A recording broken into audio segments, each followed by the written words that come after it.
Dark greetings, traveler. You have accessed the Makati archives. Within these recordings, you will find the stories the galaxy forgot. Fan fiction and podcast deep dives that live in the shadows of the saga, told fully and without compromise.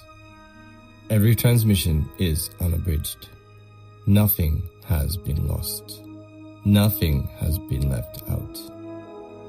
If this reaches you, subscribe to the channel, leave a like, and let your voice be heard in the comments. It is what keeps the archives alive and stories coming. For those called to serve more fully, channel membership awaits, with exclusive benefits for the devoted few. Your presence here is not by accident. Now, settle in, open yourself to the Force, and let the story take you where it will. May the Force be with you, always.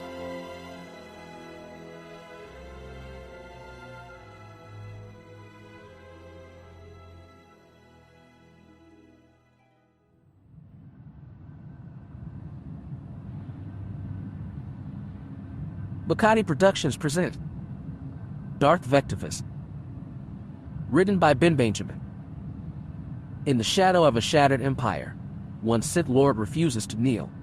The new Sith Empire is fractured, licking his wounds after a devastating defeat at Malrev IV. With Darth Underlord dead and the Republic tightening his grip, only one Sith possesses the ambition and the ruthlessness to rise from the ashes. Darth Namus, Darth Underlord's last apprentice, is determined to seize control of the crumbling Sith regime. As rivals circle and old allies turn opportunists, Namus plays a deadly game of deception and power. But even as he rebuilds the fleet and forges a brutal new order, shadows from the past and whispers of forbidden knowledge threaten his ascent. Meanwhile, Jedi Master Nokar, disillusioned by the Republic's stagnation, is sent on a mission to Felucia, where the line between peacekeeper and warmonger begins to blur.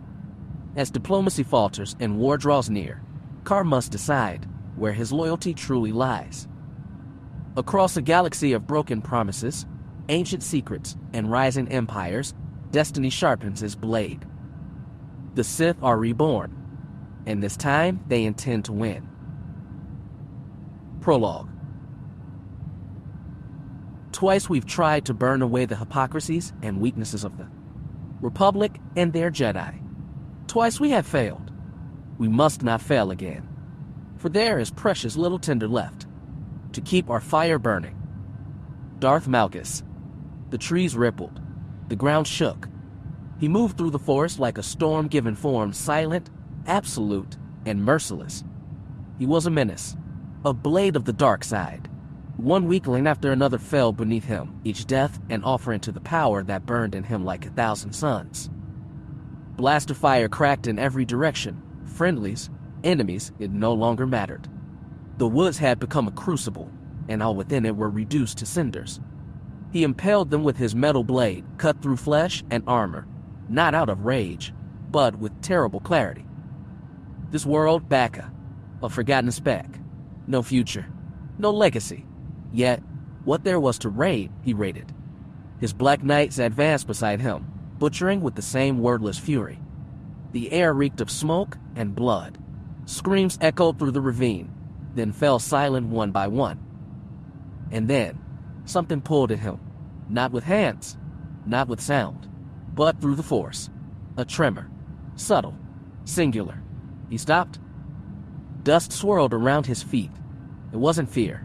Not quite curiosity, but something close. He followed the call. Through shattered brush and splintered trees, he found the source, a boy, no older than 10, tripping as he tried to flee. His ankle buckled beneath him, robes torn, face streaked with blood and ash. A Jedi child. But the Force moved around him, not in the quiet, passive way of the temple trained, not in the light, not even in darkness. It twisted. It resisted. It had its own will, and for a fleeting second, it was free. In all his long millennia, he had never felt the Force behave this way. Not even once. And then, a Sith, not far behind, closed in on the boy. Blade raised. He watched it play out. The Force did not move around that Sith. It did not choose him. So he struck. Steel-pierced flesh. The would-be killer collapsed in a heap, discarded like refuse. He didn't look at the body again. It wasn't important. But the boy, he lay on the ground, breathing hard, eyes wide with terror. His hand twitched toward the dirt, ready to crawl away, to vanish. Instinct said, kill him. Clean the wound. Seal the future. But something deeper spoke. He reasserted his will, wrestled the Force back under control. The wildness fled. The storm obeyed again. He stepped forward, voice low, firm. I sense great power in you. The boy didn't speak, only stared, chest rising and falling too quickly. He extended his hand towards the boy. Come, child. A pause. The Force itself seemed to hold his breath. And then the boy reached up. Not because the Force made him, because he chose to. Chapter 1. Malrev 4 still burned in his memory. The screams, the fire, the thunder of steel against bone, the way the ground churned with blood and ash beneath his boots.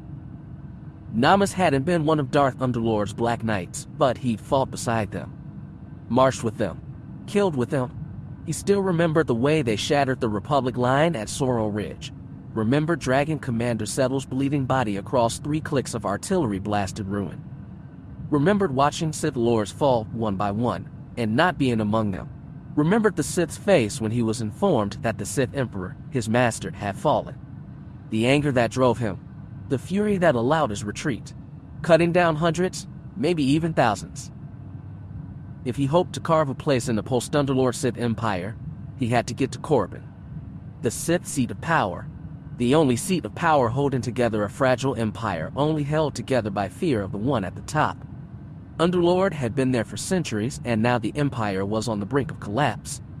It needed a leader, and who better claimed the throne than the only apprentice of Darth Underlord? Then, he awoke.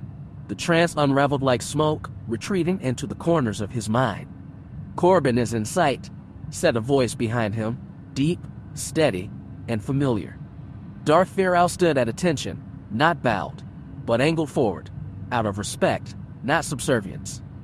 His black armor still bore the faint silver scarring from Malrev 4, the last of the Black Knights, the only one who had not died screaming in the fire. Namas rose slowly, his movements deliberate. I thought you were above waking me, he said, voice dry. Only when you dream with your teeth clenched. The human Sith's tone was mild, but the edge beneath it was real. Namas gave the faintest smirk. Feral never flinched. They had bled together too often for posturing. Whatever he had once been, a loyal knight, the shadow of Darth Underlord, he now served him. And Namas had grown used to him being there, trusted him as much as one Sith could trust another. You know it's likely he's here, Feral added. Namas ran a gloved hand across his jaw. The pulse of Korriban beat faintly beneath his boots. He could feel it even here, in orbit. The gravity of a throne not yet claimed. You wouldn't dare, he said. We'll descend in 5. As you wish. Feral stepped aside. I assume you'll want to arrive alone. Namas gave a slow nod. Send the ship to low orbit and prep the 28th Task Force. Quietly. They began walking through the corridor, side by side, equals in stride, though not in destiny. Any word from the fleet? Namas asked. No transmissions. But the Republic broadcast a victory declaration. They claimed total control of Malrev 4. They're already spinning it as a route. Namas's jaw tightened. His hands flexed at his sides. Of course they were. Underlord hadn't just died, he'd taken half a navy with him. Dragged the Empire down like a wounded beast, leaving the Empire vulnerable from the inside and out. Fina, Namas asked. Still stable, but unrest is rising. We intercepted a communique suggesting sympathy for the core worlds. Then make them afraid, Namas said. Order Fina's governor to reinforce Yavin with 3/4 of his forces, and send the 28th from Korriban. I want that world ringed with holes before the Senate finishes arguing over tax reform. Firal gave a slight tilt of the head. And if Fina refuses, replace him. Firal raised an eyebrow. You want a public purge? No, Nama said. I want control. I want to keep the local rulers loyal until I can replace them. Do it quietly. Make it look like illness. Poison if needed. Firal studied him for a beat, then inclined his head. It will be done. They stopped at the hangar ramp. You'll probably be alone with him, Firal said. You want me nearby? No, Namas replied, adjusting his cloak. If he wants to kill me, your presence won't change that. And if he doesn't, then I'd rather not share the room. A flicker of amusement crossed Firal's features. Understood. Try not to die. Not today. Namas descended the ramp into the red wind of Korriban. The ancient sandstorm kissed his face like ash. The planet was quiet, watching, waiting. He did not look back. He walked up the stairs to the scorched halls of Korriban's upper citadel, dressed in silence, watching blood dry on his robe. It was all so recent. The halls were empty. All the Sith died on Malrev or were spread across the Empire, trying to hold it together. Trying to urge local rulers to keep sending gold and manpower, even without a clear ruler to fear. He paused and looked up. His ship lingered in low orbit, Firal aboard, dark and angular, silent, watching. A statement of power and loyalty. Namas's throat tightened slightly. He moved forward again, past fallen statues and flickering sconces. The doors to the former Dark Council chamber loomed ahead, massive durasteel slabs inlaid with crimson crystal veins. He didn't hesitate. Inside, the air was still, heavy. The vast hall stretched before him, its architecture carved in brutalist symmetry. At the far end, seated upon a throne of jagged obsidian, was Darth Gravis. Around him stood a semicircle of Sith lords, 12 at most, all robed, untouched by war. Their faces were masks of contempt. Namas smelled the perfume of self-importance, the sterility of detachment. None bore scars. Cowards, he thought. Sorcerers who had waited out the fire and now stepped into its ashes to claim the prize. Namas stepped into the center of the room. He did not bow. He did not speak. He simply waited. The silence stretched too long. Then Graven stirred. His voice was gravel and gravity. Do you believe you deserve to live? Namas met his gaze. Unflinching. I survived. So did cowards. Cowards don't sit here while the entire order is being slaughtered, he said with such fury. He started drooling. Something flickered in the air, a pulse of tension. One of the lords stepped forward, eyes lined in crimson paint. A petty trainer from the archives, now plain Elder Sith. He retreated from Malrev, the man spat. Left the Black Knights to die. That is not a leader. It is a scavenger. Namas turned slowly, his stare flat and surgical. You know nothing of Malrev. I know you ran. Namas stepped forward. Say that again. You ran. The man didn't finish. Namas ignited his saber in a snap hiss of crimson, stepped in, and struck low and fast, a blur of movement. The trainer blocked just in time, but stumbled as Namas rotated and pressed the assault. The chamber lit with the crackle of colliding energy. Sparks danced through the air. Namas didn't fight like a brute. He fought like a surgeon. Each blow was calculated, each movement efficient. There was no wasted motion, no flailing rage, just cold, honed power. When the man tried to bait him with a feint, Namas sidestepped and sliced through his guard with mechanical grace. The trainer gasped. His saber flew from his hands. Namas raised his blade for the kill. He hurled the sable downwards. Suddenly, the force blasted him to the side like a hurricane. Namas and the trainer were both thrown back, crashing into the chamber walls. Gravis had risen. Enough, he roared, his voice thundering through the stones. The others fell silent. Namas rose slowly, exhaling through grit teeth. His shoulder ached from the impact, and blood traced a thin line down his jaw. But he kept his posture straight, his saber unlit, his eyes fixed on Gravis. He didn't spare a glance for the crumpled fool on the floor. That man was already forgotten. Gravis descended the obsidian steps, his armored boots striking with the weight of judgment. He stopped a few paces away, looking down on Namas with something between scorn and reluctant approval. "I'm not going to kill you, Namas," he said at last, "though you test my patience." His voice was like stone dragged across metal, slow, heavy, final. "In fact," he continued, "I'm going to promote you.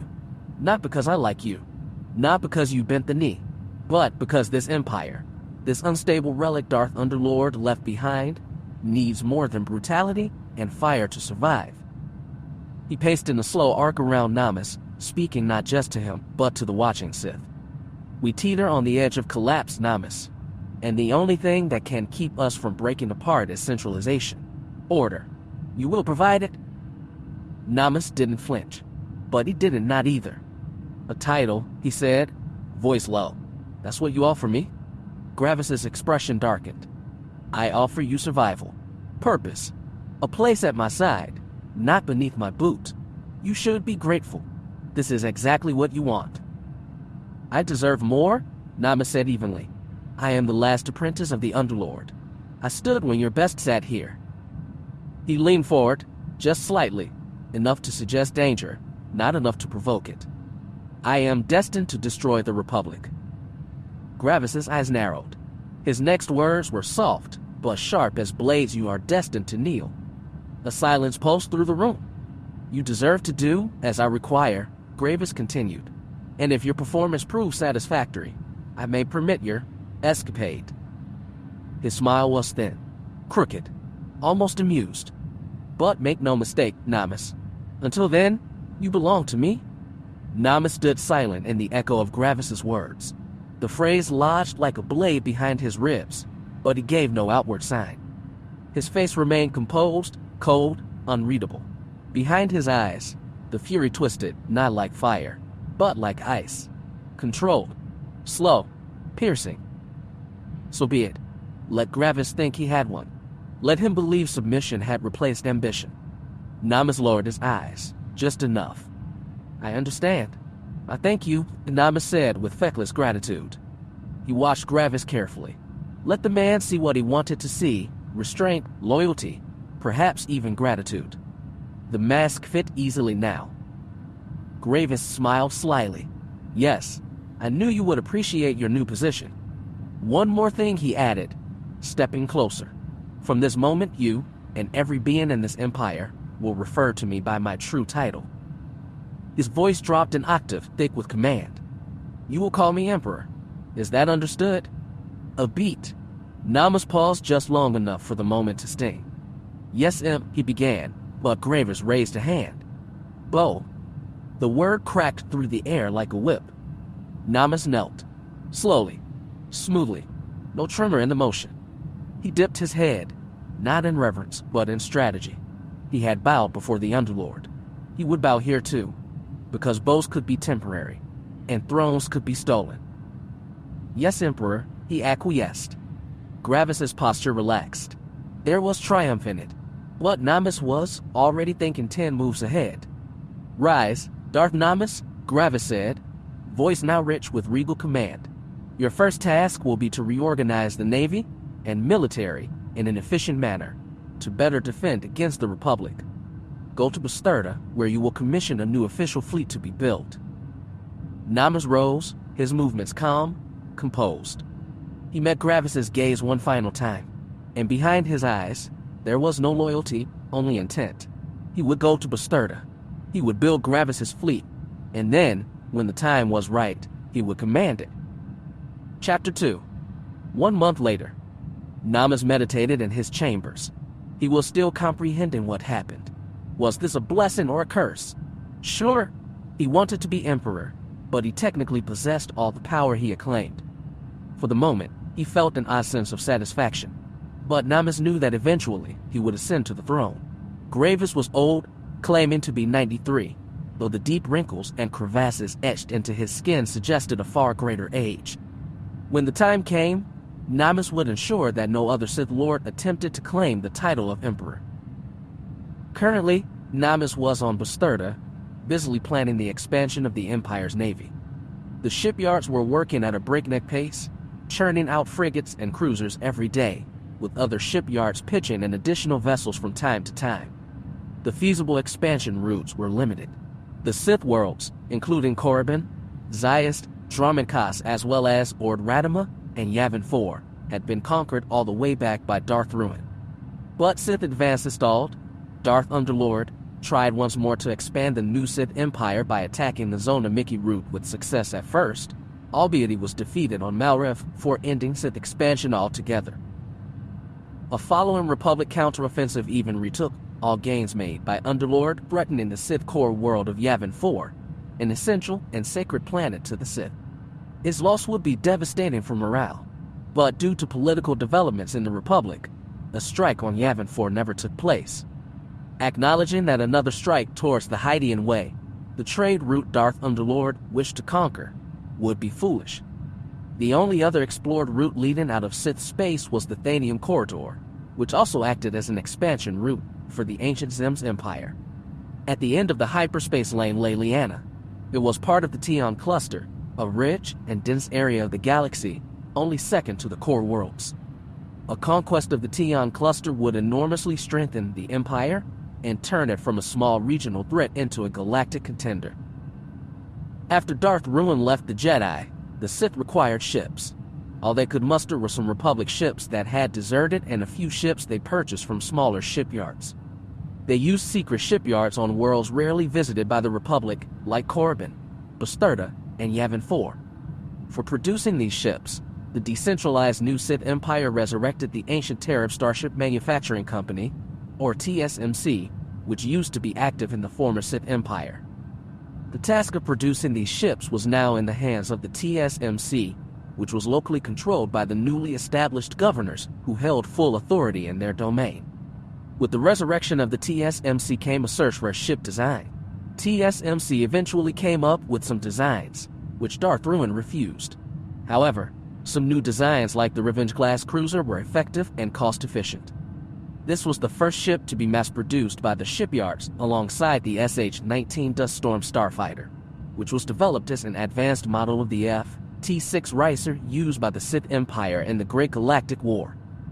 The first Revenge-class cruisers were completed in 30 SR, meaning 30 years after the start of the new Sith War. Chapter 3. 3 months later, a political battle raged in the Republic as the Senate debated the construction of a new weapons plant on the planet Coruscant in the Greater Pleuroid Cluster. The planet is known for its deposits of metals. Senator Modich Thul of Alderaan, Senator Bib Farsa of Sullust, and Senator Garia Movark of Karulag, along with 72 other senators, protested the vote. Senator Modich Thul now hovered in the center of the rotunda, preparing to speak. My fellow senators, as we gather here today to commemorate the 250th anniversary of the war, I cannot help but reflect on the lessons we have learned and the mistakes we have made. Our galaxy has seen too much bloodshed, too much destruction, and too much pain. And yet, here we are again on the brink of further escalation. The proposal before us today is to fund a new weapons plant on Coruscant at a cost of 60 billion credits. I must say, I cannot in good conscience support this proposal, and neither should you. We have seen what war can do to our galaxy, and we have a responsibility to do everything in our power to prevent it. It is true that we face threats from outside our borders, but I believe that building more weapons is not the answer. We must focus on diplomacy, on finding common ground with our neighbors, on working together to build a better future for all. The war the Sith wage is not against the Republic, but against the Jedi. Furthermore, think of what we could do with 60 billion credits. We could invest in education, in healthcare, in infrastructure. We could make a real difference in the lives of our citizens, instead of letting them suffer more under the burden of war. Fellow senators, I know that there are those who will disagree with me, who will argue that destroying the Sith and its people is the only way for peace. But I ask you to consider the cost, both in credits and in lives. We have seen the devastation that war against the Sith can bring. We must learn from the Great Hyperspace War and the Great Galactic Wars. Do not let our forefathers have died in vain, only for us to repeat the mistakes of the past and reintroduce those horrors to the galaxy once again. On this 250th anniversary of the war, Let us remember the lessons we have learned. Let us honor the sacrifices of those who have come before us, and let us work together to build a brighter future for all beings in the galaxy. As the debate continued, Keldor Jedi Master Nokar arrived at the Senate to attend the session. He met with representatives from Zerka Arms and Rendili Star Drive outside the Senate Rotunda, companies that heavily supported the Republic in their war efforts. Of course, we generally support peace. What this self-declared peace movement in the Senate tries to chase a fairy tale, believing the Sith will just sit idle forever, Liren Farn, a representative of Zerka, told Carr. Yes, the Senate has become increasingly ineffectual over the years. It is quite unnerving, Carr sighed, looking at a point in the distance. If we don't take offensive action now, the Sith might get the upper hand. Their entire empire is built around one big war machine, while the Republic isn't willing to support the corporations that want to save it. But, well, the Senate seems more willing to nationalize us, Liren Farn said. Carr shared the same concerns. The Republic sees the war more like a Jedi problem and less as a Republic problem. All wishes for offensives are mostly made by the Jedi, who, ironically, are supposed to be peacekeepers. The Rendili Star Drive representative, the human female Tina Harlock, spoke up. Master Jedi, the Supreme Chancellor Sion Takar, is himself a Jedi Master and member of the Jedi Order. You have a seat on the Jedi Council, Harlock swallowed. Wouldn't it be possible that you could convince the Jedi to interfere in the Senate, moving it in the right direction? Carr looked at her. I fully understand and share your concerns. However, while we possess the ability to sway the Senate through various means, the majority of the Council is opposed to meddling in Senate affairs. The Supreme Chancellor holds a considerable amount of power to influence the Senate by manipulating votes, delaying crucial decisions, and pushing for others. This endless cycle can be quite frustrating. The Council suggests military action, but when brought before the Senate, it is met with resistance and ultimately rejected. Reluctant to press the issue, the Jedi prefer to step back and allow the Senate to bicker amongst themselves. Unfortunately, this inaction has dire consequences for the Republic's citizens and economy. The Jedi continue to propose new solutions, only to fall into the same frustrating cycle once again. Carr sighed. This issue is nerve-wracking. I myself have considered leaving the Order. But, well, what else shall I do? Carr's gaze shifted towards the representatives who appeared to be anticipating a more favorable response. He remained silent, waiting for their reply, but when none came, he spoke. Allow me to clarify. Regardless of what proposal I present to the Council, the end result will inevitably be rendered moot. Liren Farn looked up at him and smiled. Thank you, Master Jedi. I must take my leave. Carr nodded, giving a polite bow, turning to leave. Master Nokar walked through the grand hallways of the Jedi Temple, his gaze scanning the familiar surroundings. The temple bustled with activity, with more Jedi than usual traversing the corridors. Many of them were faces Carr had not seen in years, perhaps having been on missions or engaged in battles against the Sith. At one point, nearly all Jedi had been called to fight against the Sith, but the Senate's decision to halt all military operations had led to a stalemate in the offensive against Yavin, resulting in more and more Jedi returning to the temple. As Master Carr strode down the vast hallways of the Jedi Temple, he couldn't help but marvel at the grand statues of the temple guards and Jedi from bygone eras. They had always left an indelible impression on him, no matter how many times he passed by them. Their rich history, particularly the various Jedi schisms that had occurred over time, had captivated him from a young age. He had been intrigued by the Ashla and Bogan sides of the Force, which were now referred to as the light and dark sides. He visited many places to try to crack the secrets of the Force, but he stalled in his studies, struggling to find his purpose.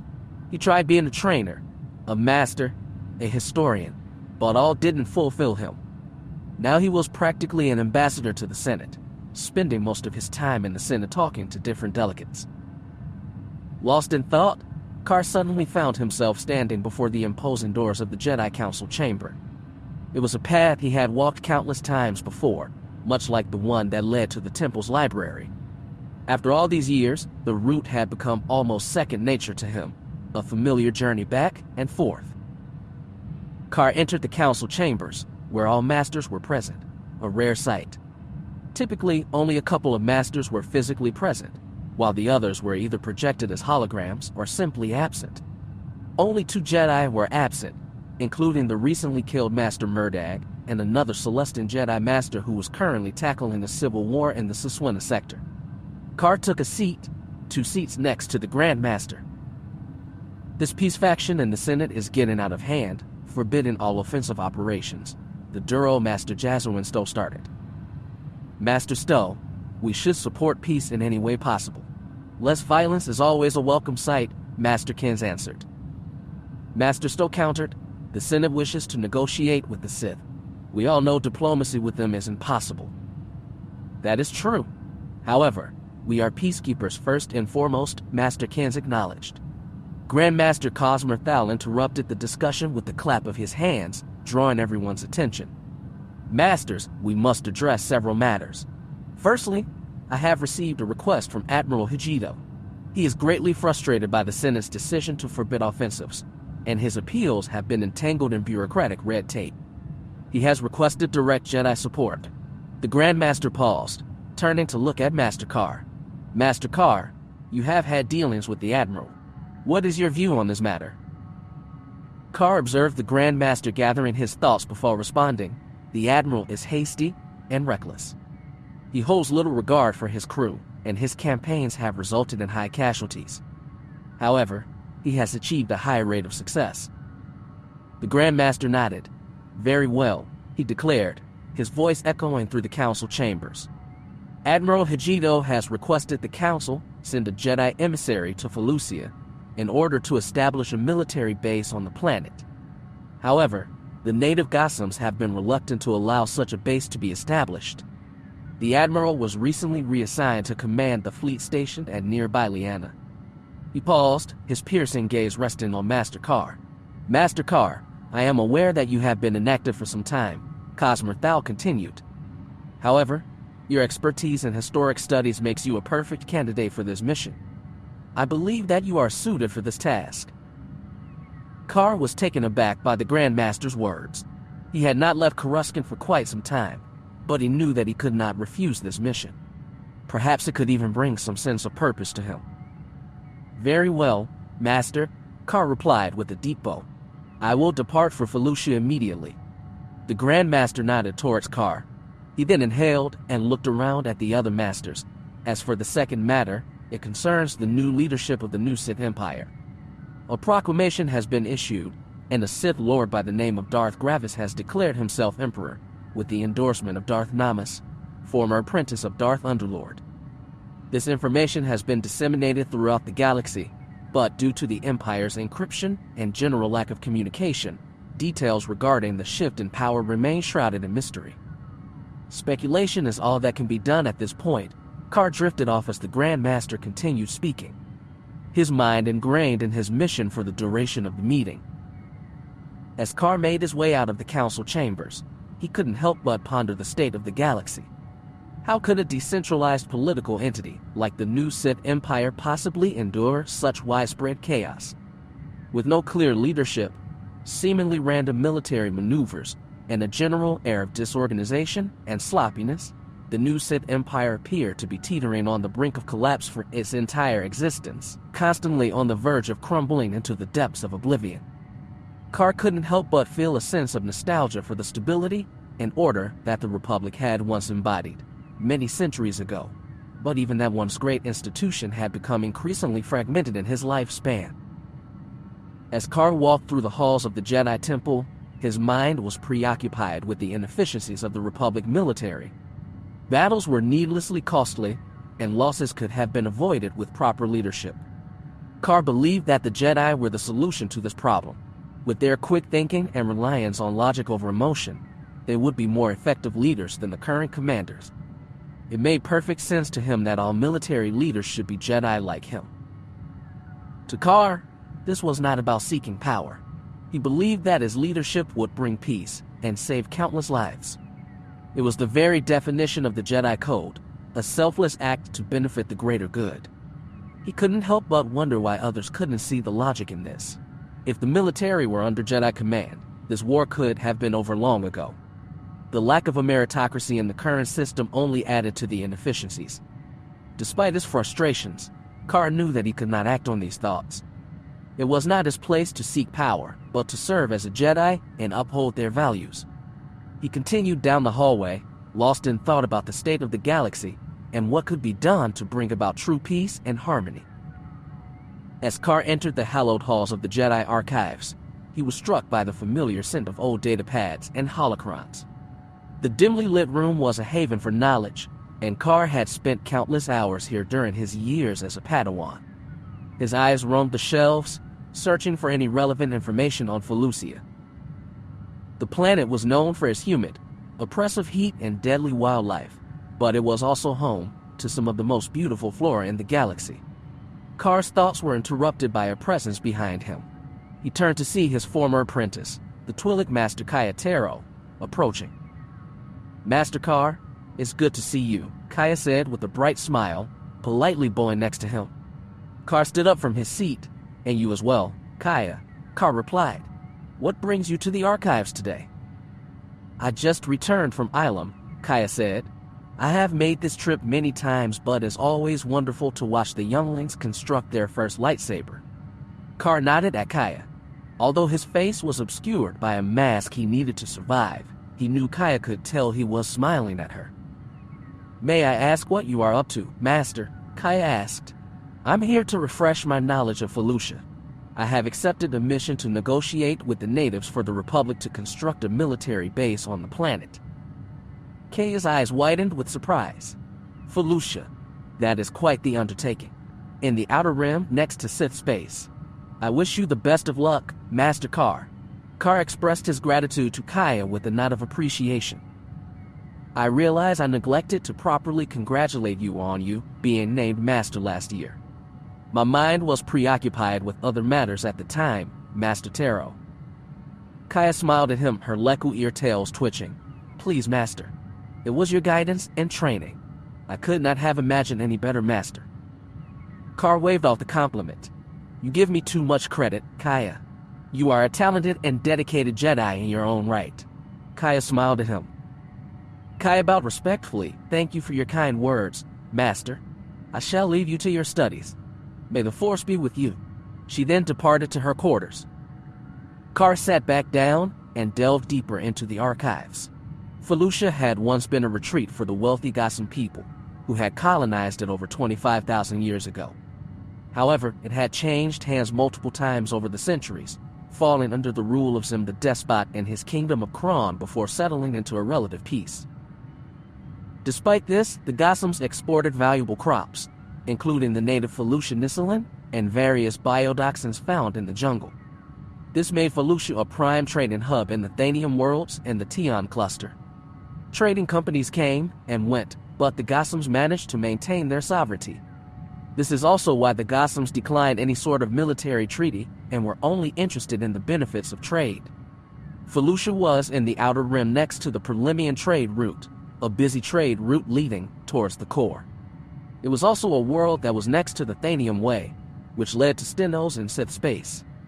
This has been a possible attack vector for the Sith. However, this part of the galaxy had not seen any fighting for more than 200 years. The Republic used to be a lot closer to the Sith on the planet Thanium, but it was abandoned after a gas leak destroyed the station and reconstruction was deemed too costly. Thanium also didn't possess a breathable atmosphere, while Felucia's air was some of the cleanest in the galaxy. Another planet between Stenos and Felucia was Tandinkin, but due to its position between the Republic and the Sith, it was host to a major battle 200 years prior, in which the planet was devastated. Tandinkin was previously inhabited by just over 10 million people who mostly grew crops on the limited farmland as well as inhabiting some urban areas. But the battle completely destroyed the agricultural ability of the planet, and practically all people were forced to move away or they would face starvation. It was unclear if any people stayed on the planet.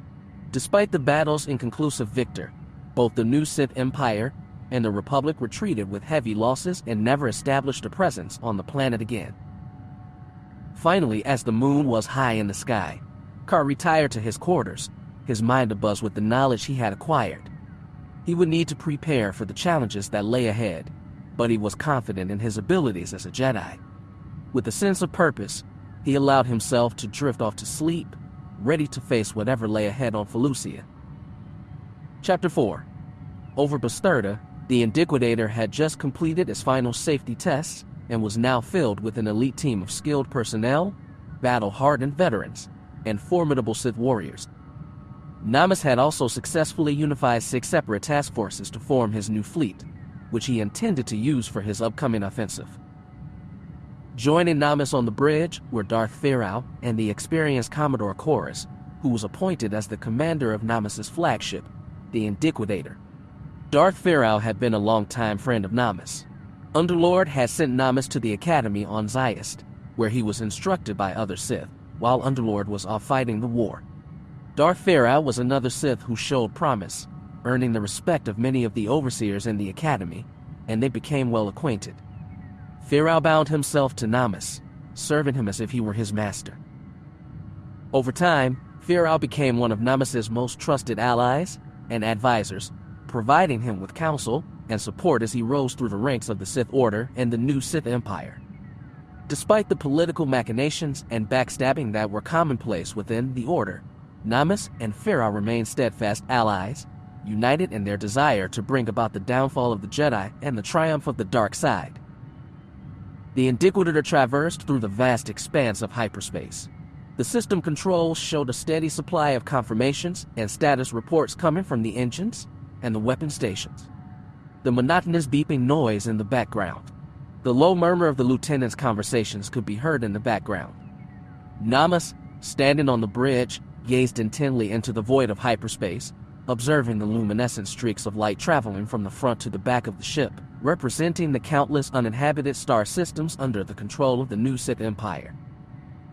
Darth Namus, we will be arriving at Korriban soon, announced Commodore Chorus from behind him. Would you like an escort to the surface? He inquired, usually suggesting that Namus's unofficial apprentice, Darth Pharaoh, accompany him to Gravis. No, Namus commanded with finality. Very well, my lord, responded Chorus before turning towards a group of lieutenants and commanders stationed at the rear of the bridge. In the background, the ship's hyperdrive turned off in an audible warp when the ship came out of hyperspace. Namus took a shuttle to the surface of Korriban, where he saw that construction of Korriban's capital, Irina, was progressing. On his way from the new spaceport to the new Imperial Spire in the heart of the city, he saw slaves and droids working on the tall buildings, attracting many new residents. Gravis stood in the large throne room facing a window when Namus entered the room, staring out into the distance, overlooking the spaceport and city below. My Emperor, I have gathered 6 task forces in orbit. I wish to attack the Perlemian trade route, Namus said, walking towards Darth Gravis. I like what you have done to Korriban. Gravis disregarded Namus's request. Namus stopped a meter from Gravis kneeling. Thank you, Emperor. Do you permit my attack? Gravis turned to face Namus. Very well. I am pleased with your work. I will approve your military offensive. Namus stood, turning to leave Gravis. However, Gravis's voice reverberated through the room. You are not permitted to fail. Namus bowed before Gravis. I will not. I can assure you. Gravis turned back to face the window while Namus left his chambers. Namus returned to the Indiquidator and strode purposefully onto the bridge, where Commodore Chorus awaited him. Darth Pharaoh stood at his side, silent and imposing. Commodore, Namus addressed him. I want you to prepare the combined fleet to depart for Felucia in 10 hours. Yes, my lord, Chorus responded, his voice steady and unwavering. And I have another matter to attend to, Namus continued. I have decided to promote you to the rank of Admiral. Chorus looked at Namus in surprise, his eyes widening. My lord, I thank you, he stammered, clearly taken aback by the unexpected promotion. He quickly composed himself and turned to carry out his new orders, a sense of pride and responsibility filling him as he prepared to lead the fleet into battle. Namus turned to face the window, a wide minatory grin formulating on his lips. Chapter 5. Master Nokar stepped off the ramp of the Republic Sin-class corvette that had just landed in the spaceport of Felucia's capital, Quatio. The colorful flora on the planet was a remarkable sight. As Car took in the sight of the town, he was stunned at the odd but beautiful scenery. The city was fused with the flora surrounding it, leaving it as natural as possible.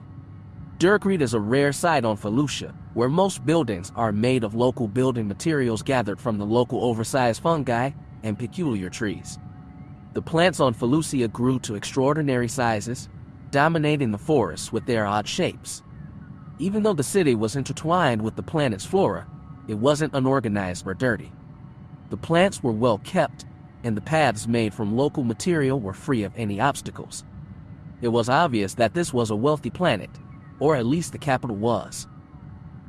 Major, wait here, but get the battalion ready to set up camp as soon as I get permission from the Felucians, Car told Major Denshin, who stood next to him on the ramp.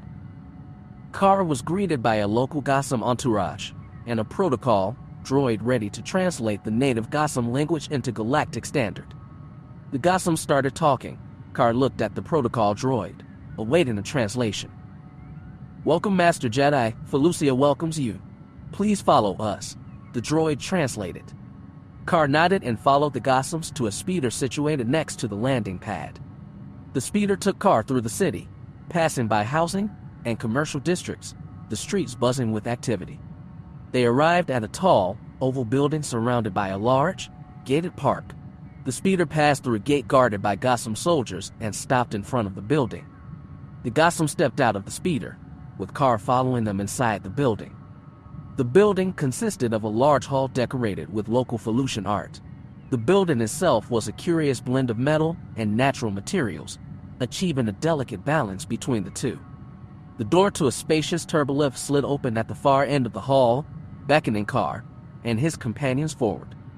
They made their way across the room and stepped into the lift, which shot upward, accelerating them towards their destination. When the lift came to a stop and the doors opened, they were greeted by a large group of Gossams gathered before them. Although the room was spacious, it lacked the opulence of the entrance hall. At the back of the room, a large table was occupied by several seated Gossams. Car strode confidently to the table, where the Gossams indicated the chair in front of him. Car sat down at the table and looked at the Gossams seated in front of him. "Thank you for the warm welcome," he said. "We understand that your people value your sovereignty and independence, and we want to respect that. But we also believe that working together can benefit both the Republic and Felucia." The Gossams conferred with each other in their language before one of them spoke up. The protocol droid translated, "We have no interest in being dragged into your war. A Republic military presence on Felucia might make us a target." Car nodded. "We understand your concerns, and we are willing to work with you to ensure that the military presence on your planet is minimal and only for defensive purposes." The Gossams talked to each other. They seemed to debate their course of action for a while until they concluded their talks. One of the Gossams spoke up and the protocol droid translated, "We are willing to offer a small plot of land for military use, but we cannot allow a full military presence on our planet." Another Gossam spoke up, "In return for this concession, we would like Felucian goods to be exempt from Republic taxes. Our exports are valuable, and we believe this would be a fair trade," the protocol droid translated. Car sighed. To him, the deal seemed fair, but he knew the Senate would disagree. He was conflicted but eventually decided to place the needs of the Senate beneath the needs of the Republic. Car considered the proposal. "The Republic understands the value of Felucian goods, and we are willing to accept this as part of the treaty."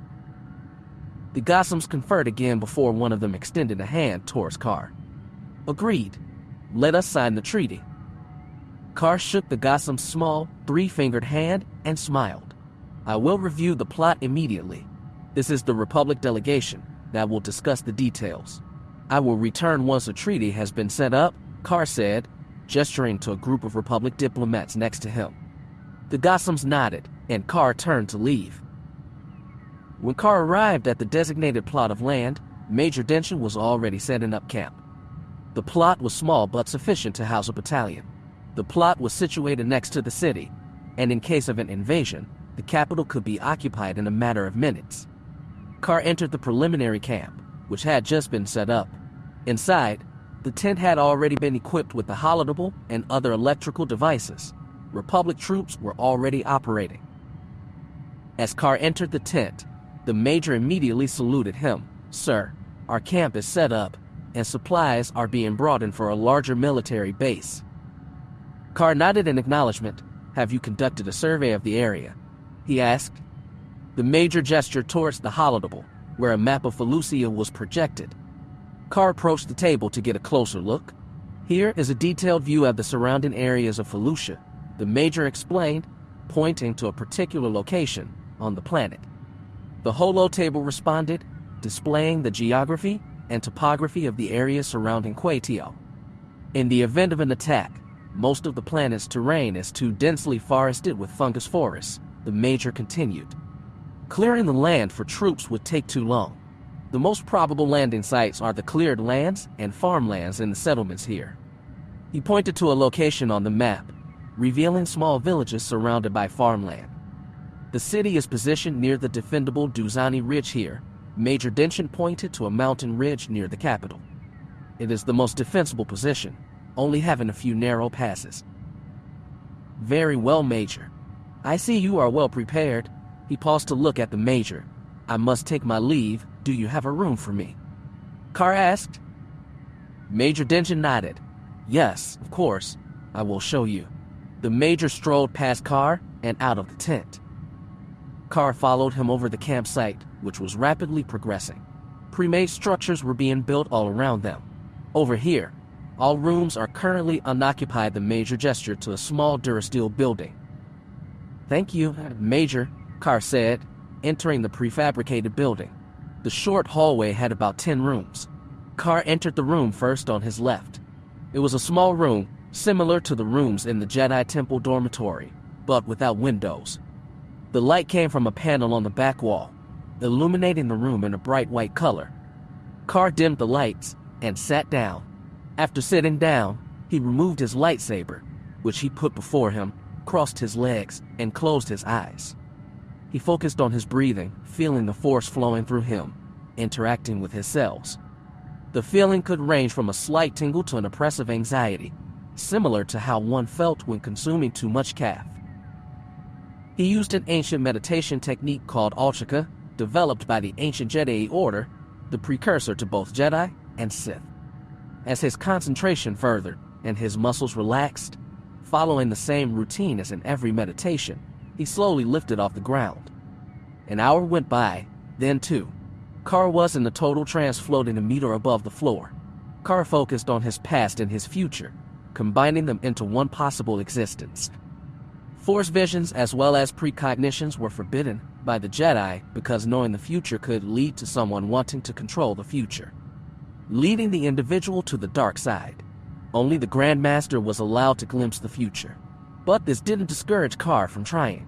Precognition had saved the Jedi more than once. The Sith couldn't see the future like the Jedi did. It needed tremendous concentration and a peaceful mind to complete.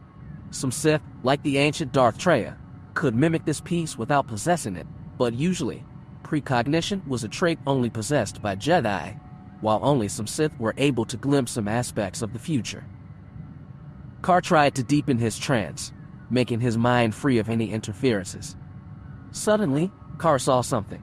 It was dim and far away, but he tried to grasp it, reaching out to touch the future with his mind. Then, out of nothing, his mind was flooded with pictures. He saw a Sith fleet approaching Felucia right now. Carr was taken aback, trying to end the vision, but it would not let him. The vision continued, and his mind delved deeper. He saw death, destruction, suffering, terrorized worlds. A bald Sith killing a child in front of his father. An endless war. This war, the Republic in disarray. Anarchy. A hooded figure using force lightning to kill a Muin with a breather mask. Carr tried to stop the visions, trying to wake up from the trance, but his mind couldn't let go. He could not stop. The future became more distant. He was now seeing the galaxy thousands of years into the future. An image of a figure flashed by. A man. No, a droid or neither. He wore black, the sound of his breath reverberating through his head. He saw a creature, a fleet made of plant, a race of technophobic creatures, sacking Coruscant, destroying the entire planet, rebuilding it anew. Carr had enough and concentrated all of his might to rip himself from his thoughts. His eyes opened and he fell to the ground, hitting it with a thump as he collapsed. The entire ordeal only lasted a few seconds. Millions of images had gone through his head. Carr tried to make sense of what he had seen. Some of the events he had seen happened decades, centuries, or millennia into the future. Technically, Carr thought, this shouldn't concern him. This was the responsibility of future Jedi. Or was it? Maybe he could prevent this from happening. He must try. It was his duty as a Jedi. Could it be that this was his purpose, his destiny? But how? How could he stop this from happening? He needed to adapt. Carr's labored breaths echoed inside his mask, struggling to supply him with the helium and Doran gas vital for every Kelder's survival. He staggered forward and doubled over, coughing violently into his mask. As he tried to steady his breathing, Carr attempted to clear his mind of the disturbing images that had unsettled him. He could not remember the last time he had lost such control of himself to this extent. The images persisted, refusing to relinquish their grip on his thoughts. In an attempt to distract himself, Carr rose to his feet, nearly falling over. Restoring his balance, he moved to the door and exited the room. As Carr opened the door, he nearly collided with Major Denshin, who was about to knock. "Master Jedi, I apologize for the interruption, but a Sith fleet has just entered the system," Denshin reported urgently, a hint of fear in his voice. Carr was still catching his breath. "Yes, I am aware," he replied. The Major looked at Carr quizzically. "Are you all right, sir?" he inquired. "I will be," Carr said, taking another deep breath. "Have you called for reinforcements?" The Major nodded. "Our cruiser in orbit has done so. They alerted us to the Sith fleet's presence." "Very well," Carr said, walking towards the command center. "Let us prepare to defend ourselves." Major Denshin followed Carr to the tent. Chapter 6. The Second Fleet was commanded by Admiral Hijido, who had seen his share of battles. He was an important factor in the Battle of Maloref 4. He had stayed in orbit, destroying the entire Sith fleet while Jedi General Murdag fought on the ground. Now he was tasked with holding the vital Thanium corridor and protect the worlds of the Tion cluster. "The Senate was always against me," Admiral Hijido told his officers while reading the holo news on a data pad. They stood at the holodable in the back end of the bridge on the Carlo, both of them holding a cup of caf in their hands. "This peace movement is ridiculous," Hijido said, sipping from his cup. "Telling a soldier how to run a war." The officers chuckled. "Forbidden offensive operations. You really can't fix stupid," he snorted and took a sip from his cup. "We could beat the Sith right now, but no. The Senate only wants to commit 8 fleets. We have 84 fleets. What do we need 6 fleets at Kuat for?" Hijido snickered in ironic amusement. "De-escalation measures, they say. Isn't it ironic?" "How?" Hijido was suddenly interrupted. "Admiral," a voice shouted from behind him. As Hijido quickly turned in shock, he saw his second in command, the human female Commodore Reva, spurting towards him. "We have received a distress call from the delegation on Felucia." As the hologram of Felucia's distress signal flickered to life on the holo screen in front of him, Admiral Tim Hijido's heart sank. He had personally requested the diplomatic team to the planet, including the Jedi Master, and now they were under attack by the Sith. His stomach churned with worry and fear as he reviewed the distress call. "What is happening on Felucia?" Hijido asked his second-in-command, Commodore Reva. "The Sith fleet has attacked the cruiser in orbit," Reva replied. "But they're reported to be maintaining their position and only offering harassment fire from fighters." "Call the cruiser," Hijido ordered. "I'm afraid their comms were jammed shortly after the distress signal." "Sir," Reva said. "Son of a hut," Hijido cursed. He walked back and forth in front of Reva, thinking about his course of action. Eventually, Hijido came to a conclusion. Ordered the Second Fleet to move into the Felucia system. "We might be too late, but we must try." As the Carlo entered the Felucia system, Hijito was surprised to see that the battle had just begun. He could see the Sith fleet maintaining its position at a distance while only offering harassment fire from fighters. "Sir, something's off. The Sith should be moving in to cut us off from the cruiser." "I think they want us to move in," Reva said, her voice careful but assertive. "We can think about that later. The Sith are outnumbered. We must press our advantage," Hijito replied. "Order the fleet to engage the Sith fleet." The fleet moved towards the Sith fleet, forming a defensive formation in front of it. "Launch fighters," Hijito ordered as Sith forces drew closer. "Gather some corvettes and press them through the middle. We must stab them while we can. And go closer to the Sith fleet. We can surround them." The fleet followed his orders, moving closer to the Sith fleet. Corvettes and frigates now exchanged fire as they moved into each other's firing range. "Admiral, ships coming from hyperspace, port side," the navigation officer exclaimed. Suddenly on the port side, another Sith fleet appeared out of nowhere. "What the hell? There's no hyperspace lane originating from that direction," Hijito said, his eyes wide in shock. "By the stars," Hijito murmured as he realized the size of the fleet. "All ships, shift position," Hijito ordered, but it was too late. The Sith ships launched their fighters and started raining down hell onto support ships and unsuspecting cruisers in Hijito's rear, vaporizing the ships instantly. Despite Hijito managing to deflect the frontal attack with the screening ships and deploy fighters, he had already lost a quarter of his fleet, including 8 Falco-class heavy cruisers and 1 destroyer, while Sith losses were mostly limited to fighters. The enemy was slowly penetrating the screen of ships around Hijito's battlecruisers. Eventually, the Republic fleet was encircled and swarmed by enemy fighters and bombers. "Sir, we're taking heavy losses," Reva shouted. Hijito knew he had to act fast. Order the majority of fighters engaged in the frontal fighting to attack the port-side fleet, and then turn the fleet around and swarm the enemy. "But, sir, that tactic is too risky," Reva protested. "We have no other choice. This battle must be won at any cost. We need to take the enemy head-on," Hijito replied firmly. As the Carlo entered the battle zone along with the rest of the battlecruisers, Hijito's heart pounded in his chest. He could already see what he thought to be the enemy flagship, looming in the distance like a dark cloud. For a moment, it seemed as though the Republic was gaining the upper hand. They inflicted heavy losses on the Sith fleet, forcing them to change tactics and retreat.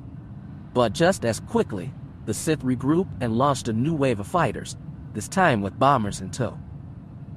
Suddenly, a squad of bombers appeared in front of the Carlo. "Brace yourselves, everyone," Hijito shouted as the ship shook violently as the frontal turrets were destroyed. The battle was total chaos at this point. Ships were fighting above, below, portside, and starboard of the Carlo. "Admiral, it's not working. The losses are too great. We must retreat," Reva asserted, looking over at Hijito. Hijito winced, cursing under his breath. "Retreat to Liana and call for reinforcements." Nama stood on the bridge of the Indiquidator, watching as the Republic fleet retreated into hyperspace. He allowed himself a moment to savor the victory, feeling a rush of adrenaline at the thought of the destruction his forces had wrought. But he knew the battle was not yet over. Pursue the Republic fleet, and send a battalion to Felucia to establish a military occupation, Namas ordered. "We have inflicted heavy losses on the Republic, but we can't rest on our laurels just yet. Let us finish the job." Admiral Chorus and the rest of the crew nodded in agreement. As he spoke, he could feel the resolve of his crew strengthening. They knew the risks, but they were willing to follow him into battle. Namas turned to his communications officer. "Send a message to Stenos. Tell him to send one of the reserve task forces to Liana immediately. We will need all the reinforcements we can get." As the message was sent, Namas felt a sense of anticipation building within him. Liana would be a major prize, and securing it would give the Sith Empire a significant advantage in the war. But he knew it wouldn't be easy. Namas addressed his crew with fierce determination in his voice. "As we jump into hyperspace, we leave behind a trail of destruction that the Republic will never forget. We may have lost some of our own, but it was for a greater cause. The conquest of Liana will be our greatest victory since the conquest of Korriban." The crew nodded, murmurs of agreement filling the bridge. Namas raised his hand, signaling for silence, and let us not forget, our ultimate goal is not just to conquer Liana, but to drill our spear into the heart of the Republic. They have pushed us for far too long. It is time we show them the true strength of the Sith Empire. It is time we show them that we are not to be underestimated. The crew erupted in cheers and applause, praising their leader and their cause. Namas allowed himself a small smile, his eyes glinting with satisfaction. For the Emperor, he shouted, and the crew echoed his sentiment with fervor. This was a rare moment where Namas actually encouraged the loss of discipline for a brief moment of time. However, this burst of patriotic pride was going to boost morale for the upcoming battle. As the fleet jumped into hyperspace, Namas gazed out of the viewport, envisioning the upcoming battle and the triumph that would follow. His mind was filled with thoughts of victory and the glory that awaited him and the Sith Empire. Chapter 7. Hijito's fleet arrived in the Liana system, the atmosphere tense and anxious. He knew he was facing a formidable enemy, now having an advantage in numbers. His fleet also had barely any fighters left. Reinforcements. Hijito's voice held a note of urgency as he turned to the comms officer. Where are they? We cannot hold them off for long. The officer's response was not what he had hoped for. Sir, the 6th Fleet was halted from coming to our aid. Order from higher up, he reported, swallowing audibly. Hijito's face twisted in confusion as he regarded the officer. By the sons of Bice, Hijito cursed. Send another urgent request. Mention that this is purely defensive and not in any way offensive. We are talking about the fate of the damn Tion cluster here. The comms officer turned to relay the message. We've got incoming, the navigation officer exclaimed. But before Hijito inhaled to give an answer, the Sith fleet emerged one by one, seemingly endless and brimming with reinforcements. Reform the fleet into a V formation at once, Hijito ordered as he gritted his teeth. He was determined to build a wall of durasteel and inflict maximum casualties the moment the Sith attacked. The fleet rearranged as the Sith fleet drew close, with the Carlo in the middle and the battlecruisers protecting each other. Screening. Ships were placed in the secondary zone to protect the capital ships, but also to shield the battlecruisers from fighter attacks. But the Sith were relentless, giving the Republic no time to breathe, immediately attacking with reinforcements at the forefront. Soon, the battle was in full swing. Hijito gritted his teeth as he watched ship after ship get destroyed by the Sith's overwhelming numbers. We can't keep this up much longer, he said. We need to inflict some serious damage on them. Hijito paused for a moment, thinking. We need to concentrate our fire on their flagship. If we can take that out, command structure will break. But, sir, their flagship is a heavily armed modified Harrower. It's a dangerous gamble, cautioned Commodore Riva, her eyes fixed on the Admiral. Hijito met her gaze, a silent challenge in his eyes. Do you have a better plan? He asked pointedly. When no answer came, he gave the order. Very well then. Concentrate fire on the flagship. Move in. As the bulk of the fleet moved into range of the Indiquidator, Hijito watched in shock as the Sith Harrower cruisers, along with the other Sith capital ships, unleashed a barrage of turbolasers and ion cannons as the Republic fleet moved into its primary zone. The Sith fleet also launched an enormous wave of bombers from their reserves. With the starfighter battle already won by the Sith, the bombers had free rein to target Republic capital ships, leaving the Republic defenseless. Despite inflicting some losses on the Sith, the Republic was taking 3 times as many losses and didn't have the numbers to replenish their ships. The screen of ships was slowly being broken through, exposing the battlecruisers to the Republic fleet seat. Close that gap, Hijito ordered, his frustration slowly turning into desperation. We have lost contact to nearly all corvettes. The gap cannot be closed, Commodore Riva reported, dashing towards him. Sir, we need to retreat. Riva's voice emanated through the bridge, her suggestion sounding more like an order. Hijito sighed, feeling his heart sink. Very well. Fall back, retreat to column X, his voice trembling. All authority washed away as Hijito scratched his forehead. The 6th and 82nd will now have to deal with this, he murmured, referring to the fleet stationed at Column X and the Tion cluster. The fleet turned under heavy fire, using the protected bottom of the ship to turn and escape to hyperspace, now on its way to join the 6th Fleet at Column X. Column X, situated on the Perlimian trade route, was a major trade hub, hosting the Saline Corridor, a lucrative trade route under strong Republic control. If only the 6th Fleet had come, it could have changed the outcome of the battle. This loss was the Senate's fault. Hijito knew the political fallout of this defeat would be severe and arduous. We'll need months to repair. Commodore, status report, he sighed, knowing that the losses were staggering.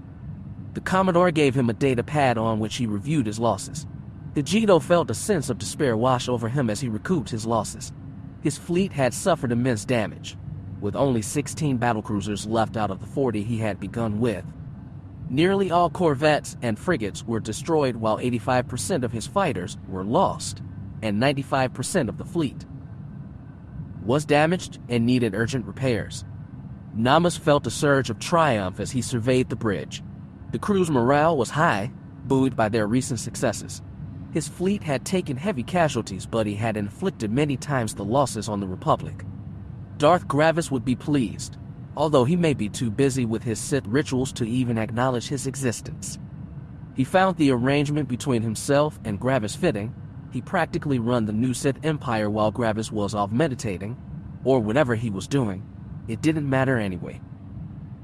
He relished the opportunity to exercise his authority and wield his influence over the Sith Empire. Namas strode purposefully to the rear of the Indiquidator's bridge, his mind already turning to the next objective, securing Liana.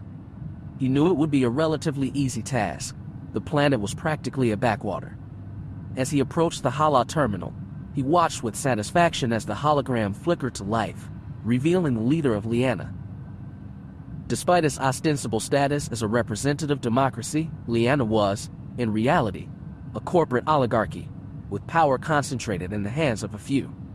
Director Hodges Torgoder was the leader of Liana. He had invested his vast wealth into the sprawling industrial landscape of the Tion cluster and the few ascents on Liana. But Namas knew that this was hardly unique in the galaxy. Even the Jedi, with all its pretensions of egalitarianism, operated as an oligarchy of sorts. With the calm yet authoritative voice, Namas addressed the director through the Hala terminal. "Greetings, Director Torgoder," he said. "I have come with a proposal. Surrender your planet to the new Sith Empire, and I will ensure that your assets remain in your hands during your transition into an imperial economy." Torgoder hesitated, and Namas could tell he was weighing his options. He waited patiently, his eyes fixed on the holo screen. Finally, Torgoder spoke. "Liana is a heavily defendable planet. We have millions of soldiers and equipment. If you decide to besiege us, it will take years for you to fully occupy us. The Republic will be back with reinforcements by then." Namas chuckled. "I wouldn't count on that. And yes, I am aware of your entrenchment, and how scared I am of those farmers with weapons." Namas paused. Well, I would be if I couldn't simply bomb you into submission," Namas said, his tone lasted with a hint of malice. The director tensed visibly, glancing nervously to either side in search of advice. "You wouldn't dare," the director assumed. Namas raised an eyebrow. "I know enough to understand that your actions are driven by greed and power," the director replied, trying to maintain a confident tone despite his nervousness. Namas laughed. "And you aren't director." The director tensed at the remark. Namas's smile slowly faded as he exhaled in disappointment. "Well then, I gave you every chance to surrender." "Peacefully, Director. Your refusal means you leave me no choice." Namas looked over at Admiral Chorus, his smile fading. "Admiral, commence orbital bombardment." Namas looked back at the hologram, giving the director a cold stare as his face was filled with fear. "No, wait, you wouldn't," the director said, then looking to his sides, seeking the advice of others. The hologram was muted, and the director conferred with some of his closest, eventually reaching a decision. Stop, the director exclaimed. Wait. I surrender. We surrender. Liana surrenders. Namas looked at Chorus, nodding towards him, symbolizing the cancellation of the bombardment. Good decision, he said, his voice devoid of any emotion. Your planet will now be under our occupation. You will cooperate with my forces and ensure a smooth transition. The director nodded hastily, relief washing over his face. Of course. We will cooperate fully. Namas disconnected the call and swung around to face a group of Sith Lords acting as generals. Prepare for the invasion. Occupy government buildings and set up a military occupation until we can integrate it later. I will join you on Liana later. As the invasion began, with corvettes, frigates, and invasion craft descending onto the planet, Namas couldn't help but feel a sense of satisfaction wash over him. The thought of Liana now under his control, a valuable addition to the new Sith Empire, sent a shiver of delight down his spine. Namas grinned triumphantly. Namas was just about to board his shuttle to Liana when Commodore Chorus delivered some troubling news. My lord, Chorus said, approaching Namas with a serious look on his face. The battalion on Felucia has failed. Namas furrowed his brow in frustration. Failed? What happened? Chorus hesitated for a moment before continuing. The battalion reportedly encountered an entire Republic division. That is certainly odd, though it explains the presence of the Republic cruiser in orbit. Namas looked at Chorus quizzically. To my knowledge, Felucia is not a member of the Republic. But they maintain a certain relationship. However, there shouldn't be any Republic forces present. Yes, my lord. I assume they were in the process of changing that arrangement, the Admiral assumed. Very well, send an entire division this time. I will take care of Liana in the meantime, Namas commanded, spinning towards his shuttle. My lord, one more thing, if I may. Namas swung around, facing Chorus once again. Speak, Namas said calmly. My lord, the battalion also reported multiple Jedi to be present, including what they assumed to be a Jedi Master, possibly even a Jedi Council member. Namas's interest was immediately piqued. Who is this Jedi? Namas asked. The Admiral started answering, My lord, I am not familiar with. Too many. Was he orange? Namas interjected informally. Chorus audibly swallowed. Well, yes, he is reported to be a Keldor.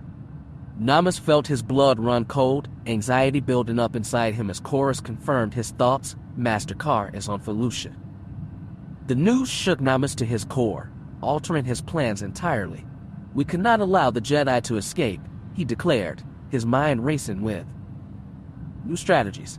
Chorus, ensure that Liana is secured and neighboring systems of Cadiz, Galdadrin, and Barseg are under our control. The Republic may still attempt to counterattack. Namas quickened his pace, his thoughts consumed with organizing a new invasion force. I will deal with him myself, he murmured, determined to confront Kar personally. Interlude. Felucia.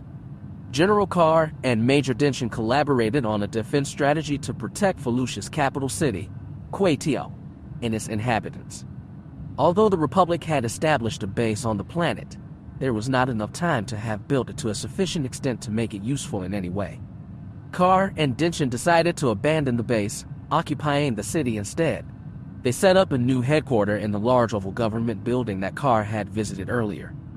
The basement of the building featured a reinforced Cortosis bunker. The Republic had a few advantages, including entire cannons and armored assault vehicles they had placed across the city, concentrating a large portion near the spaceport. However, Kar and Denshin knew that their only hope for victory was to heavily use resistance and guerrilla tactics to bog down the Sith advance until a counterattack had a significant chance of success. Quaitio was strategically located, nestled between the Moke Forest to the south, the Kardzi Ridge to the west, and the Akhgo Ridge to the north. These natural features provided some protection, omitting they had some choke points that could be exploited by the enemy. The ridges were covered in dense forest, making it impossible to deploy heavy war machines. Carr and Denshin deployed squads and fire teams to guard the hostile areas and mine roads and weak points, effectively creating a network of traps and barriers that would slow down the enemy. The eastern side of Quetiao was the most vulnerable, as it was dominated by farmland and the nearby city of Hargo, with a population of 70,000, which was only 30 clicks away. To strengthen the defense of this area, all assault vehicles were positioned here, and 3 companies, comprising of 450 of the 1,000 troopers on Felucia, were stationed here as well. Carr and Denshin directed the operation from a reinforced command bunker beneath the governmental building, which was built by Felucian special forces since the planet lacked a real military, and the forces consisted mainly of police officers and some special units. Private Eb Dain couldn't help but feel a sense of awe as he gazed up at the night sky, watching the space battle raging above them. He had just enlisted a few months ago, and he couldn't believe he was already in the thick of it. After a couple of hours of staring upwards, the distant light suddenly stopped, signaling an end to the battle. Eb turned to his partner, Corporal Dub Nuayu, who was dozing along as the night progressed. "Hey, Dub, who do you think won?" Eb asked, trying to break the silence. Dub let out an annoyed sigh and shifted uncomfortably. "I don't know, kid," he muttered, clearly not in the mood for conversation. Eb frowned, feeling a bit disappointed by Dub's response. But he knew better than to push it, especially since they still had a job to do. They were stationed on the AKHGO Ridge, overseeing the Quetiao Pass, the only access point from the north between the 2 ridges. It was a vital choke point that needed to be secured at all times. They settled back into their watch, Eb watching the pass while Dub was dozing on his back, using a soft fungus as a pillow. Eb couldn't help but feel a sense of unease. He was new to this, and he knew that anything could happen at any moment. "Dub, do you ever get scared?" Eb asked, breaking the silence once again. Dub let out a small chuckle. "Of course I do, kid. Anyone who says they don't is lying." Eb nodded, feeling a bit more at ease knowing that even someone like Dub got scared sometimes. Eb listened intently to Dub's words, watching as the corporal's expression grew serious. "But you know what scares me more?" Dub continued, his voice carrying a weight that demanded Eb's attention. "The thought of letting my brothers and sisters down. The thought of failing them. That's what keeps me up at night." Eb felt a lump form in his throat as he recognized the truth in Dub's words. He too was afraid of failing his fellow troopers, of not living up to the expectations set by the army. He looked over at Dub, who seemed lost in thought as he gazed up at the stars. "But that's the duty of every soldier," Dub said, breaking the silence. "Protecting the ones we love and being afraid of failing them is natural, but that shouldn't keep you from doing your duty." Eb felt a lump form in his throat as he listened to Dub's words. He knew that he had a lot to learn, but he was determined to make his comrades proud. "Thanks, Dub. I'll make sure I don't let you down," Eb said, determination in his voice. Dub nodded, a small smile forming on his lips. "I know you will, kid. Just remember to keep your head down and stay focused, even if I might not like it. We're in this together." Eb smiled, grateful for the change in tone. "You know, I'm from Argyle," he replied. "Most people know it only as on Big Bank. Because, well, that's kind of true. But there are many more layers to it. Argyle is also known for its agriculture and its cuisine. We have this little fruit called melonberries that are a delicacy on my home planet. And we're very proud of our dairy products, especially our blue milk cheeses." Dub nodded. "I've heard of Argyle. I've never been there, but I heard it's a beautiful place." Eb smiled. "Yes, it is. I miss it a lot, especially my wife and daughter. I'll show you around if you want to visit," Eb said. Dub chuckled, and they both went silent. They listened to the air breezing by them and the ululation of the jungle. "I'm from a small village on Ordontalala," Dub began to speak. "It's a planet on the outer rim. Not many people have heard of it. Life was hard there. My family worked long hours just to make ends meet." He paused, gazing off into the distance. "But I was lucky.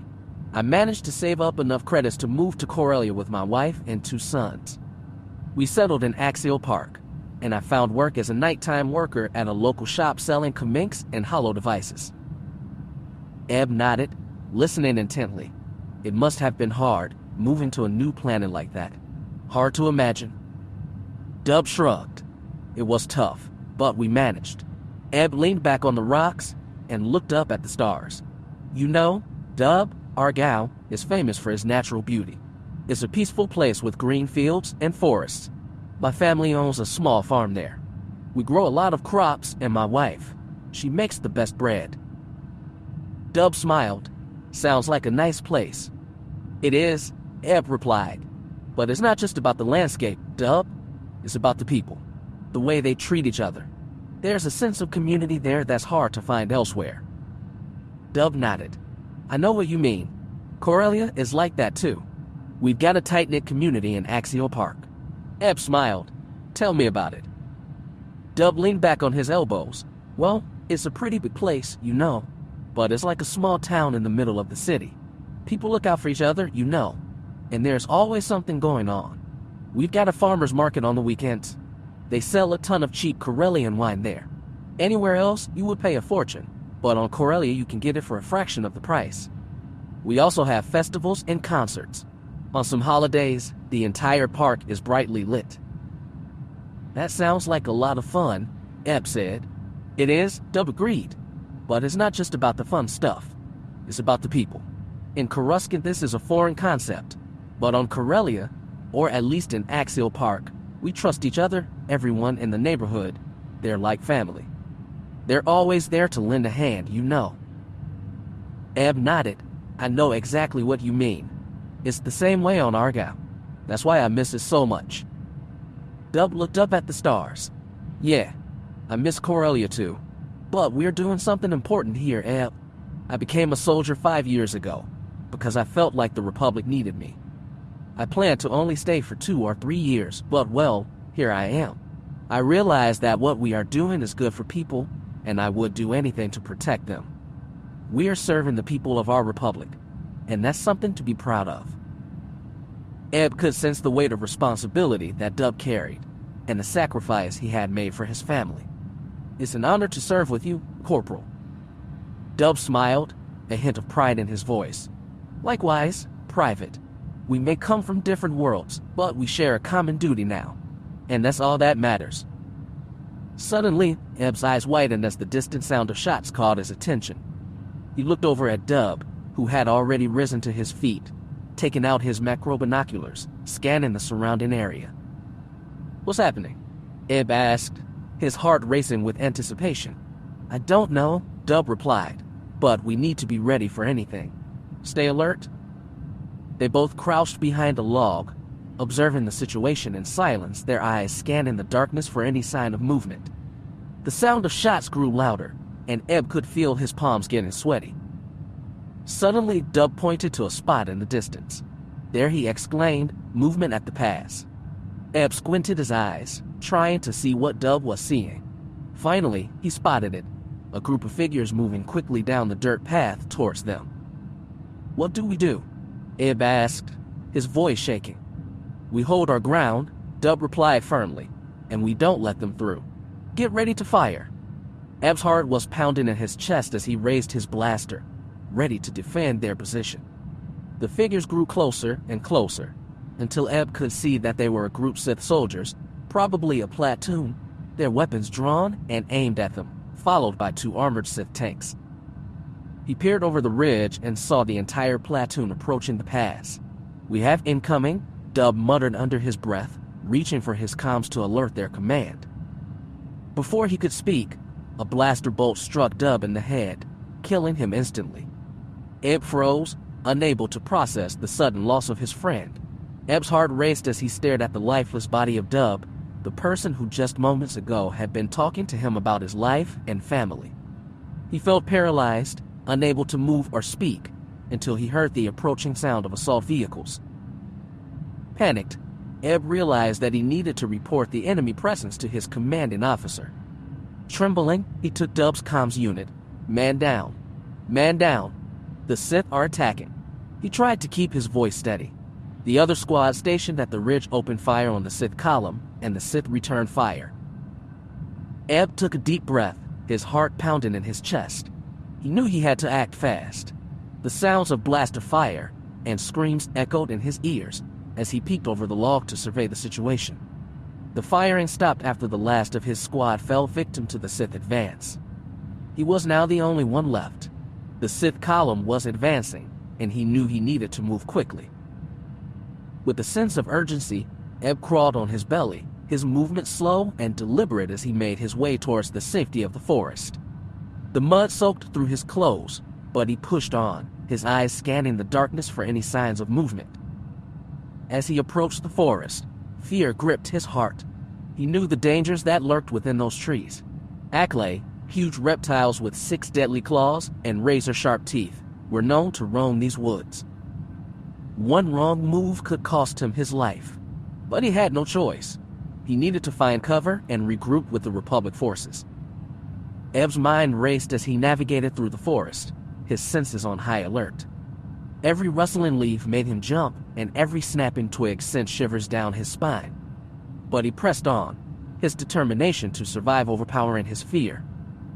Suddenly, Ebb felt a searing pain shoot through his leg, causing him to cry out in agony. He quickly sought the shelter of a fungus tree next to him. Ebb's heart was pounding as he struggled to stay quiet, his leg throbbing in pain. The head of the blaster bolt had removed part of his calf, and he was able to see parts of his bone. An octopedal insect scurried around his feet, adding to his distress. He took a deep breath, trying to steady his nerves, and focused on the task at hand. He needed to get out of the forest and into the city.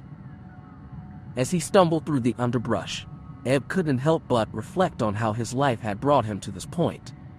He had never intended to become a soldier, let alone be caught up in the war. But he had joined the military out of a sense of duty, a desire to serve the Republic and protect the people he loved. He stopped, thinking back to what Dub had told him about his duty. He made the conscious decision to not run. As he hobbled back to the road, his thoughts desperately searching for a way to stop them. With a sense of purpose, Ebb made his way back to his squad's position at the pass, determined to carry out his plan. As he surveyed the passing platoon, Ebb estimated their number at around 70 soldiers. His heart racing with adrenaline, he quickly located the rocket launchers that were meant to take out the enemy vehicles. The absence of rocket fire told him that the launcher squad had been taken out before they could act. Undeterred, Ebb took the launcher from a fallen trooper and made his way towards the Sith assault vehicle that was firing from the rear. The enemy soldiers had attacked the city's first line of defense in the distance, leaving the vehicle vulnerable from the front. Ebb walked along the road, catching up to the column which was now engulfed in fighting at the city limits. Ebb kneeled at the edge of the woods, steadying the launcher, taking careful aim at the air intake radiator, the weak point of Sith assault vehicles that he had learned in the academy. With a roar, the rocket was launched and struck the vehicle squarely below the radiator. The resulting explosion was deafening, but Ebb knew he had succeeded. However, the soldiers near the vehicle quickly turned their attention towards him. Ebb turned to run, but he was too slow. A blaster bolt struck him square in the stomach, the pain intense and overwhelming. He collapsed to the ground, his mind racing with thoughts of his family and home. As he lay there, he heard the renewed sound of blaster fire in the distance, the life slowly draining from him as he slipped away into the darkness. Ebb's senses were fading fast. The pain in his stomach was excruciating. Suddenly, he heard the sound of blaster fire, loud and fierce. Ebb's eyes flickered open, and he saw his fellow troopers fighting with all their might against the Sith invaders. The sound of their blasters was like music to Ebb's ears. He knew he had given them the distraction they needed to counterattack. Just as he thought he was done for, he heard someone scream, "Medic!" A trooper appeared before him, and Ebb saw the face of his commanding officer, Lieutenant Aminer. "Well done, Private," the lieutenant told him until he saw the damage. "Stay with me, Private. Listen to me, you're going to be okay," but Ebb knew it was a lie. He was too far gone. With the last burst of energy, he whispered into the lieutenant's ear, "Tell my wife and daughter that I love them." Ebb's eyes closed, and he felt himself slipping away. For a moment, there was nothing but darkness, but then a small smile crept onto his face. He had done it. He had fought with everything he had, and he had beaten the Sith. Chapter 8. As Namus descended towards Felucia's surface in his transport, he pondered over the situation at hand. Having ordered a dozen squadrons to loosen up defenses, before following the Republic fleet to Liana, his brigade of 250 men had been split into 3 platoons, one assigned to secure the spaceport, while the others approached from the east and west. However, upon receiving reports, Namus was forced to conclude that all 3 platoons had failed in their objectives. The first platoon, tasked with securing the spaceport, hadn't even touched the ground before being swiftly shot out of the sky by anti-air cannons. It was a baffling decision by the officer in charge, given that Namus himself was currently employing fighters and bombers to soften up the defenses. The remaining platoons had touched ground, but their efforts were met with mixed results. The eastern platoon had landed on flat farmland and was quickly surrounded by Republic armor, while the western platoon had managed to reach the outskirts of the city before being overwhelmed by a devastating explosion from the rear. As he surveyed the planet, Namus couldn't help but be surprised by the presence of Republic forces. From what he knew, the Gossams who ruled Felucia were traitors who refused to join the Republic. However, it seemed that the Republic had offered a hefty price to gain their allegiance. Nonetheless, it hardly mattered, for Felucia was to become a part of the Imperial sector of the Tion cluster soon enough, with its capital at Liana. As Namus's transport descended through the thick clouds of Felucia, he gazed upon a chaotic scene below. Fortunately, due to his fighters' valiant efforts, only 2 of the 10 anti-air cannons remained operational, indicating a measure of success in his attack. Hence, the last 2 cannons were unable to deter the formidable division of 30,000 soldiers and 150 Sith, including 4 Sith Lords, from their mission. As the transport neared the surface, the remaining cannons began firing wildly, shooting down 3 of Namus's ships in quick succession. Eventually, Namus made his way to the surface. Multiple gunships landed by Namus's side, setting up a perimeter. Upon disembarking, Namus was immediately confronted by a hail of blaster fire from Republic soldiers guarding the spaceport. Swiftly and skillfully deflecting their deadly projectiles, Namus advanced towards their position, intent on eliminating the enemy forces before him. Igniting his lightsaber, he deflected blaster bolt after blaster bolt, moving closer to the soldiers.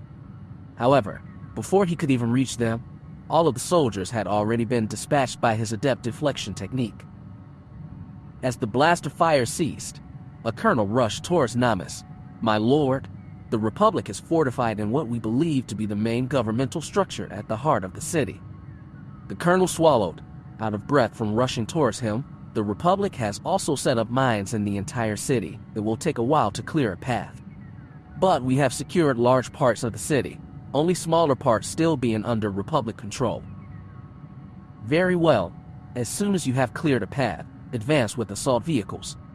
I want bombers and artillery to soften up the defenses," Namus commanded. Namus himself proceeded towards the building, witnessing the frontal facade crumble before his eyes and an assault vehicle explode due to the inadequacy of the mine removal team. Eventually, Namus arrived at the building. He led a squad of soldiers and began clearing the rubble, only to find a reinforced Cortos's door which proved impervious to lightsabers. Thus, he was forced to devise an alternate strategy. "All troops are to evacuate a 1-kilometer radius around the building. I want a cruiser to fire an orbital turbolaser shot at the building," Namus ordered, retreating back to the spaceport. Namus observed the cruiser's arrival in orbit and felt the ground tremble as it fired. Upon returning to the building, he found the Cortos's door reduced to scrap metal and a massive 50-meter crater surrounding it, along with the remains of the Republic soldiers who had guarded it. Removing the debris once again, Namus descended the narrow stairway to another door. While he initially assumed it was also Cortos's, closer inspection revealed it to be made from durasteel. Activating his lightsaber, he sliced a large hole in the door and used the force to push it open. Blaster fire erupted from the other side, but Namus deftly deflected each shot as he walked through. Any surviving troopers were quickly dispatched with choking, electrocution, or a swift cut from Namus's lightsaber. After eliminating the remaining troops, Namas stood at the intersection of a 20-meter hallway, contemplating his next move. He gave a quick hand signal to the Sith that had tailed Namas to proceed straight towards the command room, where he assumed the last of the Republic forces were holed up. However, a strange feeling tugged at him, a feeling of hate and regret urging him to explore the other hallway. He knew exactly what he would find there. "Assault the command center. I will take care of this hallway," Namas ordered, the other Sith nodding. Namas advanced cautiously down the twisting hallway, his senses alert for any threats. Suddenly, he felt a strong pull towards a door on his right. He hesitated for a moment before realizing that the door was not locked like the others. He raised his hand, mentally preparing for the encounter. With a flick of his hand, he activated the button on the door's right side, and it slid open. At the same time, Namas ignited his lightsaber and took a defensive position. As Namas stepped into the room, he remained silent, maintaining his composure. The robed figure in front of him sat still with his eyes closed, seemingly deep in meditation. Namas could feel a sense of confusion emanating from the figure, as if he was trying to confirm who had entered the room. Suddenly, the figure shifted and turned his head slightly. Namas couldn't believe his eyes. It was Master Carr, with his orange skin and unmistakable presence. He knew he was here, yet the revelation still caused him to shiver. Despite his shock, Namas kept his cool and didn't speak a word. To his surprise, Master Carr was equally surprised, if not more surprised at his presence, jumping up and staring at him. His face was covered by a mask and goggles, but Namas could sense the shock in his body language. Carr's voice trembled as he spoke. "Nictor, you're alive." Namas's voice shook with rage as he replied, "You abandoned me. You didn't even come back for my body. You left me to die on that planet. You're a traitor." Namas shouted in rage. Namas hastily walked back and forth in front of Carr, ready to slice him up. Actually, that would be too merciful. Carr's voice was soft and apologetic as he said, "I didn't know what happened to you. I searched for you, but I couldn't find you. I thought you were gone, and I had to leave before the Sith found us." Namas scoffed at Carr's words. "You left me behind. You left me to the mercy of the Sith." Namas seethed in his rage, ready to strike at any moment. "Maybe I should thank you for bringing me to the Sith. I have become far more powerful than I could have ever imagined," Namas said with contempt. Carr's voice was filled with regret as he replied, "I'm sorry, Nictor. I truly am. But I swear to you, I never meant to abandon you. I thought you were gone, and I had to protect the other younglings." Carr continued. "Nictor, PL, silence," Namas interrupted. "My name is Darth Namas, and you are beneath me," Namas spat. "You left me to die on that planet, Carr," Namas growled. "And you know who saved me. It wasn't you. It was the Sith. They gave me a new life." Carr didn't say anything, just standing there.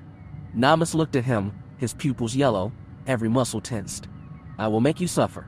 I will make you beg for death," Namas spat, stopping to face Carr. He was going to make Carr pay for what he had done. Namas and Carr stood facing each other, ready for battle. Carr, though older and more experienced, looked uncertain, as if he didn't want to fight. But Namas had made up his mind, fueled by years of anger and hatred. Namas advanced, lashing out at Carr. Carr quickly ignited his lightsaber to propel the attack. The two circled each other, their blades humming as they clashed in a series of furious strikes. Carr was skilled, but Namas was fueled by a fierce determination to defeat his former master. Carr fought defensively, but Namas would have none of it, his attacks growing more and more vicious with each passing moment. Namas was relentless, his attacks growing more and more aggressive. Sparks flew as their blades clashed again and again, illuminating the room in a bright light of red and green. A sudden force push forced Namas back, catching him off guard. But Namas regained his balance and retaliated with a fierce burst of lightning. However, Carr calmly absorbed the energy with his hand, seemingly unscathed by the attack.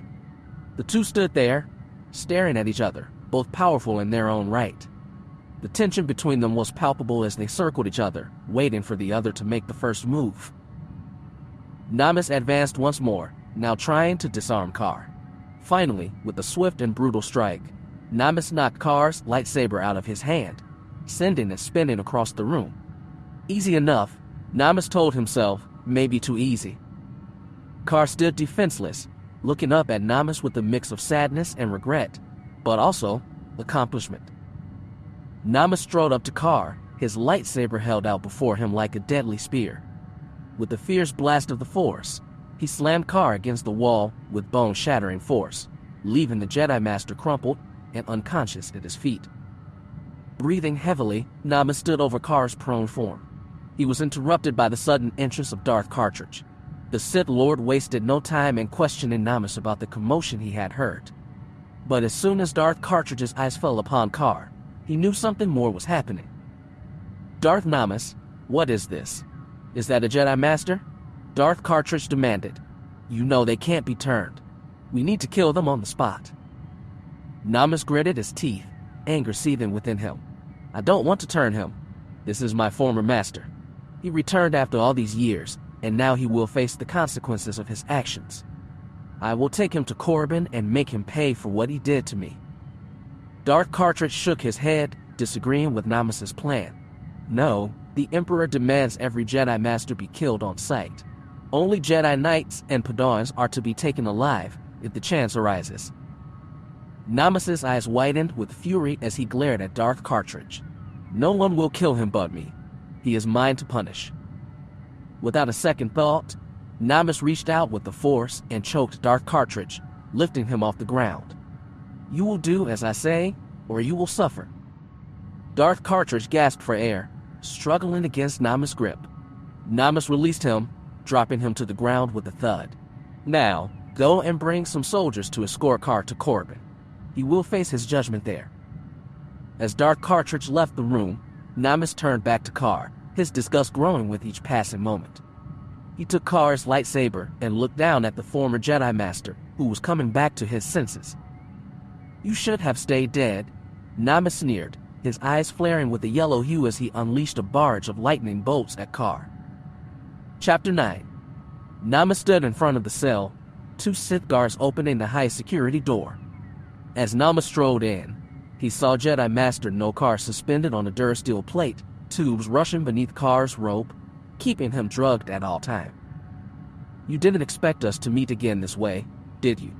Namus said, grinning. His voice was icy, expressing his control of the situation. Car didn't answer. "Well then, I have a few questions for you. I would advise that you answer," Namus said, standing in front of Car. "First of all, why did you go to Felucia?" Namus asked. Car hesitated, but eventually relented. It was a request made by Admiral Hijito to establish a military base to better defend the Thanium Corridor, Car said, his voice weak. Namus chuckled. "Well, that worked out brilliantly, didn't it? How is it that you never knew of me? Haven't you seen my endorsement of Gravis?" Namus asked. Car grimaced. "No, I never did. I was busy at the time, and no one told me. I doubt they recognized you." Namus winced at the remark anyway. "How is the Jedi Order doing? Do they miss me?" Namus asked, given no time to answer. "And how is Kaya? Is she still alive? Or did you also forget her on some expedition?"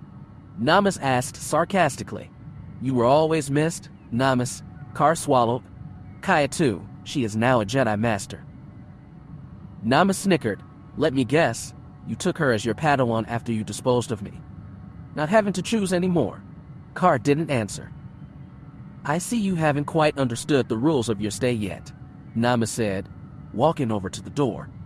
Next to the door, 3 red buttons stood vertically. Namus pressed one of them, causing the cables holding Car in place to shock Car with a burst of electricity. Namus walked back to Car. "This will be so much fun. I will show you so much of the dark side." Namus watched Car, a few minutes passing. "So, tell me, why did you run when I needed you?" Namus asked, a hint of anger returning to him. Car sighed. "I told you before, I never wanted to leave you. It was an accident." "PFF," Namus sneered. "Tell me how then," Namus demanded. "I went to the Jedi Council." Initially hesitant, they eventually allowed me to take a small group of younglings with me. My plan was to visit Bacca, a world of both Jedi and Sith history, and I decided to bring you, Kaya, and 6 other younglings with me. Carr paused to clear his throat, his voice coming out in a weak whisper. I could never have imagined that the Sith would be there. Though Bacca was close to Sith space, the front had been stable for some time. It was purely by chance. Namas remembered as Carr talked. He was in the cockpit when the ship came out of hyperspace. Carr was showing him the controls of the ship when they saw the Sith fleet in front of them cutting down Republic ships. I wanted to turn the ship around, Carr continued, but we came out of hyperspace so close to the Sith cruisers that they hit the ship with turbolaser fire. The hyperdrive was damaged and the ship was about to fall apart, so I decided to land on the planet. We were under heavy fire, and I managed to crash the ship on a beach. I gathered all of you, and we fled into the forest. We set up a small camp, and I tried to get a signal to the Republic while not being found by the Sith. I knew they were looking for us. Recon ships frequently passed by, but I didn't know their interest in us was so great that they sent an army of Sith. I tried to usher all of you to a new position as the Sith came closer to us. Namas's mind flocked back to that day. He remembered that a group of Sith suddenly ambushed them. They ran through the forest, the Sith coming closer. Then, while you were running, you tripped over some root. I halted and came back to you, but the Sith were on top of us. I needed to retreat to save the others. I didn't want to leave you. Namas's mind drifted back to that fateful day. He could vividly recall the moment when he stumbled, his body hitting the ground with a thud. Carr had almost reached him, but then, out of nowhere, a Sith leapt at him, forcing Carr to retreat. Namas watched in horror as Carr turned and ran, casting one last desperate look at him. As he lay there, helpless and vulnerable, another Sith approached him, their lightsaber ignited and ready to strike. Namas could feel the fear coursing through his veins. The situation seemed utterly hopeless. But suddenly the Sith's body was pierced through the heart, and he slid aside. Namas gasped in shock as the lifeless corpse slid to the side, revealing the imposing figure of Darth Underlord. Namas could still hear the Sith Lord's words echoing in his mind. I sense great power in you.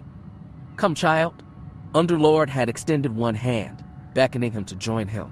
For a moment, Namas had hesitated, but eventually, he had taken Underlord's hand, feeling the power of the dark side course through him. His mind came back to the present. As Namas stood facing Carr once again, he realized how far he had come since that fateful encounter. He had embraced the ways of the Sith and risen to become one of the most powerful Sith Lords in the galaxy. But you did leave me, and that's when Darth Underlord found me, Namas said, his voice low and dangerous. He saw my potential and took me as his apprentice. He showed me the power of the dark side and gave me a new life. A life you could have never given me, Namas said, anger boiling up in him once more. Namas moved over to the door, pressing the button again and again. Chapter 10, 1745 BBY. 5 years later. Today, I stand before you to speak about the brutality of war. For the past 5 years, we have been engulfed in a renewed conflict that has brought nothing but pain and suffering. We have witnessed the Sith invasion of the Tion cluster and the horrors that have occurred in its wake. We have seen the destruction of entire worlds, the displacement of countless families, and the loss of countless lives. The atrocities committed during this war are beyond words. Recently, I met a family who fled their home world of Katath.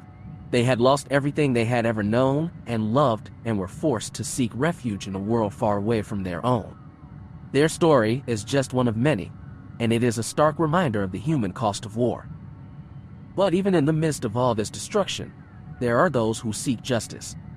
The trial of Admiral Hijito is proof of that.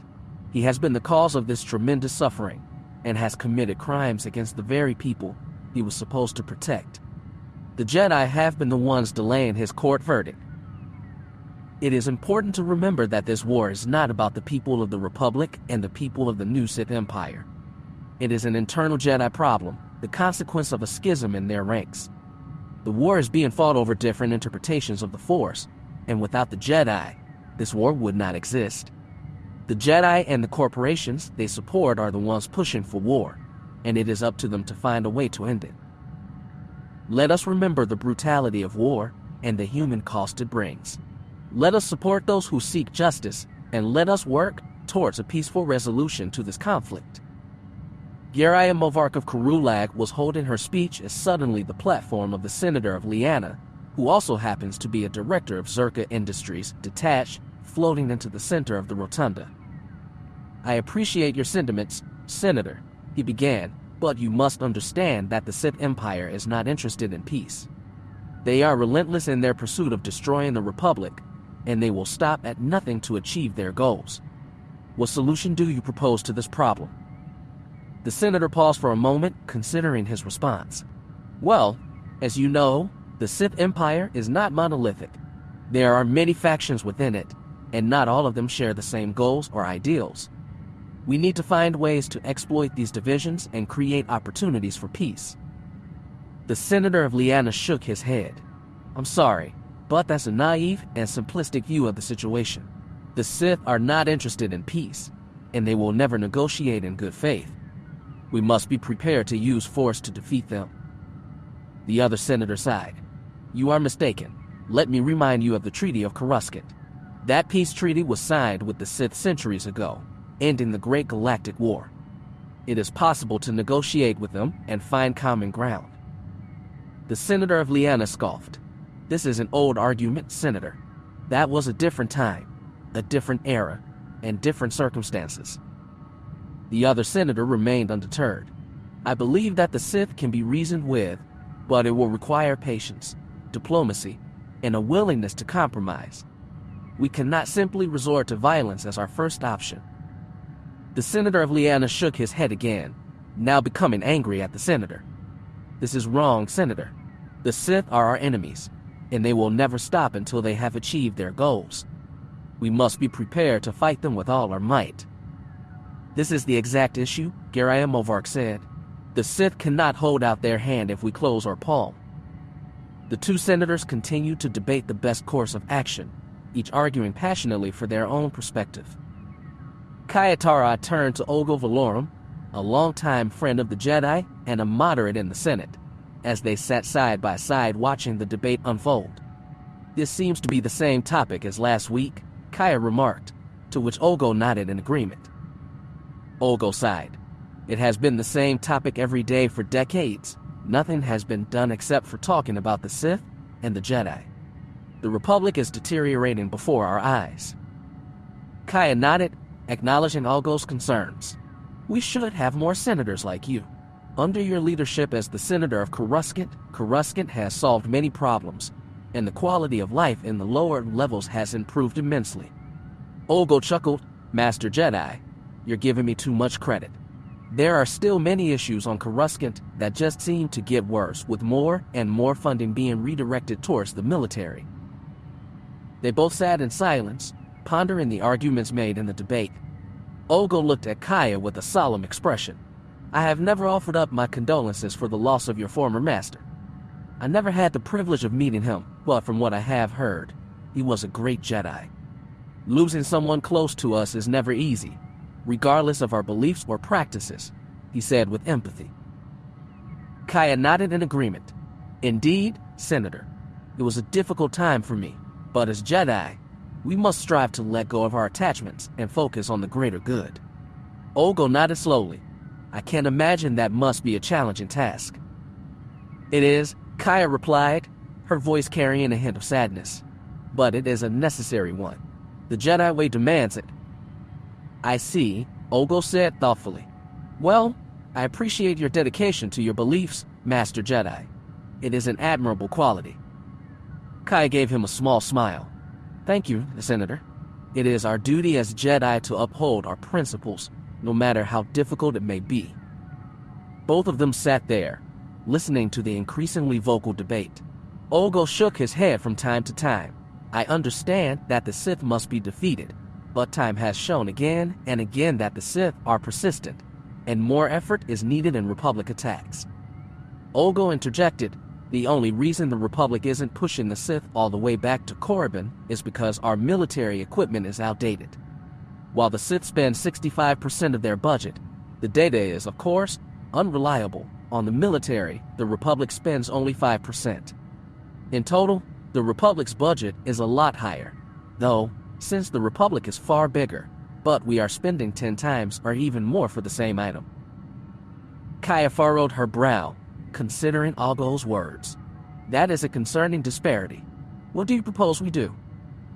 Olgo leaned forward. We need to nationalize the large arms corporations to secure a cheap supply of war material. It's a necessary move, despite my dislike for disturbing the free market. Kaya shook her head. That move would give too much power to the government and take it away from the people. Olgo chuckled. The corporations barely represent the people. We need to prioritize the war effort over corporate profits. Kaya fell silent, mulling over their discussion. The situation was dire, and something needed to be done.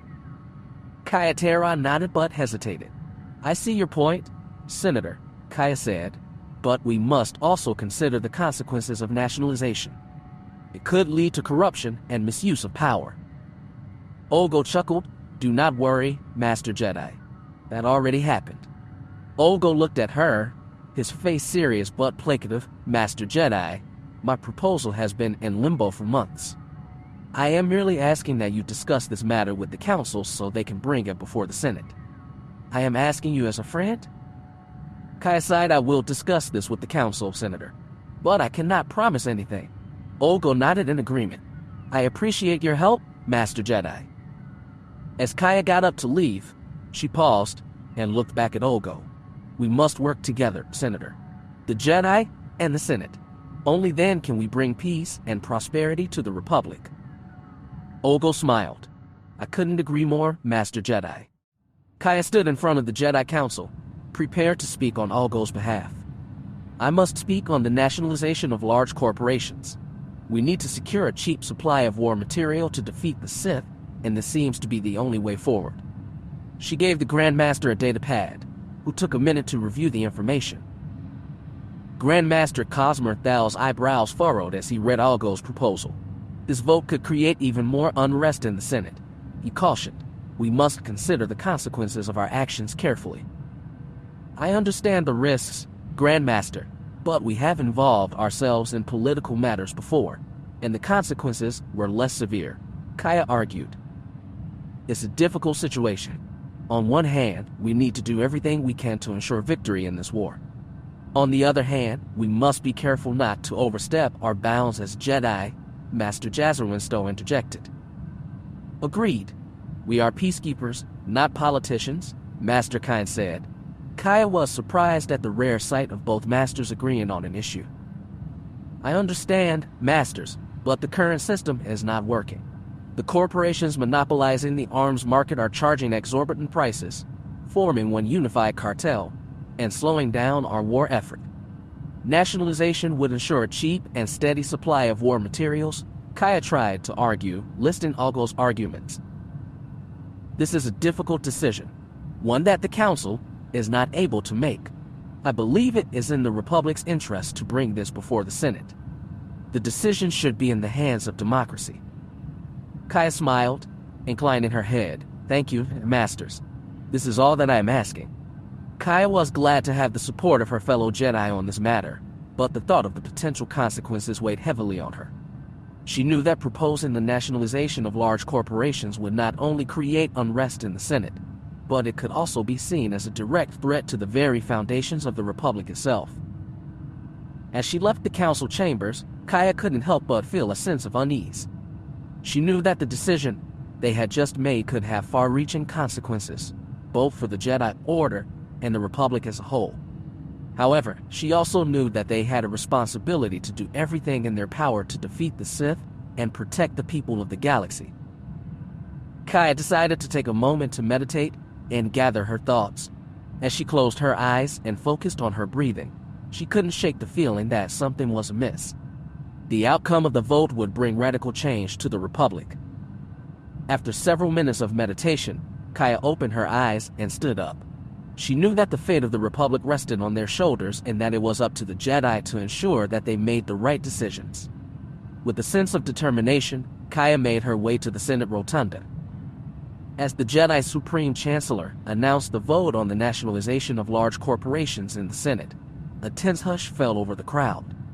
Master Kaya Taro, seated next to Olgo Valorum, watched as multiple platforms immediately detached and voices rose in protest.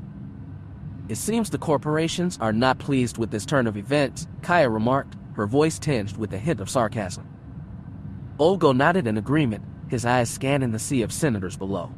"They have a strong hold on many of these politicians. It's no surprise they're fighting back." As the debate continued, tensions escalated, and senators began to yell at one another. The peaceful members of the peace movement, including Senator Garia Movark, stood in support of nationalization, but their voices were drowned out by the influential corporate-backed senators. "This is madness," whispered Kaya, feeling the weight of the situation on her shoulders. "The Republic is tearing itself apart." Even the Vice-Chancellor's call for order fell on deaf ears as the yelling continued, rising to a deafening crescendo. With a sigh, the Chancellor made a decision. "Enough," he bellowed, turning off the speakers of all senators. The hall fell silent, and the Jedi Master couldn't help but feel a sense of despair. "This is not the way to save the Republic," she murmured, her gaze fixed on the chaotic scene below. Kaya watched the senators, her eye falling upon the senator from Liana. The hush that befell the senator of Liana was almost palpable, the weight of the moment pressing down on him as he turned to his bodyguard and gave a small nod. His face was a mask of grim determination as he surveyed the rotunda, taking in the chaotic scene before him. Then, without a word, his platform began to slowly retreat to his docking position, a silent signal to other senators to do the same. For the supporters of the bill, the senators' retreat was nothing short of a triumph, a sign that their cause had gained the upper hand. Their conversations filled the air like the rustling of leaves on a gentle breeze. Amidst the heated discussion in the Senate, suddenly a series of blaster shots echoed throughout the Grand Hall, causing chaos and panic to ensue. Without hesitation, Kaya sprang into action, determined to protect those around her. She swiftly made her way towards the source of the shots, pushing past the panicked crowd as she headed towards the commotion. The once serene atmosphere was now filled with blood-curdling screams and frantic footsteps echoing against the walls. Climbing up 3 stories, Kaya finally reached the top floor, only to be met with a haunting sight. The ground was littered with the lifeless bodies of senators and guards alike, their blood staining the once pristine floor. 10 Zerka HK assassin droids marched towards her, equipped with vibroblades and blasters aimed straight at her. Without wasting any time, Kaya ignited her lightsaber and quickly deflected the droids' blaster shots, taking down 2 of them in the process. As she advanced towards the rest of the droids, Kaya expertly sliced through 2 more, taking them down with ease. Her efforts were soon met with reinforcements as new Senate guards arrived on the scene, aiding Kaya and taking down the rest of the rogue droids. "Master Jedi," a voice behind her said. She turned to see a guard, stains on his armor. She looked at him expectantly. The Senator of Liana had been arrested, and the Supreme Chancellor has called in the Jedi to secure the Senate, the guard said. With a heavy heart, Kaya slowed her pace and turned to the guard. "Thank you for informing me," she said with a nod. "I'll go and aid my fellow Jedi in securing the Senate. Please make sure that all senators are safe in their offices." The guard nodded back, and Kaya rushed towards the rotunda. As she ran, she couldn't shake off the feeling of disappointment and frustration. The Senator of Liana was responsible for the senseless attack on the Senate. What could have possibly driven him to do something like this? Sure, the vote threatened his assets, but that wasn't worth a massacre. As she arrived at the rotunda, she saw several Jedi already engaged in combat with a group of assailants. She immediately joined the fray, using her lightsaber to deflect incoming blaster shots and slice through droids. With each move, she tried to keep her mind focused on the task at hand, but her thoughts kept drifting to the Senator of Liana and the chaos he had unleashed. After several intense minutes, the assailants were neutralized, and the Jedi had secured the Senate. As she caught her breath, Kaya looked around at the damage that had been wrought. Dead bodies and debris were scattered throughout the rotunda, and the once majestic chamber was now a scene of destruction and chaos. She couldn't help but feel a sense of sadness and loss. The Senate, once a symbol of democracy and progress, was now a battleground, a place where violence and fear had taken root. She wondered if they could ever truly recover from this. As Kaya arrived at the landing bay, she was greeted by Grandmaster Cosmer Thal. His expression was grim, and Kaya knew that something was wrong. He wasted no time in informing her of the dire situation the Republic was facing. Zerka, Kuadrive Yards, and all other corporations involved in the bill have embargoed the Republic, he said. They have halted all trade, even with blockading worlds like Karulag and Alderaan. And that's not all. They've sent a list of demands. Demands? That's preposterous, Kaya said, stunned by the corporation's audacity. She knew, however, that they couldn't risk another war. They would have to somehow reach an agreement with these corporations that wouldn't involve further bloodshed. I agree, he replied, but it seems that the corporations involved have taken drastic measures to prevent the nationalization of their assets. It appears that they have been planning this for some time. Kaya nodded in agreement. It seems too coordinated to be a coincidence, she said. They must have had an emergency plan in place for this scenario. They knew their prices were too high for the Republic not to act on them, Kaya sighed. What did they demand? She asked. Cosmer Thal sighed heavily before continuing. First, they demand immunity for all senators of their client worlds, including the senator of Liana, who is suspected of having given the order for the shooting. Secondly, they want a treaty that says no corporation can ever be nationalized by the Galactic Republic. And finally, they demand payment for all profits that are lost by this embargo. If their demands are not met, they will have all of their client worlds secede from the Republic entirely. Kaya was stunned. These demands are unacceptable, she exclaimed. The Republic can't meet them. I know, Cosmer Thal agreed. But we also cannot risk cessation in these times. We need to find a way to negotiate with these corporations without further bloodshed. Kaya nodded, understanding the gravity of the situation. What's the plan? She asked. We will send an ambassador to the corporations to negotiate a deal that isn't too harsh on the Republic, Cosmer Thal said. The talks will be held on the planet Pygel, a client planet of Zerka. Kaya nodded in agreement. I will do whatever I can to support the negotiations and ensure that they go smoothly. Good, Cosmer Thal said. We need all the help we can get if we are going to find a peaceful resolution to this crisis. Kaya took a deep breath, steeling herself for what was to come. It was going to be a tough road ahead, but they had no choice. The fate of the Republic rested on their shoulders. Before we begin negotiations, we need to secure the Senate and investigate any further involvement in this atrocity, Grandmaster Cosmer Thal declared, his voice solemn. The fact that assassin droids had infiltrated the heart of the Republic was a terrifying security breach that couldn't be ignored. A Senate guard of high rank approached the two Jedi, his expression grim. The body count is 74, including 26 guards, 12 senators, and 36 civilians, including servants, ambassadors, and advisors who were outspoken supporters of the peace movement, he reported. The loss weighed heavily on both Jedi, but they couldn't let their emotions cloud their judgment. Just then, Kaya's holocom beeped, and she answered to hear Ogo Valorum's voice on the other end. Are you all right, Master Taro? Kaya's holocom beeped insistently, and she hurriedly answered it. On the other end was Ogo Valorum, his voice filled with concern as he asked, Master Taro, are you all right?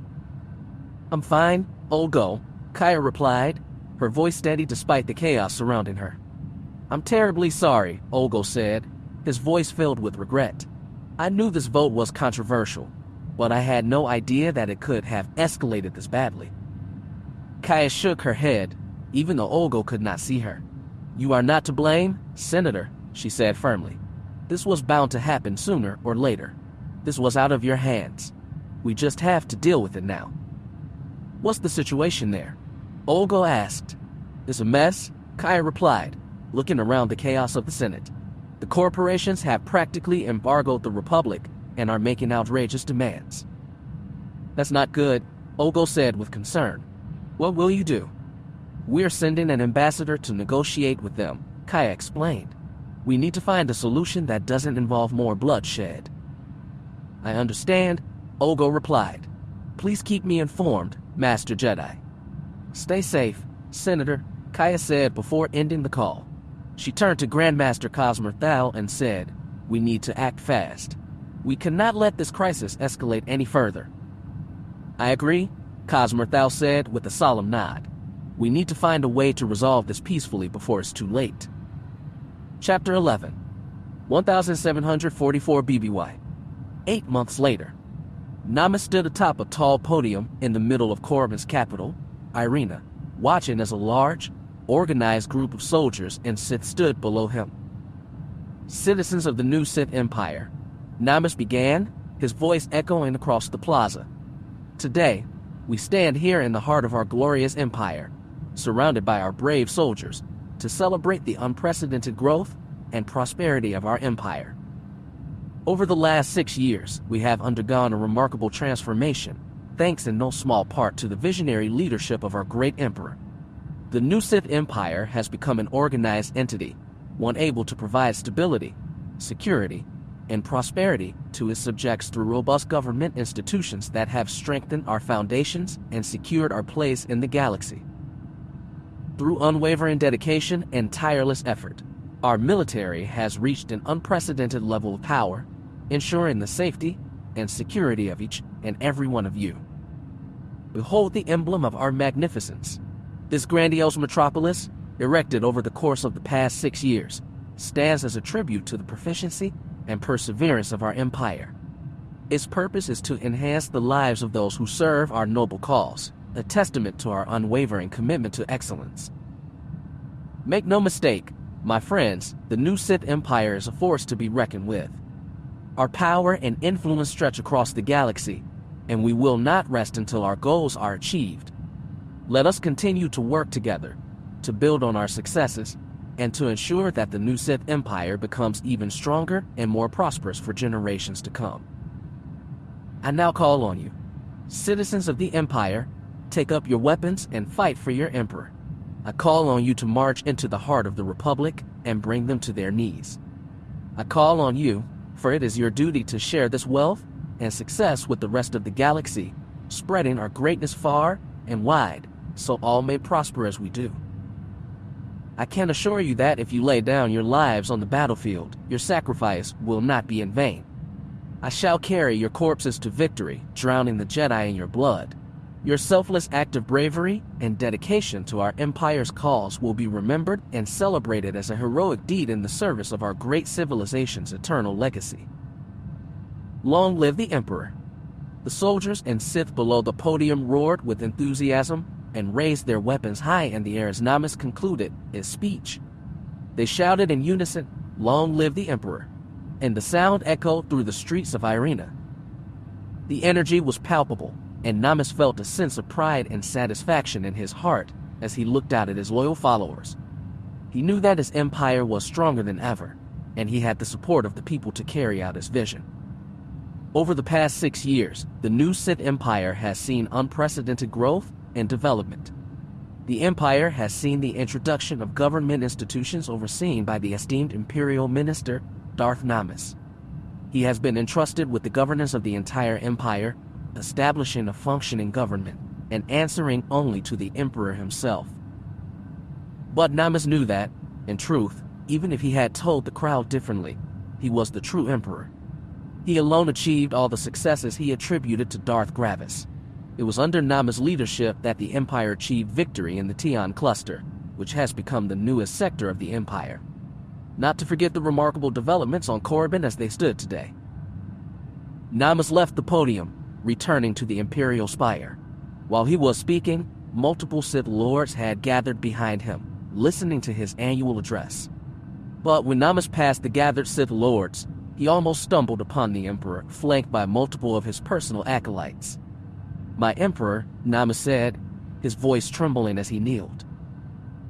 "Imperial Minister," the Emperor said, calling him by the position he created for himself a few years ago. "I have been informed of some troubling news. I have heard you are holding your former Jedi Master prisoner." Namis audibly swallowed. How could he have known? Did he watch him? Follow him? No, Gravis was way too arrogant for that. Someone told him. A guard maybe. He couldn't help but feel a sense of unease. He had always been a loyal servant of the Empire, but now he had to face the Emperor's wrath. Namas was taken aback, but he quickly regained his composure. My lord, I assure you that he is of no consequence to the Empire. He is simply a relic of the past. The Emperor, however, was not convinced. I will be the judge of that. Take me to the prisoner. Namas led the way to his personal prison block, located deep within the bowels of the Imperial Spire. The Emperor and Pharaoh followed him. So, this is Jedi Master Nokar, your old master? The Emperor asked, intrigued by the prisoner's demeanor. Namas hesitated for a moment before answering. Yes, I captured him on Felucia. The Emperor watched Kar Pharaoh. How long has he been suspended here? Pharaoh spoke up. He has been here for a few months now, my lord. Namas believed he had no value to the Empire.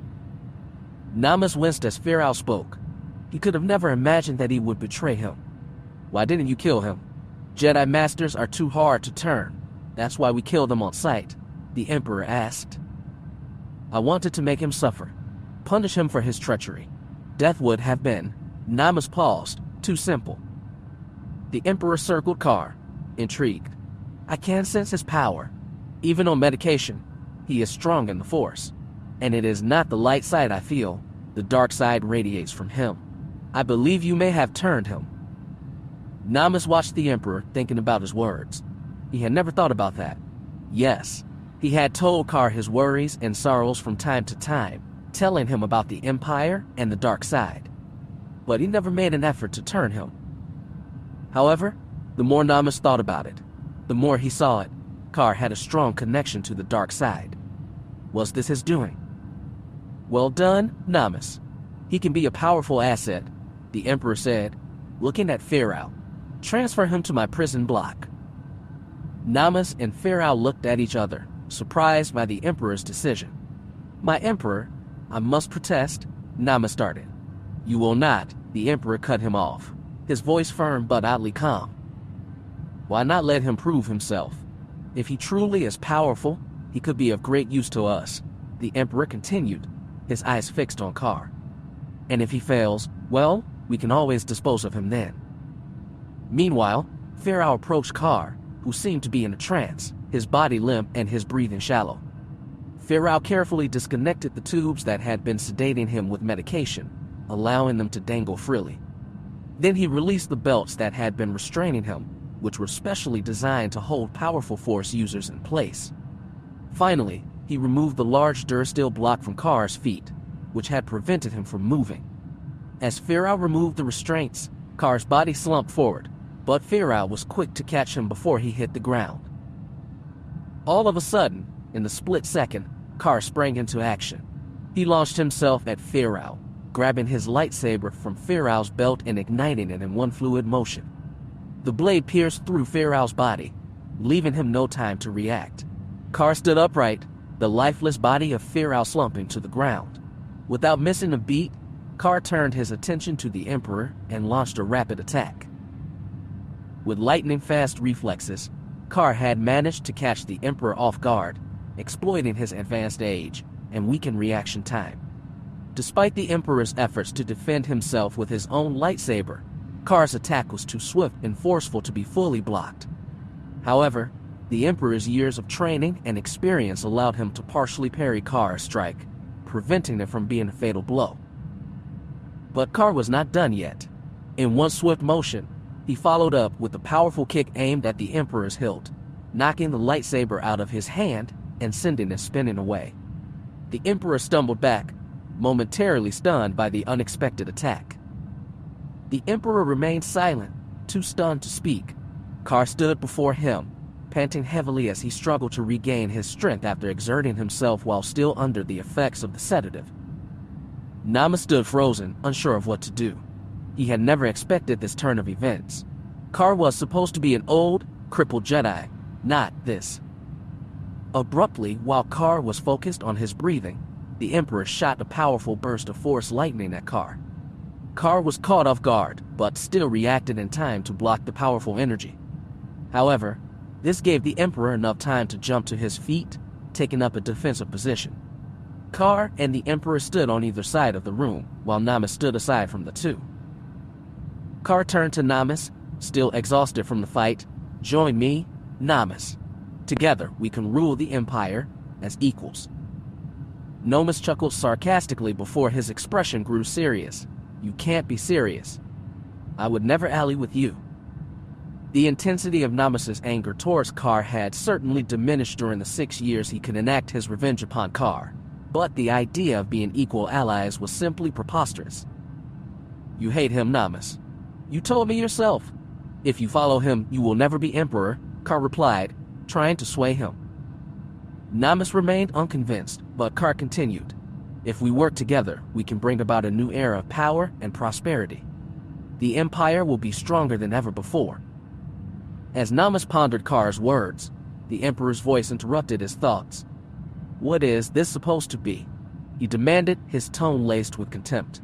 "Namas, you can't trust this Jedi," the Emperor sneered, emphasizing the last word with disdain. "Be reasonable, he will betray you the moment he gets the chance." Namas weighed the arguments from both sides, contemplating the validity of Kar's proposition. While the Emperor was still in power, he was too entrenched to be dislodged. However, he was growing old and frail, and it was only a matter of time before he passed away. But was Namas willing to wait for years or even decades for that to happen? Furthermore, he wasn't sure of Kar's strength, having known him as a Jedi who was proficient in the Force but not on the level of the Emperor. Perhaps his fall to the dark side amplified his abilities. As Namas continued to ponder, he finally arrived at a decision. Namas glared at the Emperor. "Your time has come," he said, his voice cold and controlled. Namas ignited his lightsaber, ready to strike at him. The Emperor's eyes widened in shock and anger. "You dare to defy me," he snarled, his face contorted with fury. "I'm not defying you, my lord," Namas replied calmly, his gaze fixed on Kar. "I'm making a choice, and I choose to stand against you." "You're a fool, Namas," the Emperor spat, his voice dry and hoarse as he coughed. Kar nodded with approval, the skin on his ears tensing. He had regained his composure and was no longer panting heavily. "Together, we can put an end to this excuse of an emperor," he declared, his voice steady and unwavering. The Emperor scoffed, his expression mocking. "You think you can defeat me?" he said, his voice dripping with contempt. "You are nothing but a traitor and Jedi scum. You will regret this decision, Namas." However, Namas remained resolute and undaunted. "I will never regret killing you," he declared, his eyes gleaming with determination. As they advanced towards the Emperor, it was clear that he would be a formidable opponent against one of them but not against both. Sensing this, the Emperor used the Force to bring Firal's lightsaber to his hand, now wielding two. The Emperor lashed out at Kar, but he dodged the attack and retaliated with a swift strike of his own. The sound of clashing blades filled the air as the three combatants fought with fierce intensity. The Emperor was a skilled fighter, but his age had weakened him considerably. He struggled to keep up with the younger and more agile Namas, and his attacks lacked the ferocity and precision that they once had. Namas pressed his attack, striking with quick and calculated movements, while Kar used his Force abilities to evade the Emperor's strikes and land powerful blows of his own. As the fight wore on, it became clear that the Emperor was outmatched. His lightsabers were knocked out of his hands, and he was forced to defend himself with his bare hands. He stumbled backward, tripping over the body of Firal, and fell to the ground. Kar and Namas stood over him, their weapons pointed at his chest. The Emperor looked up at them, his eyes filled with fear and desperation. "Please," he begged, "have mercy. Spare my life, and I will tell you a secret," the Emperor stuttered pleadingly. "He is a prisoner in my cell block." Kar and Namas exchanged a look. "Who is this prisoner?" Kar inquired in a frigid tone. "He came here, on his own accord, a few years before you did," the Emperor began. "I spent much time with him, but he grew reticent after I attempted to coerce the information out of him." What knowledge does he possess? Carr interrupted, his tone unrelenting, interrupting the Emperor. I believe he holds the knowledge of essence transfer, the key to immortality. The Emperor responded with a heavy sigh. Namas flinched, his head shaking in disbelief. That's impossible. Only Darth Underlord knew the technique. The knowledge died with him, Namas said, disbelief in his voice. The Emperor nodded. That might be correct, but I have come to believe that he may be Darth Underlord himself. Namas was taken aback. Ridiculous, he exclaimed. Carr interjected with a calm voice. This seems improbable. Who is this prisoner? The Emperor let out another weary sigh. He goes by the name of Darth Endedu, but you may know him as Murdag, he disclosed. Carr's eyes widened with surprise at the mention of Murdag's name. Murdag. I thought he died during the Battle of Malrev, Carr said, his voice tinged with disbelief. The Emperor chuckled weakly. Yes, many believed him to be dead, but I assure you, he's very much alive. And he's been my prisoner for some time. Carr and Namas shared a glance, and then turned back to the Emperor. Without a word, they both raised their lightsabers and plunged them into his chest. The Emperor let out a gurgling gasp, then fell silent. Carr and Namas deactivated their lightsabers and turned to leave. As they walked away from the Emperor's lifeless body, they discussed their next move. We need to find Murdag, or Darth Endedu, as the Emperor called him. If this man is somehow Darth Underlord, Namas trembled. Carr nodded in agreement. But first, I need my robe and lightsaber, he said, his tone unwavering. Namas hesitated, remembering how he had tortured Carr not long ago. Carr seemed oddly unbothered by it. Eventually, he turned to open a small compartment where he had stored Carr's lightsaber and robe. Upon pressing the button, the compartment hissed open with a cloud of dust. Namas reached in, retrieving the items. When he turned back around, he noticed that Carr was not paying attention to him but rather to his own hand, with small sparks emanating from it, zipping from finger to finger. This does feel detoxicating, Carr commented, his voice laced with amazement as he examined the electric current surging from his fingers as if they were a set of power coils. Namas presented Carr with his robe and lightsaber. Carr elegantly threw on his robe and fastened his saber to his belt. A slight nod from Carr was all that was needed for them to exit the room. Namas followed Carr out of the door, lost in thought. Why would Carr do this? What had he done to him? Namas wondered if Carr truly sought to rule the Sith and, if so, what motivated him to do so. All of a sudden, Namas felt a force at his throat, lifting him off the ground. Though he struggled, he found himself unable to break free from the invisible grip. Carr stood before him, stopped in his tracks, in the middle of the cell block hallway. Carr turned, and Namas saw his left hand outstretched, curling upwards, gripping his throat through the force. Carr's grip tightened, and Namas could feel his life force ebbing away. He forced himself to remain still, suppressing his body's reflexes to struggle and gasp for air. You should watch your back, Namas, Carr said, his voice calm and emotionless. The skin next to his mask tensed as the muscles condensed, signaling a grin. For a short time, I thought I might have misplayed. The Emperor was more powerful than I anticipated. I didn't expect you to fall so easily, Carr said.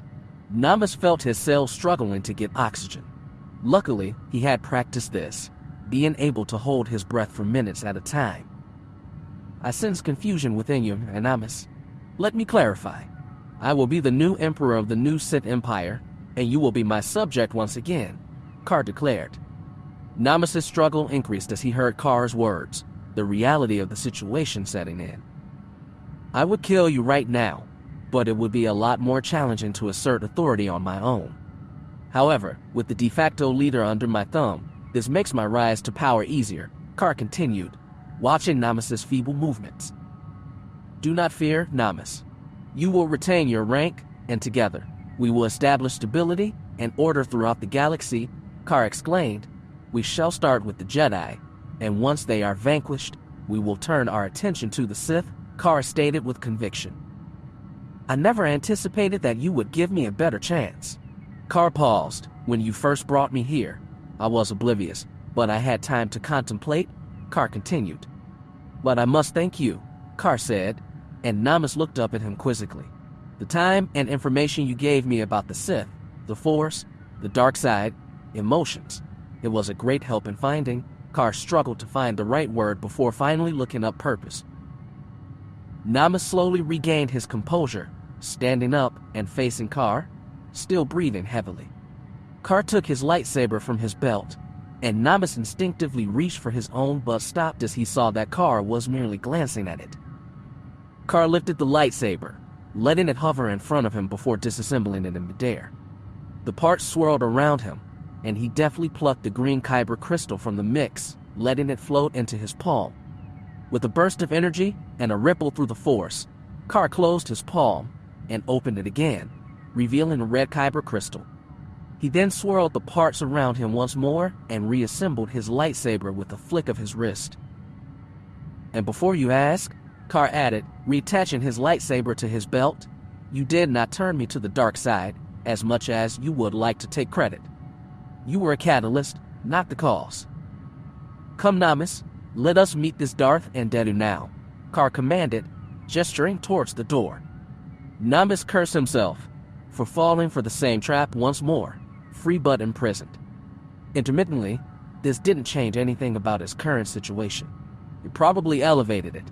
If he had helped Gravis, everything would have continued as it was before.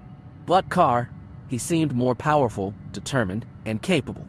He may have made the right choice after all. He might not be Emperor yet, but he enjoyed a better position. For now, he would serve. They traversed the winding corridors of the stronghold until they reached the round pathway, from which every minister's cell block originated, sprawling outwards like a labyrinthine web. As they made their way towards the Emperor's cell block, they caught the attention of several Sith acolytes and guards who gazed at them with curiosity. Approaching the door to the prison block, Car and Namas were confronted by two imposing figures, some of the Emperor's personal acolytes. The acolytes' expressions were cold and determined, their weapons at the ready as they surveyed the two newcomers. Without warning, the acolytes lunged forward, their weapons igniting in the dimly lit corridor. Car and Namas sprang into action, their movements precise and calculated. Namas was quick and agile, dodging the guard strikes with ease and landing several blows of his own. Car, on the other hand, moved with calm and measured grace, his lightsaber humming as he deflected the guards' attacks. Despite the guards' formidable skill, it was clear that the guards were heavily outmatched. Within a few seconds, the guards were disarmed and defeated, their bodies slumping to the ground. Approaching the cell, they could make out the silhouette of Murdag, crouching in the shadows. Car ignited his lightsaber and expertly cut through the lock on the cell door. The door creaked open, revealing the gaunt and feeble figure of the prisoner inside. Darth and Dedu was suspended in the cell, similar to Car, with empty eyes and a lifeless demeanor. So, it is really you, Car exclaimed, taken aback by the sight of the Togorian, and Dedu glanced up at Car, then shifted his gaze to Namas. As his eyes met Namas, a flicker of recognition crossed his face. Namas winced, "You're Darth Underlord." Car's face contorted in sudden realization. He must have transferred his essence into Murdag's body on Malra 4. Darth Underlord was never truly dead. He simply found a new host. Car paused. He then came here to seek power, naming himself Darth Endedu. But the Emperor imprisoned him here. They both regarded Endedu with solemnity, aware of the great potential his knowledge held. His knowledge is invaluable. We must extract it with the utmost care. Car spoke with conviction, his eyes fixed on the Togorian. But for now, we must turn our attention to the Empire, he continued, turning to leave. Namas followed suit, stealing a final glance at Endedu before following Car's lead. As they entered the turbolift and ascended towards the throne room, Namas couldn't help but feel a sense of apprehension. The weight of what they were about to do bore down on him heavily. When the doors to the throne room opened, they were met by a phalanx of acolytes who blocked their path. Namas stepped forward. "Stop. The Emperor is dead. This is the new Emperor," but they remained steadfast in their duty. Without warning, Kar unleashed the force. His power sent the guards tumbling to the ground. "You will submit," Kar demanded. The guards quickly bowed in submission as Namas and Kar strode past them, their determination palpable. As they made their way to the throne, they encountered more Sith acolytes, but none dared challenge the new lord and his companion. The once imposing stronghold now seemed to cower before their might, recognizing the shift in power that had occurred. Kar strode towards the window, his gaze fixed on the sprawling city below and the desolate landscape of Korriban in the distance. At last, he muttered under his breath, his eyes taken in the view. "I need a new name," Kar announced, turning to face Namas. His words caught Namas's attention, and he leaned in curiously. "I cannot rule this empire with the name of a Jedi. I must adapt," Kar continued. He paused for a moment, lost in thought. "I've spent a lot of time pondering this in solitude. I don't want to be called the Emperor, even if that's the title that comes with the role. It lacks the resonance of a true name. I've analyzed my strengths and weaknesses, and I've decided to choose a name based on my merits. I'm not imperious or impaling. I'm cunning, astute, perceptive, and vicious. Therefore I am," Kar broke off, holding Namas's gaze, "Vectivous." Vectivous turned to Namas, expecting a response. Namas swallowed and replied, "Yes, Darth Vectivous is a fitting name, my lord." "Very well," Vectivous said decisively. "I want you to assemble some troops in the plaza below. I will address them personally and ensure that my words are broadcast across the entire galaxy. In the meantime, I will meet with some of these Sith Lords." Chapter 12. Several months have elapsed since the Senate massacre. A mere week following the tragedy, a concord was brokered on the planet Pygel, dubbed the Pygel Accords.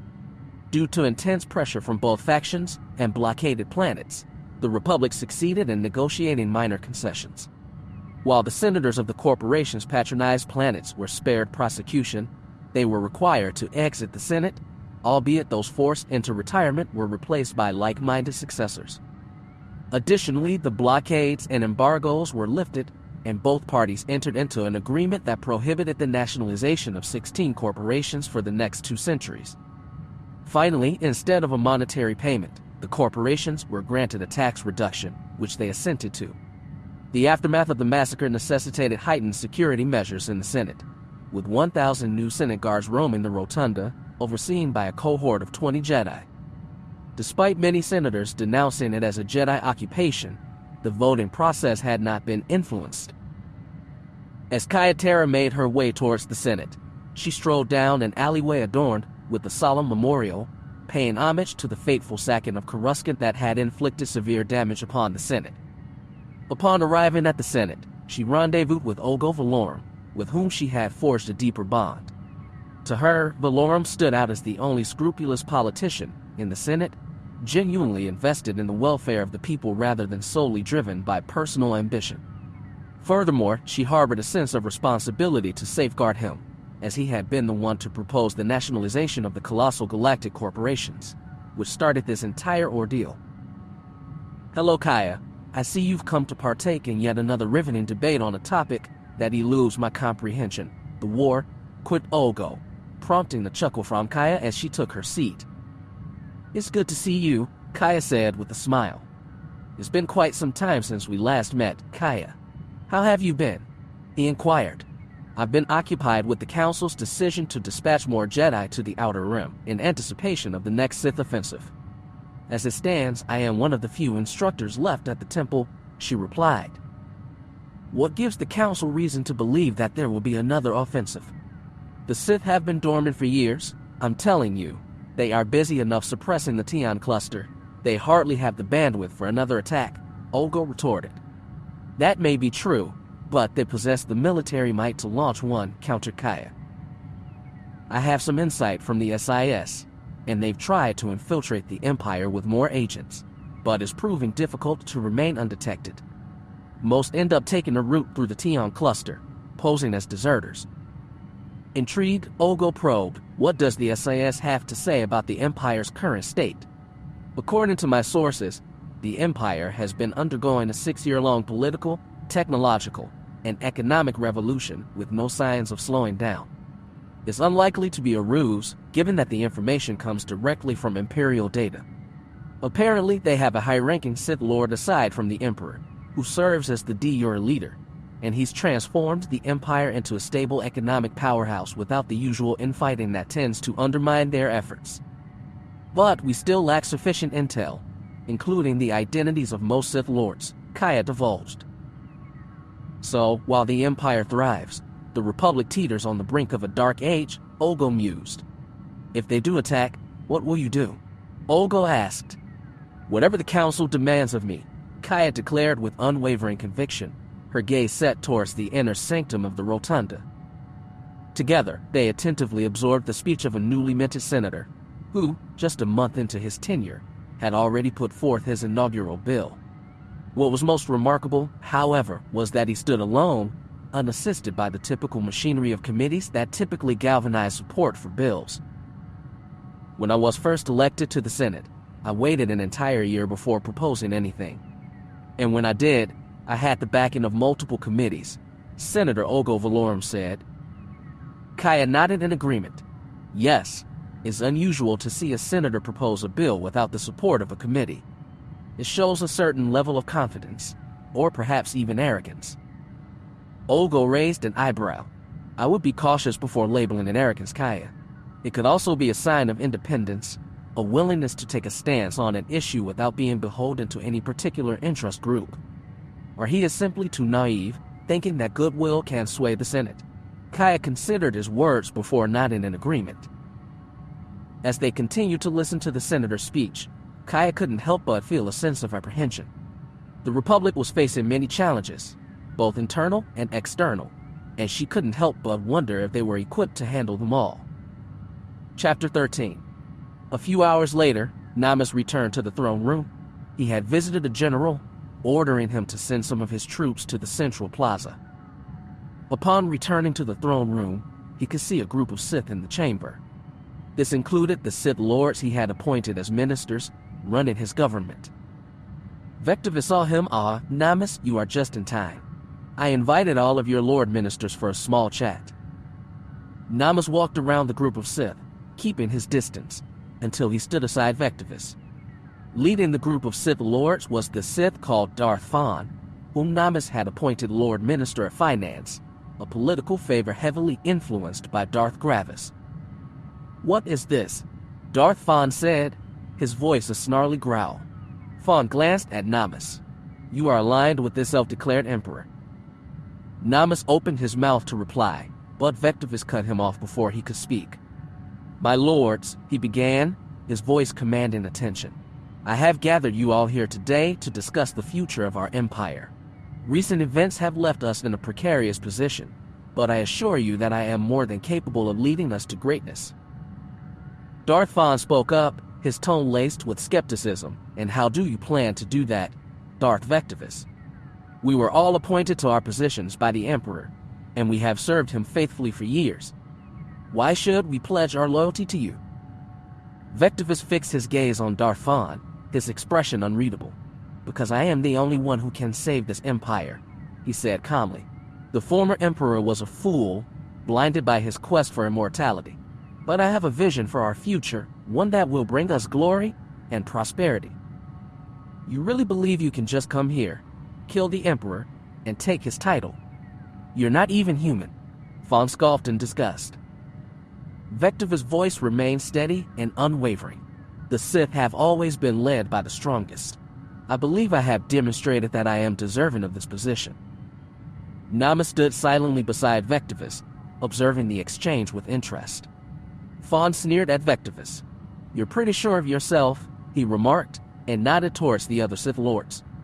They started to advance towards Vectivous, but he was not caught off guard. With lightning speed, he snatched one of the Sith Lords to his right and pulled him towards him. The Sith Lord was caught off guard and had no chance to defend himself. Vectivous held the Sith Lord by the throat, lifting him up and causing him to gasp for air. In a swift and decisive move, Vectivous snapped the Sith Lord's neck, causing his lifeless body to fall to the floor. The other Sith Lords halted in their tracks, shocked by Vectivous's display of strength and brutality. Vectivous fixed his gaze on Fawn, his eyes full of fury. "Kneel," he demanded once more. Fawn snarled in defiance. "I will never." But before Fawn could finish his sentence, Vectivous raised his hands, and the heavy doors behind the Sith Lords closed with a resounding thud. Vectivous advanced towards Fawn, who activated his lightsaber and met Vectivous in combat. The two powerful Sith clashed, their lightsabers flashing and ringing through the air. Meanwhile, the other Sith Lords in the room also activated their lightsabers and advanced on Vectivous, intent on stopping him. But Vectivous was more than prepared for their attack. He jumped and landed on his feet, unleashing a massive force shockwave that rocked the room. Most of the Sith Lords lost their grip and were flung backward, while a few managed to hold their ground. Even Namus, who was standing at a safe distance, was pushed back by the shockwave. Vectivous advanced once more, his lightsaber whirling in the air. He deftly disarmed Fawn by cutting off his limb, causing Fawn to fall to the ground and scream in agony. "I yield, I yield," Fawn cried out in desperation. Vectivous looked down at him, pinning him to the ground with the tip of his lightsaber. "Too late now," he said coldly, before decapitating Fawn with a swift stroke.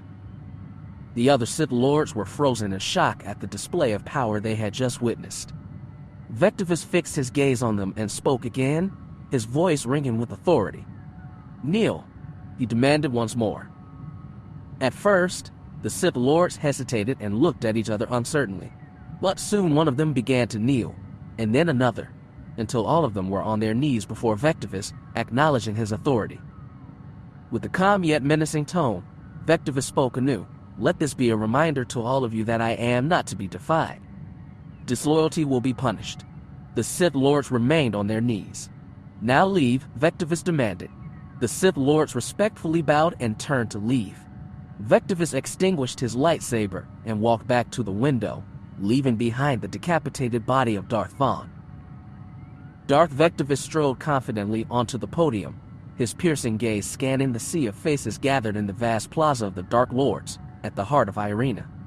Over 100,000 soldiers had gathered, while thousands more had gathered on the streets surrounding the plaza, trying to catch a glimpse of the man standing atop the podium.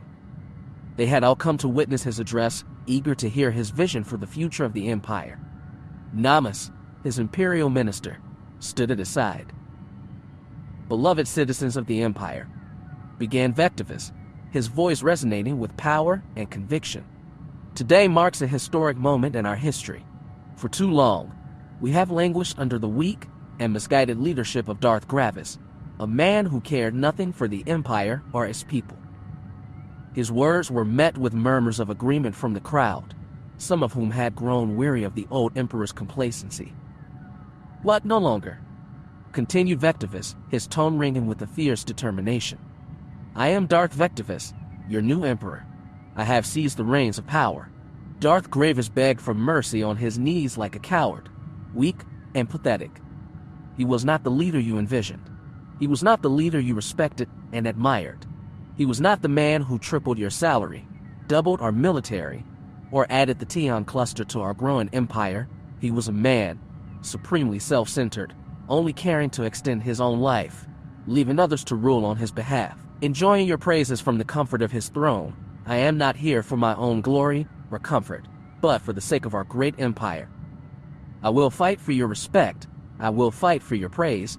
I will not rest until every planet in the galaxy recognizes our strength and bows before us." The crowd erupted into cheers and applause, energized by Vectivous's bold words. The soldiers in the middle of the plaza stood there, unmoving. "But let me be clear," he continued, his eyes blazing with intensity. "I will fight for every citizen of the Empire, but I expect something in return. I am asking for your undying loyalty, your zealous commitment, and your adamant trust to make this empire the magnificent home of order, peace, and stability. We face enemies on all sides, from the treacherous Republic to the insidious dissidents within our own ranks. But I tell you this, we will prevail. With unwavering determination, we shall combat our foes and emerge victorious, not for ourselves, but to establish harmony, structure, and affluence throughout the galaxy for all generations to come."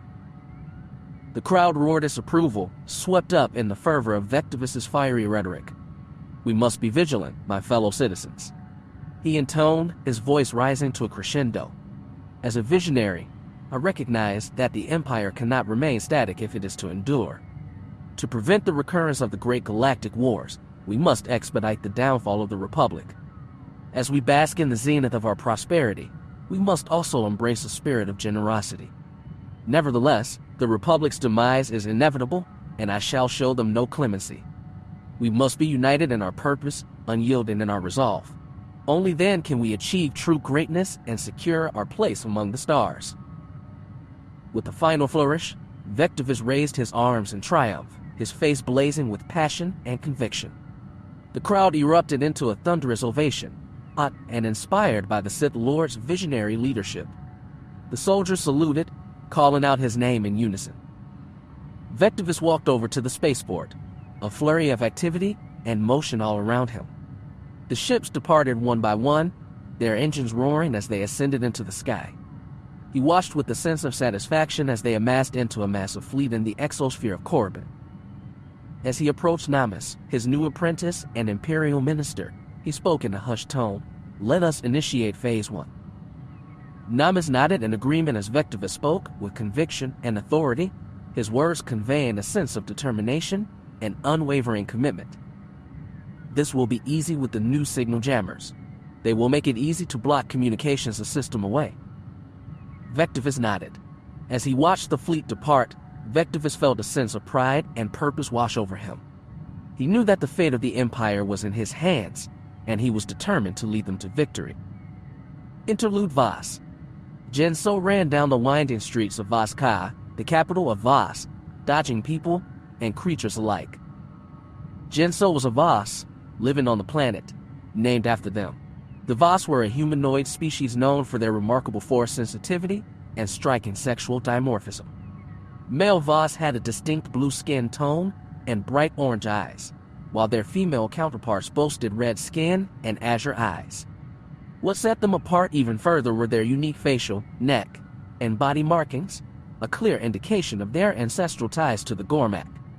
To the uninitiated, their voices held a slight mechanical tinge, making them sound almost robotic. Voss underwent a transformative, developmental change during their marriage ceremonies, which marked the beginning of their sexual maturity. But what truly set the Voss apart was their ability to access the spirit world that existed on their home world. With the right training, they could appear in far-off locations or even manifest as spirits after death, making them a truly unique and enigmatic species. Jinso ran towards the structure in which the three housed. The three were their guides and were not to be questioned. The will of the three was the will of the Voss. Jinso knew he had to get to the three quickly. The fate of the planet could depend on it. He finally arrived at the main government building and hurried inside, making his way to the council chamber. "Jinso, what brings you here in such haste?" one of the three asked as he burst into the room. "I bear news of a vision," Jinso said, gasping for breath. "The mystics have seen the annihilation of Voss." The three looked at each other quizzically. "What have they seen?" another one of the three asked. Jinso looked from one to the other. "It will be sudden and possibly soon. A large fleet will arrive, and Voss will suffer." The three exchanged looks, concern etched on their faces. They debated amongst each other, trying to interpret the vision, but couldn't come to a definitive conclusion. Jinso left the building, his mind racing. He had to do something. He decided to go to the Republic ambassador's residence since Voss was not a member of the Republic but still maintained diplomatic relations with them. When he arrived, the ambassador told him that there had been no troop movement in the past 6 years and no indication of an attack. Jinso went home to his wife to discuss the situation with her. But a few hours later, the Republic ambassador burst into his home with grave news. The Sith Empire had a new leader, Darth Vectivous, and he had declared a campaign against the Republic. They speculated that the attack would begin with Voss since Catan, the next inhabited planet, had been a victim of Sith conquest only 6 years prior. Jinso hurried to the three to inform them of this development. They interpreted the information and came to the same conclusion as Jinso, Voss would be destroyed. Jinso asked what they planned to do about it but was shocked by their response. Jinso said, "What are we going to do? We can't just sit and wait for them to destroy our planet." The three looked at each other, then turned to Jinso. "There is nothing we can do," they said in unison. "What do you mean, there's nothing we can do?" Jinso asked incredulously. "The vision cannot be altered," one of the three replied. "We had a similar situation during the Great Galactic Wars almost 2,000 years ago. The mystics saw a vision of great destruction, but no vision showed the destruction of Voss. We suffered great losses but eventually succeeded in our quest for independence." "But that was 2,000 years ago," Jinso said. "Things are different now. We have to fight back." "Fighting back will not change anything," another of the three said. "The vision has been seen, and it will come to pass." Jinso was at a loss for words. He knew that the three were not to be questioned, but he couldn't just sit idly by and watch his planet be destroyed. "But the people of Voss have a right to know," he said. "We have to warn them." "That is up to the people," the third of the three said. "We cannot force them to listen to us." Jinso was at a loss for words but knew he had to abide by the will of the three. He left the council chamber, feeling defeated. However, he knew that the people of Voss had a right to know. The planet's small population and dangerous terrain made going from town to town a risk. Wild animals like the Varanticus swarmed the forests and could stand on the dirt paths. To solve this problem, the Voss had implemented a worldwide communication network with the technology they had captured in the first Sith invasion as well as the large Republic and Imperial influence in the Great Galactic Wars. Jinso knew he had to use this network to warn the people of Voss. He spent the next few hours tirelessly trying to spread the message through the network, hoping that people would listen. He didn't know what the future held for Voss, but he knew he had done everything in his power to save his planet. Jinso was about to address the Voss, setting up a transmission from the ambassador's residence. But as he was about to press record, his heart started pounding in his chest as he saw the ambassador dashing down the stairs. "Jinso, a large fleet just appeared and is descending into the atmosphere," the ambassador yelled, grabbing his bag and belongings. "Come with me on my ship. We only have 5 minutes." Jinso paused, weighing his options carefully before coming to a resolute decision. Jinso's heart was pounding as he raced towards his home, his thoughts a jumbled mess. He knew he had to act quickly, but the enormity of the situation was starting to sink in. As he approached his house, a dark shape blotted out the sun, causing him to look up in horror. The sight that greeted him was beyond anything he had ever imagined. A fleet of massive ships was descending upon the planet, their ominous presence casting a pall over everything. Fear gripped Jinso as he grabbed his family and rushed towards the landing pad, the urgency of the situation urging him on. He knew that every second mattered, and he couldn't afford to waste even a moment. As they raced through the streets, he couldn't help but glance at the unsuspecting citizens. A feeling of guilt passed through him. Finally, they arrived at the landing pad, breathless and disoriented. The ambassador's ship was still there, and Jinso breathed a sigh of relief. As they rushed towards the waiting vessel, he couldn't help but wonder why the Sith would target them. Voss had little resources, and if they wished to gain something from the planet, they would invade it, not decimate it. This was pointless and evil. As they took off, Jinso couldn't help but feel a pang of regret for not warning the people of Voss Ka. But he knew that the vision he had received couldn't be altered. He wondered what the mystics and the three were doing. Were they safe? The mystics were probably hiding in the Temple of Healing or the Nightmare Lands. They watched from the safety of the small ship as Voss Ka was bombarded by the Sith Empire's capital ships. Buildings were being razed to the ground, and the once beautiful city was being transformed into a charred wasteland. The destruction was immense, and Jinso felt a deep sadness at the sight of his home being blasted to smithereens. Suddenly, the ship was hailed by the Sith, and the pilot tried to quickly go into hyperspace. But it was too late. They were caught in the tractor beam and pulled in by one of the cruisers. Jinso's stomach churned as they were dragged towards the enemy ships. The ambassador looked at him gravely. "We'll have to fight our way out of this."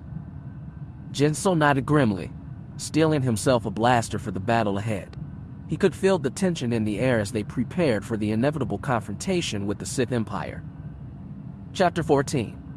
Admiral Hijito strolled across the bridge, his gaze fixed on the data pad that displayed the news of the newly proclaimed Emperor, Darth Vectivous. He had known the former Jedi Master Karr, albeit briefly, and had never expected him to betray the Republic so completely.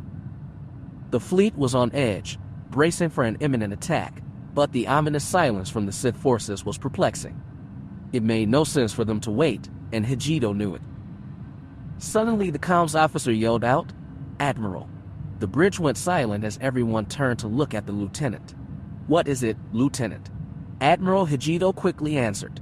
"There are reports of multiple simultaneous attacks by Sith forces. They are everywhere," the comms officer exclaimed. Hijito hurried over to the holodeck, studying the reports as they were projected. Murkhana, Vas, Jaminair, Raxus, Drawkais, he muttered to himself.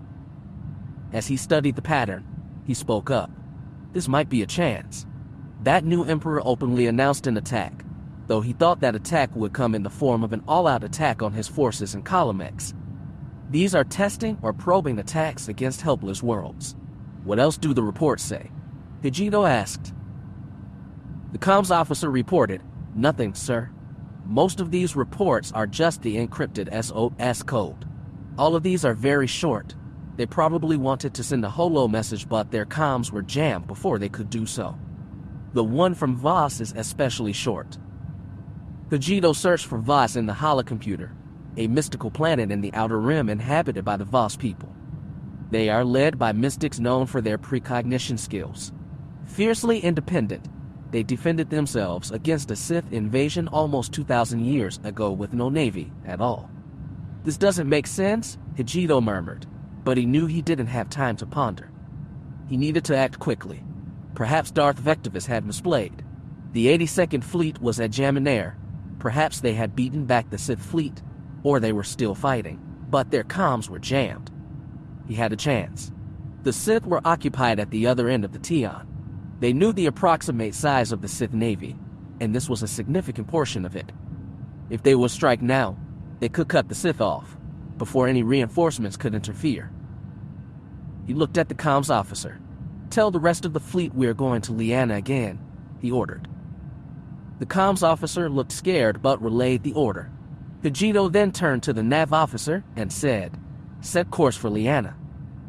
The bridge was tense as everyone got to work, preparing for the mission ahead. The ship's intercom buzzed to life as Hijito spoke to the crew. "This is the moment we have been waiting for. We will strike the Sith when they least expect it, and we will emerge victorious. Ready yourselves, for the fate of the Republic rests on our shoulders." The crew responded with determination as the ship soared off into the darkness of space, towards Liana. Advertisements. Occasionally, some of your visitors may see an advertisement here, as well as a privacy and cookies banner at the bottom of the page. You can hide as completely by upgrading to one of our paid plans. Upgrade now, dismiss message. Chapter 15. Kaya strolled down the busy boulevard of Coruscant's level 3722, passing by the clubs and shops on either side, the sound of speeders zooming overhead, and the chatter of vendors and patrons filling the air. She admired the advertisements flashing on the platforms above the bridges connecting both sides of the boulevard, catching her attention briefly before her gaze landed on a street vendor selling hot chubas. With her stomach rumbling at the delicious aroma wafting towards her, Kaya made a detour to the vendor's stall. "Hello, good sir," she greeted, eyeing the roasted meat on display. "Is this roasted gorg?" The Arcona vendor grinned at her, revealing his sharp teeth. "We call them hot chubas. You can get them like this or in a Hungry Hut breakfast with chuba eggs and some calf." Kaya's mouth watered at the mention of a full breakfast, but she settled on the hot chubas for now. "Just some hot chubas, please," she said, emphasizing the name as the vendor had done. She handed over a credit chip and waited as the vendor prepared her order. "So, what is a Jedi doing all the way down here ordering food at my establishment?" the Arcona vendor asked, curiosity evident in his voice. Kaya smiled, not surprised that he had recognized her as a Jedi from her attire. "I'm here for the culture and the diversity," she explained. "I like to watch people live." The vendor nodded in understanding, using a fork to pick up several hot tubers from the grill and placing them in a small bag. "Good thing you came to me," he remarked. "Most people here see you as some royalty at the top." Kaya took the bag of hot tubers, a faint smile on her face at the vendor's words. "Some of us do behave that way," she admitted with a small sigh. "But I'm just a trainer myself." The Arcona vendor's eyes sparkled with appreciation. "That's the most important job of all," he said. Kaya's smile grew wider as she bid the vendor farewell. "Thank you, sir," she said. "Have a nice day." The vendor returned the sentiment with a respectful bow. "A pleasure to meet you, Master Jedi." Kaya continued walking down the boulevard, enjoying the warm aroma of the hot tubers in her hand. As she crossed one of the bridges, she noticed a group of children gathered around a street performer, mesmerized by his juggling skills. Kaya couldn't help but smile at the sight. She turned into a narrower alleyway. It wasn't dark and scary, but dimly lit. The alley was quite busy. The businesses she had passed were restocking here. But as Kaya turned a corner, her smile faded when she saw a homeless man sitting on the ground, holding out a tattered cap for donations. Kaya's heart sank as she thought about how difficult life must be for him. Without hesitation, Kaya approached the man and offered him her hot tubers. The man looked up at her with surprise and gratitude, accepting the warm food with a trembling hand. "Thank you, miss," he said in a hoarse voice. Kaya nodded, feeling a sense of warmth in her heart. She knew that she had made a small difference in someone's life today, and that made her day a little brighter. She continued on her walk, feeling more connected to her community than ever before.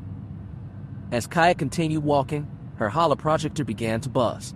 She quickly retrieved it from her belt and answered the call, only to see the tense and concerned face of Grandmaster Cosmer Thal staring back at her.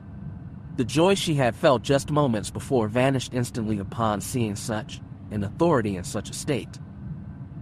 "Master Thal," Kaya greeted him uncertainly. "Have you seen the holonews?" the Grandmaster asked without bothering with pleasantries.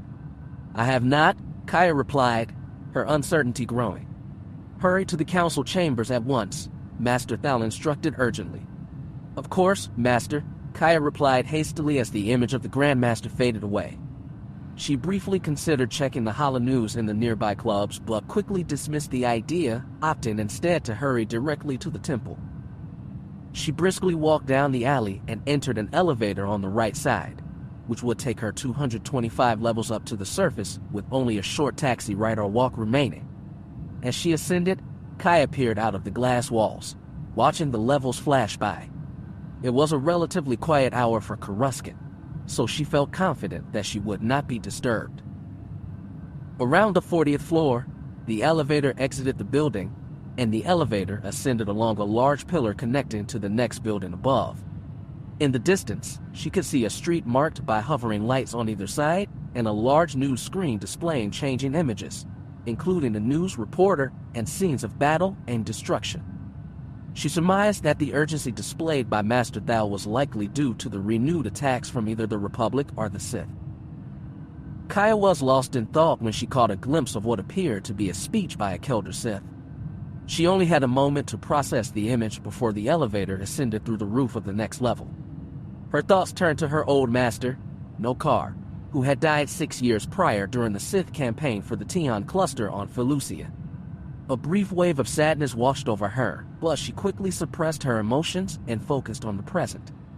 For the remainder of the elevator ride, Kaya stood in silence, keeping her mind clear and her thoughts focused. As Kaya made her way into the Jedi Temple, she couldn't help but feel a sense of foreboding. She noticed that only 3 council seats were empty, indicating that something serious was afoot. Cosmer Thal, the Grandmaster, gave her a look of extreme concern, sending a shiver down her spine. "Kaya," Grandmaster Cosmer Thal said in his deep Coruscanti voice, "the new Sith Empire has started a new offensive, which has been overwhelmingly successful." Kaya's heart sank at the news. Contact with the 82nd Fleet has been completely lost, and we presume it to be largely captured, are destroyed at Desevro. Meanwhile, our forces have been defeated 3 times in 2 days and are currently split between Pakuni and Eridan Prime. We have no idea how the entire galaxy heard nothing about this lightning advance the Sith have been pursuing for 2 days. The Sith must have incredible new signal jammers we know nothing about. He paused and swallowed, the weight of the situation heavy on his shoulders. We think that they stopped jamming the fleet signals as well as other planet signals on purpose since we received an overwhelming number of reports in the last 2 hours. Videos of destroyed cities and immense destruction. We believe that every single attack by the Sith up to this point was orbital, and that they haven't invaded a single planet. It is mere destruction and terror. Cosmer fell silent, waiting for Kaya's response. The council chamber was filled with an oppressive silence until Kaya spoke up, gathering her thoughts. This news is truly terrible, Masters. But may I ask, why have you called upon me? If the council requires my aid in the fight, I will comply, but I believe my expertise in training future knights and masters could prove most helpful here.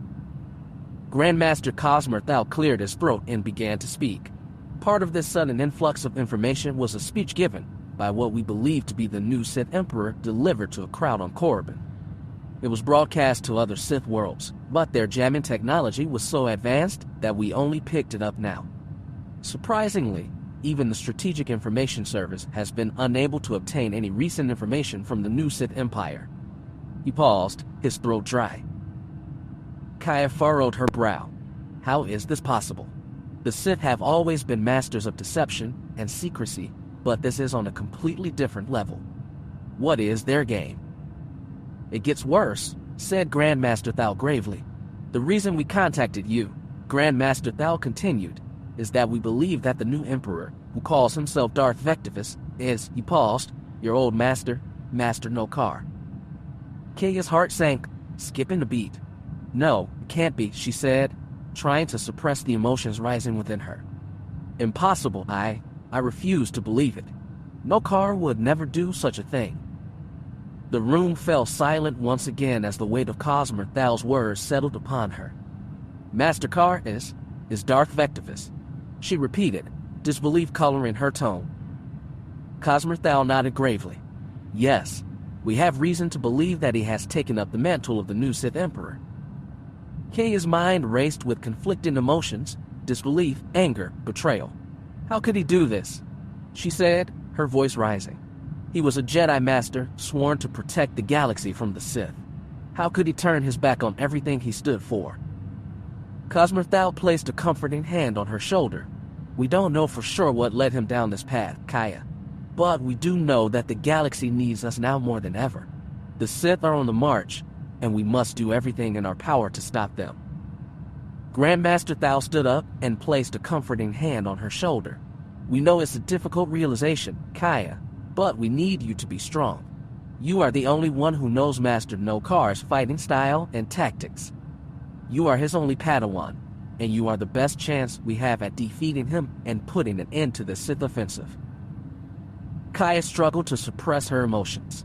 Fear, disbelief, and confusion rushed through her. She knew Cosmer Thal could sense her unease. Do not let your attachment cloud your judgment, Kaya. I can feel the turmoil in you, but we must act now. Kaya sighed and took a deep breath while closing her eyes, trying to push down the emotions that threatened to overwhelm her. I understand, she said, her voice steadier but still trembling. What are your orders, Masters? Duro Master Jazzar Winstow spoke up from Cosmer Thal's right. We need you to stop him, he said gravely. Kaya's Leku, the long head tails of her species, twitched in response. I accept, Masters, she said, her voice firm but hesitant. But I believe I am a poor choice. I am not a fighter. There are more qualified Jedi than me. No, Kaya. Cosmer Thal's voice was soothing and unwavering as he replied. You were trained by Carr, you know Carr, and you were Carr's Padawan. There is nobody who is better suited for this mission than you are. We do not need you to fight him, and even if you must, you know his style and technique. Primarily, we want you to turn him back, to convince him, to show him his true self. Kaya felt a surge of fear and doubt, but she nodded in agreement. I understand, Masters, but this doesn't seem like the same person I once knew. This might not be possible. That is true. We cannot imagine what manipulation and suffering he went through in these 6 years of imprisonment, or whatever the Sith have done with him, Cosmer Thal continued. You are the only one who can convince him. We also believe that you might reach your old friend Nictor, who we presume is now his apprentice since he led the last attack 6 years ago. Kaya's heartbeat increased when Cosmer Thal mentioned Nictor's name. You were good friends when you were children, I have been told, he added. I remembered the day when Kara returned and came before us in shame to apologize for losing Nictor. It must have been hard for you. Kaya nodded, memories flooding back. She remembered when she saw Nictor on the Hala News, dressed in black, reborn as Darth Namas. Seeing him in blood and bone on the screen made her feel ill for weeks. Now, the same happened to Nu, howbeit, she had a different relationship to both. I will do my best, Masters, she said, her voice soft but determined. Cosmer Thal gave her a nod of approval. Take your time, Kaya, but do not wait too long. We have organized for you to command the newly repaired Second Fleet at Kuat with Admiral Hijito, whom we have pardoned as these trials against him wouldn't end. He is currently engaged in a battle above Liana with the Sixth Fleet the Supreme Chancellor gave him while the Second Fleet was being repaired, but we haven't heard from him since. Kaya's mind was racing with all the details and responsibilities she was being entrusted with. She looked around at the council members and nodded. Of course, I will be on my way immediately. As she turned to leave, Cosmer Thal called out to her once more. And Master Taro, he said, his voice serious. This link between Darth Vectivous and Master Nokar is to be kept secret. We do not want such information to leak to the public. It would spread distrust towards the Jedi. I understand, Master, Kaya replied, her voice steady despite the tears that threatened to fall. Kaya left the council chamber and headed towards her quarters to prepare for her departure. Her mind was racing with thoughts and emotions. She couldn't believe that her former master, the one who had taught her everything she knew about the Force, could have turned to the dark side and become the leader of the Sith. It was a betrayal that she could not even begin to comprehend. As she packed her things, Kaya tried to push her emotions aside and focus on the task at hand. She knew that she had a responsibility to the Jedi Order and to the galaxy at large. Kaya's heart ached as memories of her past flooded back. She thought of her former master, Nokar, now known as Darth Vectivous. He had been her mentor, guiding her through her Jedi training with a fierce dedication that demanded excellence. But that all changed when he turned to the dark side, and Kaya was now forced to fight him in a desperate attempt to bring him back to the light. Her thoughts then turned to Nictor, her childhood friend who had also fallen to the dark side long ago and became Darth Namas. The memory of seeing him dressed in black, a symbol of his allegiance to the Sith, still haunted her. She had believed him to be dead, just another casualty in the endless war that had ravished the galaxy. But now, faced with the prospect of confronting him again, she felt a mix of emotions, fear, regret, and a hint of sympathy. Her relationships with both Kar and Nictor were different. She used to be Kar's Padawan, and the pain of that betrayal still lingered. As for Nictor, the thought of facing her old friend as an enemy filled her with a sense of profound sadness. She had once known him as a kind and gentle soul, someone who shared her passion for multiple obscure hobbies of her, both of them excelling in most classes. But now, he was consumed by the darkness, and she wasn't sure if she could still redeem him. He may be too far gone. Kaya took a deep breath and sighed to herself, ready to embark on this mission. She couldn't let her personal feelings get in the way of her duty. Interlude. Coruscant. 1771 BBY. Kaya emerged from the training room, her mind still swirling with Jedi Master Quick's lesson about the Sith. Though Kaya struggled to grasp the deeper meaning, she knew one thing for certain: the Sith were bad. But why? She approached her master, Kar, who had helped train her and her fellow younglings. With a quizzical expression, Kaya asked, Master, why are the Sith evil? Kar chuckled and knelt down to meet Kaya's eyes. Both the Jedi and the Sith use the Force, but in very different ways. The Jedi allow the Force to guide them, showing them the right path. The Sith, on the other hand, control the Force and bend it to their will. Kaya's confusion deepened. Why would they do that? The Force is there to help people, isn't it? Yes, you can say that, Kar agreed. But the Sith do not care for others or their well-being. They are selfish beings who seek power and control. While we Jedi use the Force for good and to help others, the Sith use it for their own gain, fueled by emotions such as hate and joy. It is an easier path to follow, as it requires no self-restraint or discipline. This is why we protect younglings like you from the dark side until you are old enough to resist its temptation on your own. Kar paused, a contemplative look crossing his face. We Jedi follow the light side of the Force, which is more difficult to master but ultimately more rewarding. It requires control and discipline, separating ourselves from our emotions to maintain clarity and focus. So, the dark side is stronger? Kaya asked. It is not that simple, Kar said, his face placative. Generally, the dark side offers an easier way to achieve more power, but the lack of control eventually makes it unpredictable. If you could somehow blend both the light and the dark, using your emotions while controlling them and focusing them, this would be very powerful, but that might be very hard to achieve, Kar explained. Kar nodded in agreement with her understanding. He spoke in complicated words, but she had become used to it, and it furthered her own vocabulary. She realized that the path of a Jedi was not an easy one, but it was the right one. She wanted to use the Force for good and to help others, not to control or harm them. It was hard for her to comprehend any other motive, especially a selfish one. Thank you, Master, Kaya said, slightly bowing respectfully. I think I understand it a bit better now. Kar smiled. You will understand more and more the older you get. For your age, you are very knowledgeable. You have great potential and a strong connection to the Force. Keep up your training, and you will become a powerful Jedi. Kaya felt a surge of pride and determination within her. She was determined to become the best Jedi she could be, to serve and protect the Republic, just as Master Kar did. She walked away, joining up with Nictor again. Kaya and Nictor, both younglings, swung their training staffs back and forth in sync with each other. They were surrounded by other younglings, all practicing the fundamental Shiicho lightsaber form under the watchful eye of their teacher, the Kelder Jedi Master Nokar.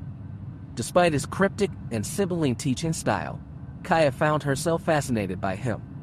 After class, she and Nictor would often seek him out to learn more about the galaxy, and sometimes they were even granted extra training sessions with him that lasted for hours. However, when it came to his personal life, Master Kar was very private and obdurate about involving them. Despite this, Kaya and Nictor still cherished their time with him, knowing that he was a good teacher who always had their best interests at heart. As they trained, Jedi Master Nokar walked the aisles, observing their movements and offering corrections where needed. As Kar clapped his hands to signal the end of the training session, Kaya and Nictor were engaged in a playful duel with their lightsaber training staffs. All right, everyone, he said. We are done for today. Enjoy your free time. Dinner is at 7 in the refectory, as always. Master Kar turned toward the window to stare at the Ecumenopolis, which was Coruscant, and its stupendously large cityscape. The other younglings filed out of the room, but Kaya and Nictor stayed behind. As she attempted to take a step forward, the hand of Nictor firmly grasped her left shoulder. She glanced over her shoulder as Nictor motioned towards the doorway, his face illuminating a clear not now. She slowly spun around, and the two of them strode away in tandem, her sauntering gait congruous with his own ambling pace. After exiting the chamber, the door closed, and Kaya looked at Nictor. Why not now? Kaya asked as soon as the door slid closed. Nictor did not look at her. He wasn't in a good mood, he explained. Kaya turned and continued walking. She thought to herself that he never looked like anything. Obviously, his mask and goggles made it hard to read his expressions, yet Kaya has learned that she needed to read Kar differently. One method she used was by looking at other characteristics in his face and posture, like the ear flaps on his head, which would contract a tiny amount if he was pleased. What made her analysis even harder was that since Jedi did not or should not express emotions, it made it even harder for her to see how he feels. Most of the time, he had the same blank expression. "Let's ask him after dinner," Nictor said with a small smile on his face. "I heard there's going to be pureed Urzas today." She sighed, though she gave off a small grin of her own. As they walked towards the refectory, Kaya couldn't help but feel a sense of camaraderie with Nictor. Even though they were both younglings, they shared a bond that went beyond their age. They were both on the path to becoming Jedi, and they knew that their friendship would be essential to their journey. Kaya savored the last bit of her wort casserole, relishing its soft and malleable flavor as she slid her fork over her plate to clean up the last spots where the pureed Urzas had been. Nictor did the same beside her, and they watched as the other younglings began to eat. Once finished, they quickly stood up and carried their trays away, hurrying out of the refectory. Their path through the hallways and staircases was familiar to Kaya and Nictor, and they arrived at the Room of 1,000 Fountains in awe, even though they had seen it many times before. Walking along a small gravel path, Kaya was enveloped in the warm, humid, and comfortable space, the sweet scent of flowers, greenery, and wet soil filling her senses. The soaring greenhouse was filled with lush green shrubs, golden-leaf trees, towering bromeliads, and flowers of every shape and color imaginable, while birds, butterflies, and insects flitted about. The constant bubbling of brooks, chatter of fountains, and rush of shallow waterfalls provided a soothing, almost hypnotic soundscape to accompany the natural beauty. After a short while, Nictor spotted Car sitting in a gazebo 50 meters away. "There," he said, and Kaya looked over to see the meditating Jedi Master. They straightened up and walked towards him, finally stepping up the 2 steps of the gazebo. They exchanged uncertain glances, unsure who should speak first. Before they could decide, Car broke the peaceful stillness. "Kaya, Nictor, do you two have any questions?" Kaya was quick to answer. Kaya hesitated before speaking up. "No, well, yes," she swiftly corrected herself. "Nictor and I were wondering if you could take us on one of your trips you talked about." Car's goggles covered his eyes, but Kaya could tell they flashed open in surprise. "No," Car said firmly. "It's too dangerous." Kaya felt a pang of disappointment, and the excitement she had felt earlier quickly dissipated. Nictor stepped in. "Master Car, please. We would really like to see somewhere else than the temple here." Car stood up, towering over them. "You will in due time. You may soon be Padawans with your skills. On the other hand, you went to Ilum 2 years ago. That should have satisfied you too." "Yes, Ilum was an adventure, but that's exactly why we want to go on another trip," Kaya replied. Master Car looked at them for a few moments, his face unreadable behind his goggles. He finally spoke. "Even if I wanted to take you on one of my trips, the rest of the council would forbid it. I cannot bring younglings along with me without their approval." "Please, Master Car, just one small trip," pleaded Kaya. Car looked up from the 2 younglings gazing at the floor in the distance. After a few moments, he glanced back down at them and sighed. "I will see what I can do, but I promise nothing."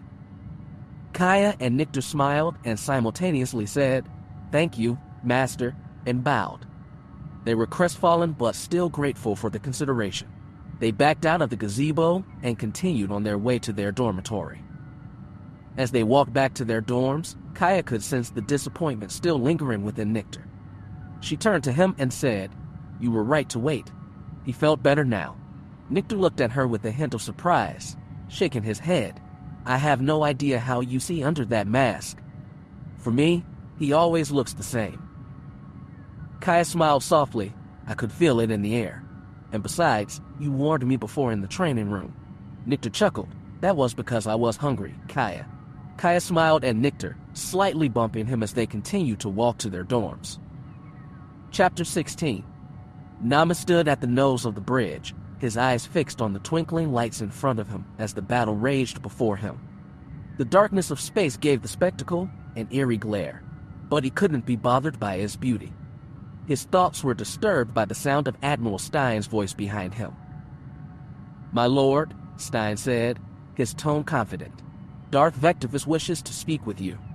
Namas turned to face the Admiral, feeling an instant disturbance in his thoughts. He could barely contain the urge to strangle him for his lack of fear, but Vectivous had advised him to be more accepting of the opinions of others, which gave him a hard time. Without a word, Namus brushed past the Admiral, his cape gently brushing against his right side, and made his way to the holodeble at the back of the room. Leave, he instructed the two officers still present, and activated the holodeble. As the image of Darth Vectivous appeared, Namus quickly knelt before him. "Master," Namus said, "he has taken the bait." "I know," Vectivous said with a hint of amusement in his voice. "He is comically predictable." "Rise, Namus." Namus stood up as instructed. "Initiate Phase 2, but await my positioning for 2 hours," Vectivous commanded with an air of superiority. "Yes, Master," Namus replied, but the words left a bitter taste in his mouth. He yearned for the day when he wouldn't have to answer to a master anymore. As Vectivous disconnected, Namus released a long breath and straightened himself, brushing off a speck of dirt from his knee. He crossed his arms behind his back and confidently swung around on his heel, facing the door as it opened before him. Without a word, he strode back to his post at the nose of the bridge, where he spoke to the officers in charge without even bothering to turn his head. Prepare to engage the capital ships in 2 hours. They knew who was responsible for what. Namus continued to gaze out the window, his eyes fixed on the spectacular play of light in the vast darkness of space. The red and blue lights flashed, and small dots swirled, creating a breathtaking yet eerie spectacle. He knew that this was only the beginning of the end of the Republic.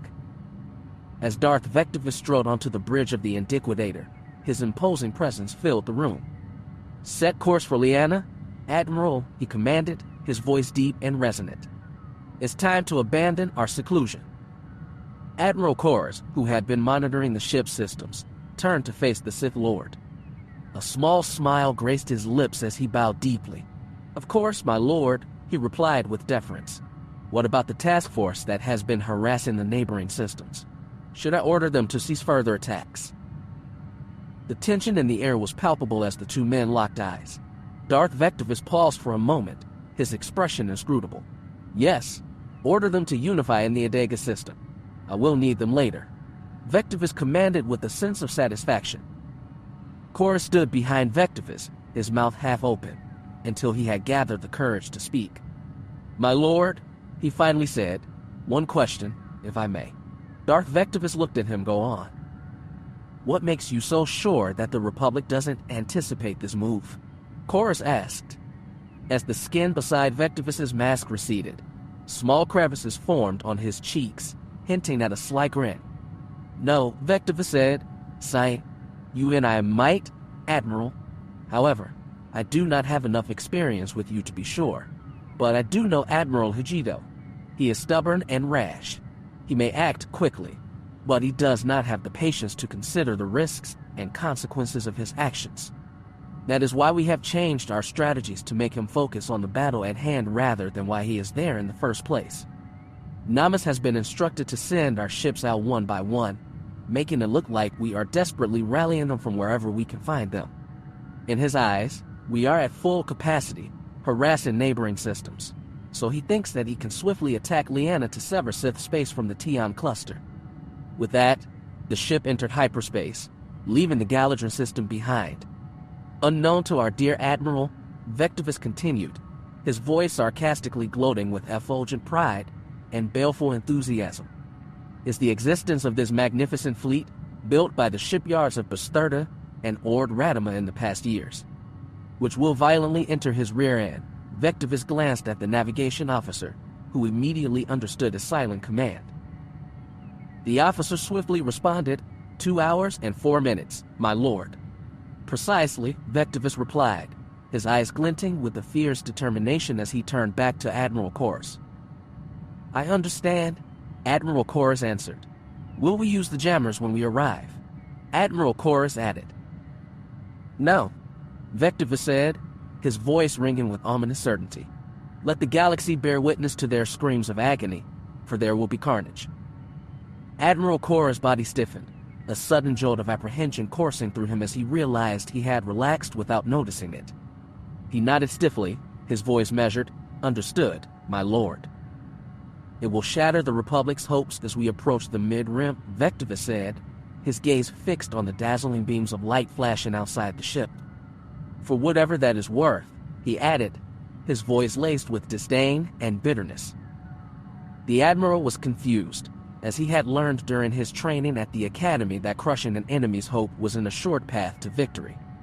Vectivous allowed a few seconds of silence to pass before turning his attention back to the Admiral. Have you ever wondered why we aim to crush hope, Admiral? Vectivous asked, his voice low and ominous. The Admiral stiffened with fear at the dark tone of his lord's voice. No, my lord, the Admiral said, his voice trickling with fear. Consider a rebellion, Admiral, Vectivous started. People rebel when they feel oppressed, inferior, or underrepresented. They feel like they are being treated unfairly. Vectivous paused. But not all people will join this rebellion, even if they meet the same prerequisites or share the same degree of resentment. The pessimist, Admiral, will never join the rebellion because they are already defeated in their minds. They lack the courage and the will to fight for something they believe in. They see the odds stacked against them and resign themselves to failure before even trying. They are weak-minded and easily manipulated, for they have no conviction in their beliefs. The optimist, on the other hand, holds on to hope that they will succeed, no matter the odds. They are driven by their belief in their cause and the idea that victory is achievable. However, this kind of thinking makes them exceedingly dangerous, for it can lead to irrational, idiotic, and illogical decision-making and an inability to see the reality of the situation. They are blinded by their own optimism and refuse to accept defeat, even when it is inevitable. The Sith Lord then leaned in closer, his voice dropping to a low, menacing growl. But it is the realist who brings victory. The realist sees the reality of the situation and acts accordingly. They calculate their chances and find a realistic solution when faced with defeat, surrender, or retreat. They are not swayed by hope or optimism, nor are they defeated by pessimism. They are driven by logic and reason, and they are the ones who will ultimately emerge victorious. Vectivous continued his explanation, his voice cold and measured. Hope is a dangerous thing, Admiral. It blinds people to the realities of a situation, causing them to act irrationally and illogically. It can lead to unnecessary bloodshed and prolong a conflict that has no hope of being won. Those who embrace hope are weak-minded, unable to accept the harsh truths of the world, and unwilling to make the difficult decisions necessary for victory. He paused for a moment, letting his words sink in. Fear, on the other hand, is a powerful tool. It is the ultimate motivator, driving people to act in ways they never thought possible. It brings order and security to those who wield it, and it instills a sense of respect and awe in those who are subjected to it. Fear is the true effect of victory, Admiral. It ensures that our enemies will think twice before crossing us again, and makes them more likely to submit to our will. The Admiral listened intently, his mind racing as he tried to absorb the Sith Lord's wisdom. He realized that there was much more to warfare than just brute force and weapons. There was a deeper psychological aspect to it, one that required an understanding of the enemy's weaknesses and vulnerabilities. It is fear that keeps the masses in line, Vectivous continued. Fear of what might happen if they step out of line, fear of the consequences of their actions. And fear is a powerful motivator. It can be used to control, to manipulate, to keep the peace. Admiral Corres listened carefully, taking in Vectivous's words. He had always been a practical man, preferring to rely on logic and reason rather than emotion. But he had to admit, there was a certain truth to what Vectivous was saying. Of course, fear alone is not enough, Vectivous went on. We must also provide security, a sense of stability, of order, and that is what this victory will bring. It will show the galaxy that the Empire is strong, that we are in control, that we will not tolerate rebellion, dissent, or anarchy. Vectivous said the last word with disdain. Admiral Corres nodded in agreement. He had always believed in the power of strength and order, and he could see now how fear was an essential tool in maintaining that order. But fear is not the only tool we have, Vectivous continued. We also have strength, discipline, and, most importantly, conviction. We must show the galaxy that we are committed to our cause, that we will not waver or falter in the face of opposition. And if we can do that, if we can instill that same conviction in the hearts of our people, then we will be unstoppable. Admiral Koris nodded, feeling a sense of determination welling up inside him. He had always believed in the Empire and in his mission to bring order and stability to the galaxy. And now, more than ever, he was committed to that mission, to doing whatever it took to ensure the Empire's victory. "Well said, my lord," Koris inquired, his voice steady and resolute. "We will do whatever it takes to win this war, to show the galaxy the power of the Empire." "Good," Vectivous said, a hint of satisfaction in his voice. "Allow me to provide you with one final illustration, Admiral," Vectivous said after clearing his throat. A burglar sets his sights on robbing a bank. His actions are driven by his hope for a successful heist and a bountiful reward. However, the likelihood of this hope becoming reality is heightened if the consequences of failure are minimal. If the sentences for such crimes are lenient and security measures are lax, then the burglar's hope is further bolstered. Conversely, if harsh sentences and stringent security measures are in place, fear begins to take hold. Fear of failure, fear of capture, fear of death. Vectivous emphasized the final word with an elongated pronunciation, allowing the weight of it to sink in. These fears forced the burglar to reconsider, to weigh the potential costs against the possible rewards. The fear, Admiral, is what keeps order and security intact in the galaxy. I advocate for the equalization of fear among all sentient individuals. Vectivous paused, reflecting on his words, before adding, "Of course, there will always be those foolish optimists who cling to hope despite the reality before them. But they are in the minority, and they will be crushed along with their hopeless dreams." Vectivous paused once more. "Now let us prepare for the coming battle. There is much to do, and little time to do it."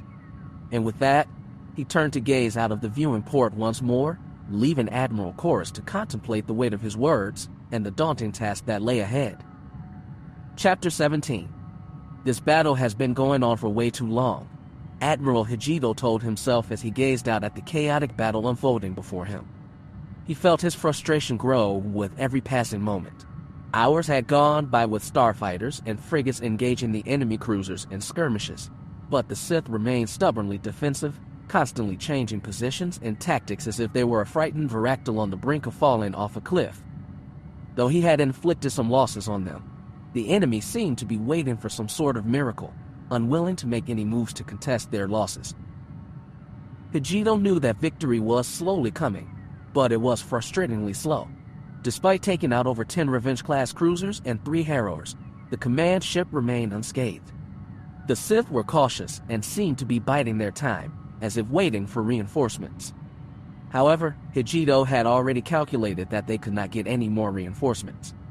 According to the SIS reports, the Sith's fleet was significant but spread out, and a large part of it was already stationed in the Gordian reaches to protect Yavin and Fina from Republic incursions. The local garrison in Liana was all that was left, and the fleet skirmishing on the other side of the Tian was too far away to intervene now. Hijito could not understand the Sith's move here. Was the newly declared Emperor Darth Vectivous so foolish to immediately start a battle he couldn't win? Whatever their plan was, it clearly had not worked. As Hijito's thoughts returned to the battle at hand, he knew that he could technically force a quick victory. It would be costly, but it would bring a swift end to this conflict. He sighed internally. "If I had my dear Carlo with me, I would just blast my way through them," he thought to himself.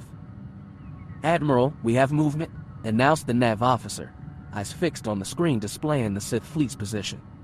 Hijito turned towards the officer, but in a slow, relaxed way. This was not the first time the Sith changed positions. "What is it this time, Lieutenant? Are they switching their cruisers for some Harrows again?" Hijito asked with irksome amusement. The officer's expression was one of confusion. "I can't tell yet, sir. They are just moving towards us at the moment." Hijito leaned forward, observing the enemy fleet as it drew closer, cautiously entering the long-range engagement zone of his destroyers and cruisers. The frigates in the first row were already under fire. They are coming to us, slow and steady. It looks like they're doing my job for me, he muttered. Well then, let us give them hell. Hijito took a deep breath and bellowed out his orders in a loud and commanding voice. Full assault, Hijito ordered while propelling himself off the railing he was leaning on. The order sparked a flurry of activity behind him as the crew members sprang into action before the turbolasers and ion cannons started firing an endless barrage at the advancing Sith capital ships. As the Sith ships loomed in, slightly elevated and forcing the Republic destroyers to fire at their reinforced bottom hull, the commodore of the ship reported, "The enemy is taking heavy damage." Hijito, observing the situation with astonishment, replied, "Yes, I can see that." Suddenly, the navigation officer interjected, "Admiral, we have Sith reinforcements incoming." Annoyed and slightly angry, Hijito asked, "Great, how many?" The navigation officer hesitated before stammering out, "Probably 170 or 180 cruisers and 400 frigates," his voice fragile and trembling in disbelief. Hijito gave an apparetic glance to the officer and quickly scanned the area. "Where?" Hijito gave the officer a disbelieving glance, knowing that the Republic fleet was vastly outnumbered. "Where are they coming from?" he asked urgently. "Behind us," the officer replied without hesitation. Hijito reacted quickly, his mind racing to come up with a plan. "I want visual. Turn the ship," he commanded, his voice firm and authoritative. The ship began to turn, and as soon as Hijito caught a glimpse of the backside, hundreds of Sith ships burst out of hyperspace right on top of his fleet. The Sith fleet instantly started shelling the Republic ships in front of them with all their power. Hijito could see thousands of starships and bombers leaving the massive Harrower hangars. "Shit," Hijito colloquially muttered under his breath with the realization that he had been tricked once again. "Retreat. Form a new defensive formation," he called out quickly. "Get us out of here." As he made his way towards the back of the bridge, he also called out to the comms officer, "Call for reinforcements immediately." The officer's voice broke in the middle of both words as he replied, "Yes, sir." Hijito could sense the fear and panic in the young officer's voice, and he knew that they were in for a tough battle. Hijito approached the holodeck with a sense of urgency, his eyes scanning the officers gathered around him. "Hail the Sith fleet," he ordered, his voice firm and determined. The officers quickly complied, relaying the command into the computer behind them while Hijito stood by the holodeck. The ship shook violently as a burst of laser fire hit them, and Hijito instinctively looked over his shoulder to see the Commodore taking control of the situation, expertly coordinating the retreat in the Admiral's absence. The hologram of the tall Kelder stood before Hijito, projecting a lifelike image of the alien's imposing figure. The Kelder's lean frame was covered in a black, finely furnished robe that draped over his broad shoulders, with a long cape trailing behind him. The robe and cape seemed to be made from an exquisite material, shimmering in the holographic light. The Kelder's skin was an orange pale, with deep creases lining his forehead and the sides of his nose. His eyes were hidden behind a mask-like structure, a prominent feature of the Kelder species. Hijito could see only the imposing breather mask, covering the lower part of his face.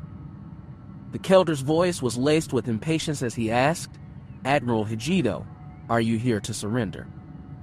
Hijito paused, not quite focusing on the Kelder's words at first, but upon closer inspection, he recognized him. "Are you Jedi Master Carr?" Hijito asked, his voice betraying a hint of surprise.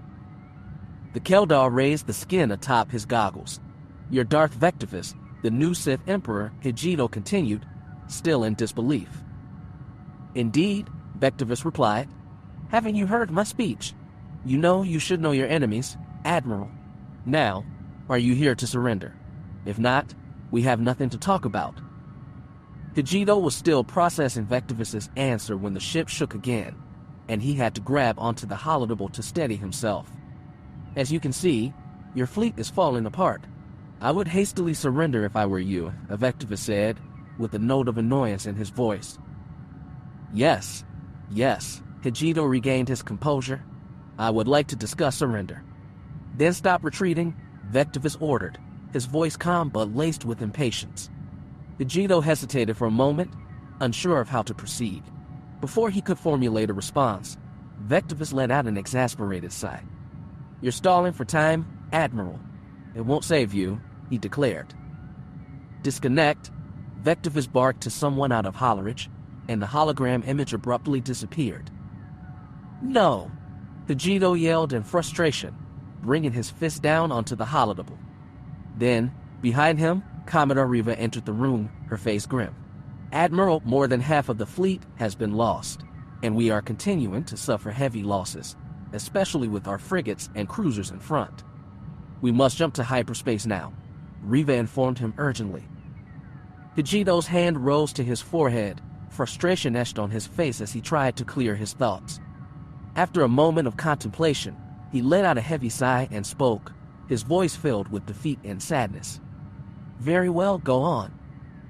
Without delay, Reva turned around and barked out a series of orders to different officers, and a few seconds later, the ship began to turn starboard, the engines shrilling as they propelled the vessel into hyperspace, leaving the chaos of battle behind.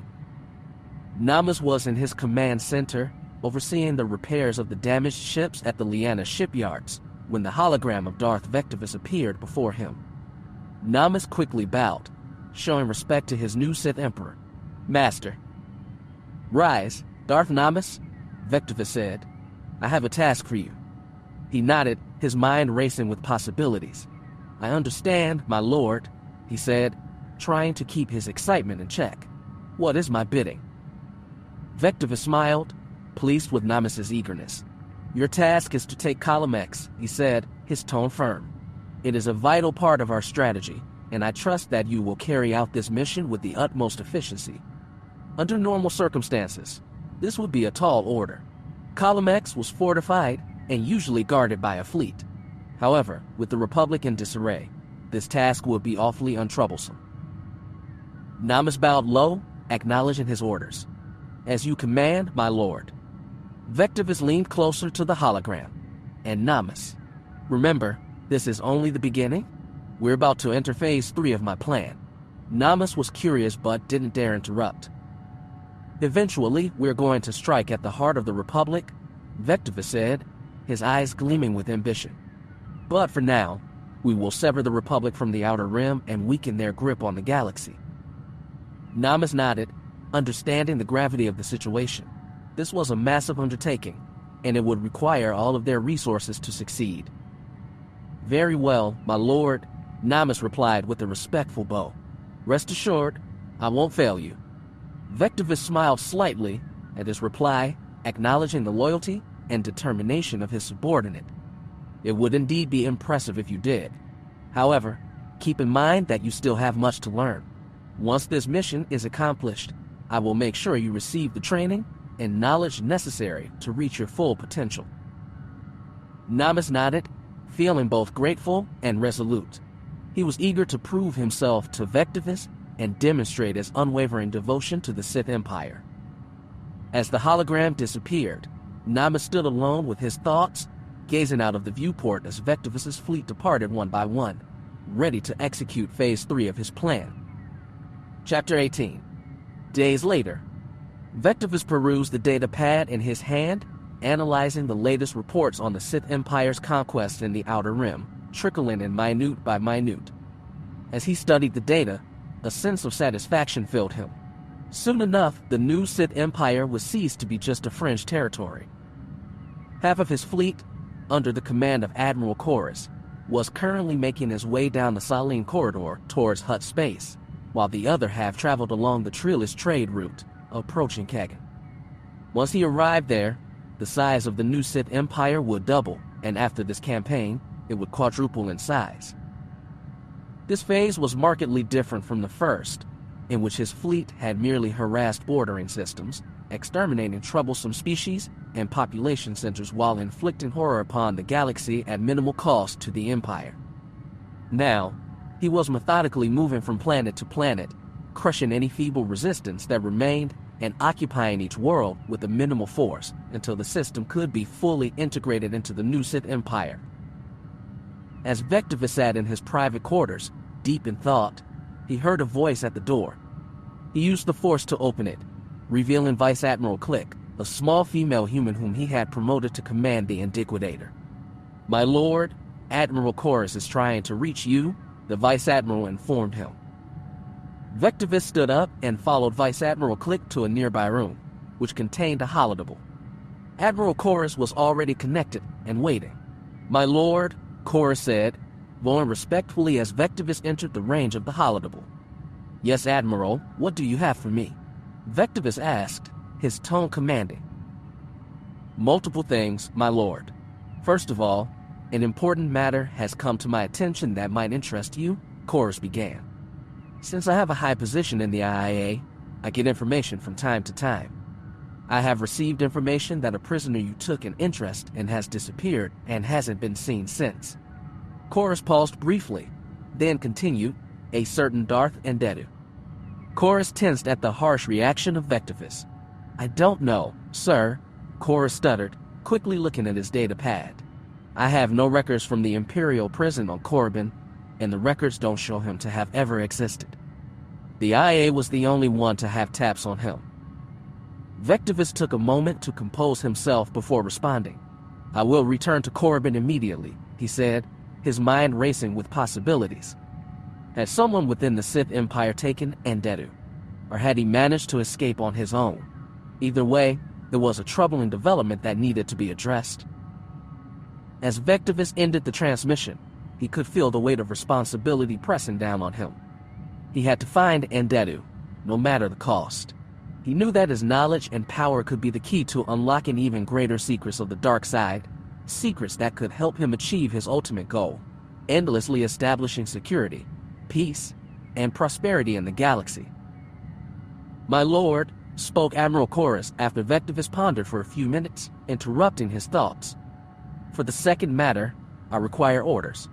I have just secured the planet Srilur, the last world before Hutt space. Shall we establish contact with the Hutts or proceed with an invasion?" Vectivous frowned, deep in thought. "No, leave the Hutts for now. I will deal with them in due time," he replied calmly, waving a dismissive hand. Chorus organized the new territory and established a military occupation until further notice.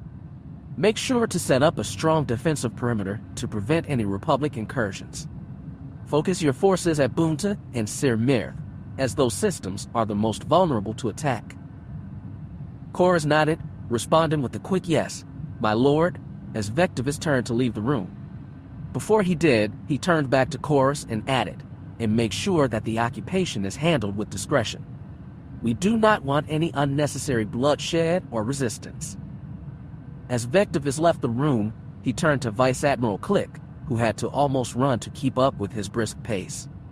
"Prepare a shuttle for my departure," he ordered. "Hand the fleet back over to Admiral Chorus and contact Darth Namas.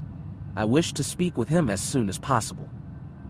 Vice Admiral Click nodded, bowing respectfully, before rushing off to carry out her orders. As Vectivous strode purposefully towards the shuttle bay, his mind raced with thoughts of the Hutts and their potential usefulness to the new Sith Empire. He knew that they could prove to be powerful allies, but he also recognized the dangers of dealing with such treacherous beings. Only time could tell how he would handle this delicate situation. "I accept your surrender," declared Darth Namas to the commander of the local forces on the fertile agri-world of Dagro, inhabited by human colonists for millennia. The planet was rich in the highly valuable Sargi, the source of nutrition and energy for much of the galaxy. "Thank you, Darth Namas. Please don't bombard our beautiful home," the commander replied, his voice trembling with fear. Namas could sense the commander's fear, feeding on it as if it were a Hutt feast. He knew that the new Sith Empire's methods were harsh and brutal at first, but every world would eventually prosper. "You misunderstand," he said, trying to sound reassuring. "The new Sith Empire brings order, law, and stability to the galaxy. We only use force as a last resort." Namas knew that it was a twisted truth, but a necessary one, a lie to make the period of transition more enduring. "I will send you some administrators who will smooth your transition into a world of the new Sith Empire," Namas said, moving his hand in a placating motion. "Yes, thank you, Darth Namas," the commander replied, relief evident in his voice. As the hologram disconnected, Namas sighed heavily. This job was getting increasingly repetitive, and it started to bore him. "My lord," Admiral Stein said as soon as the connection faded, "Darth Vectivous wishes to speak to you. You are to contact him immediately." Namas growled, eventually relenting. "Of course," Namas said, dismissing the Admiral. He closed his eyes and focused on the Force, feeling a sense of unease. An image of Vectivous appeared, and Namas kneeled, bowing his head in respect. "Master," Namas said, "what is it?"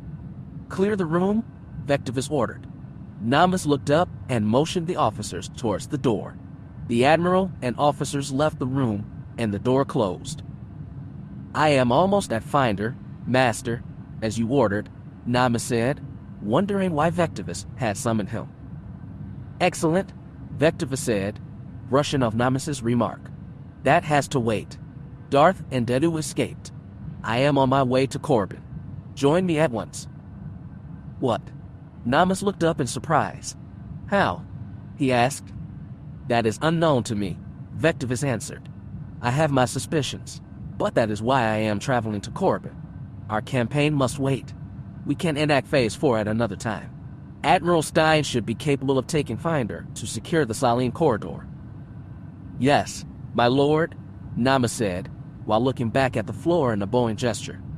The hologram disconnected, and Namas stood up to make his way to his personal shuttle. As he walked, his mind was racing with questions. How had Ndedu escaped? Who was responsible? And what did this mean for Vectivous' plans? Chapter 19.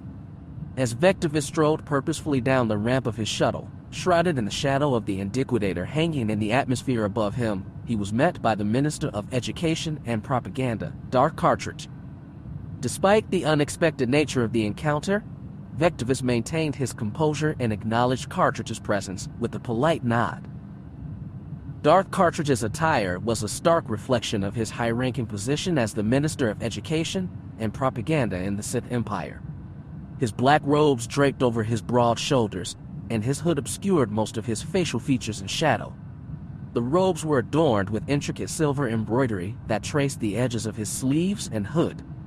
A large silver buckle secured the belt around his waist, and the hilt of a lightsaber could be seen protruding from his belt. His pale, gaunt face was partially concealed by the hood, but his piercing eyes could be seen glinting from within the shadows.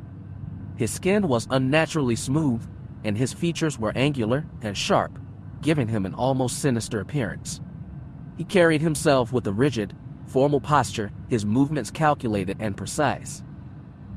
Darth Cartridge's appearance exuded power, control, and authority, leaving no doubt about his position.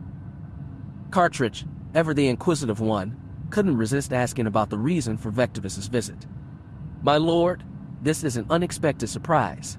To what do I owe the pleasure?" he inquired, his eyes locked onto Vectivous' imposing figure. Vectivous replied in his characteristically deep and ominous voice, "I have business with some of my guards. I need to talk to them about some security concerns." The answer was short and to the point, revealing nothing about the true nature of Vectivous' intentions. Sensing that there was more to the story than what Vectivous had revealed, Cartridge tried again. "Do you require any assistance, my lord?" Cartridge tentatively asked. "No," Vectivous declined, dismissing the notion. Cartridge was not deterred, however, and his curiosity got the better of him.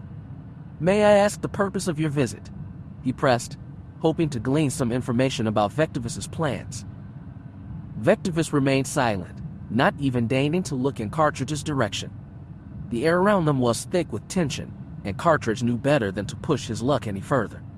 He simply nodded, understanding that Vectivous was not one to reveal his hand until he was ready. "Pray, tell me, Minister, what brings you here?" Vectivous inquired in a tone of calculated indifference, his piercing gaze fixed straight ahead. Darth Cartridge hastened to fall into step beside him. "My lord, I thought to seek a new position, perhaps as a sector governor. This current role is, shall we say, uninspiring," Cartridge replied, his voice slightly tremulous. Vectivous slowed his pace and turned his steely gaze upon Cartridge. "Do you recall our last conversation, Minister?" he said, emphasizing the title with barely concealed contempt.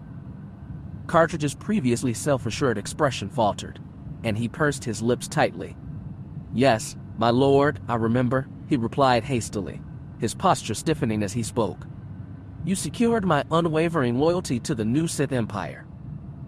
Vectivous regarded him coolly for a few moments, then continued walking. "I care not for titles, Minister, only for those who are capable and loyal," he stated flatly. "I understand that you have not been overly active of late, as per Namus's report." Vectivous' expression remained unreadable as he spoke, causing a flicker of fear to pass over Cartridge's face. "Speaking of Namus, where is he?" Vectivous asked abruptly. Cartridge took a moment to collect himself before responding. "He arrived half an hour ago, my lord. I believe he is currently at the spaceport, having anticipated your arrival." Vectivous nodded curtly, then resumed his brisk walk towards the massive spaceport building looming in the distance. Cartridge watched him go, feeling a mix of apprehension and admiration for the fearsome Sith Lord. He knew better than to ask too many questions or show any signs of weakness in front of Vectivous. "So, I may have a sector, my lord," Cartridge called out after him, his voice rising to be heard over the noise of the shuttle engines. Vectivous halted briefly but did not turn around. "Watch your mouth, Minister," he replied, his voice carrying a faint threat. "You may organize the oral sector, but be warned, Lord Minister, I tolerate no failure." Cartridge felt a chill run down his spine at the ominous tone of Vectivous' words. He knew all too well what failure meant in the eyes of the Sith Lord. It was a fate worse than death. "Namus," Vectivous announced with a respectful tone, drawing Namus's attention. Namus turned towards him and respectfully dipped his chin. "Master, I have made the necessary arrangements for our journey to the prison." "I appreciate your diligence," Vectivous interjected, casting a keen eye over the spaceport surroundings. The bustling activity of the spaceport was a reflection of the planet's capital city, Irina, and its importance as a vital hub of commerce and travel for the Korriban system. In front of Vectivous, a line of sleek speeders stretched towards him, their engines idling with a low thrum. The sight of armored soldiers and robed Sith occupying each of the speeders exuded an air of power and authority. As they approached the lead speeder, the soldier stood at attention and held open the door, inviting Vectivous and his entourage to board. The interior of each speeder was adorned with dark and foreboding decor. In a sudden burst of instinct, Vectivous' arm swung out with lightning speed. A blaster shot had been fired from the crowd, aimed at the Dark Lord, but he effortlessly absorbed the energy of the blaster bolt. With a watchful eye, Vectivous scanned the crowd, eventually spotting the culprit. In a swift motion, he reached out and disarmed the man holding the blaster. The previously noisy crowd fell silent as Vectivous pulled the man towards him, grasping his windpipe in a suffocating grip. "What is the meaning of this?" Vectivous demanded, his voice low and menacing. The man gasped for air before managing to speak. "You," he rasped, pointing a shaky finger at the Sith Lord. Vectivous tilted his head slightly, fixating his gaze on the man as he struggled for breath. "You killed the Emperor," the man gasped again, desperation creeping into his voice. Vectivous tightened his grip, cutting off the man's air supply further. The man's face turned red as he tried to breathe, but it was to no avail. Finally, with a swift twist of his wrist, Vectivous snapped the man's neck, and the lifeless body crumpled to the ground.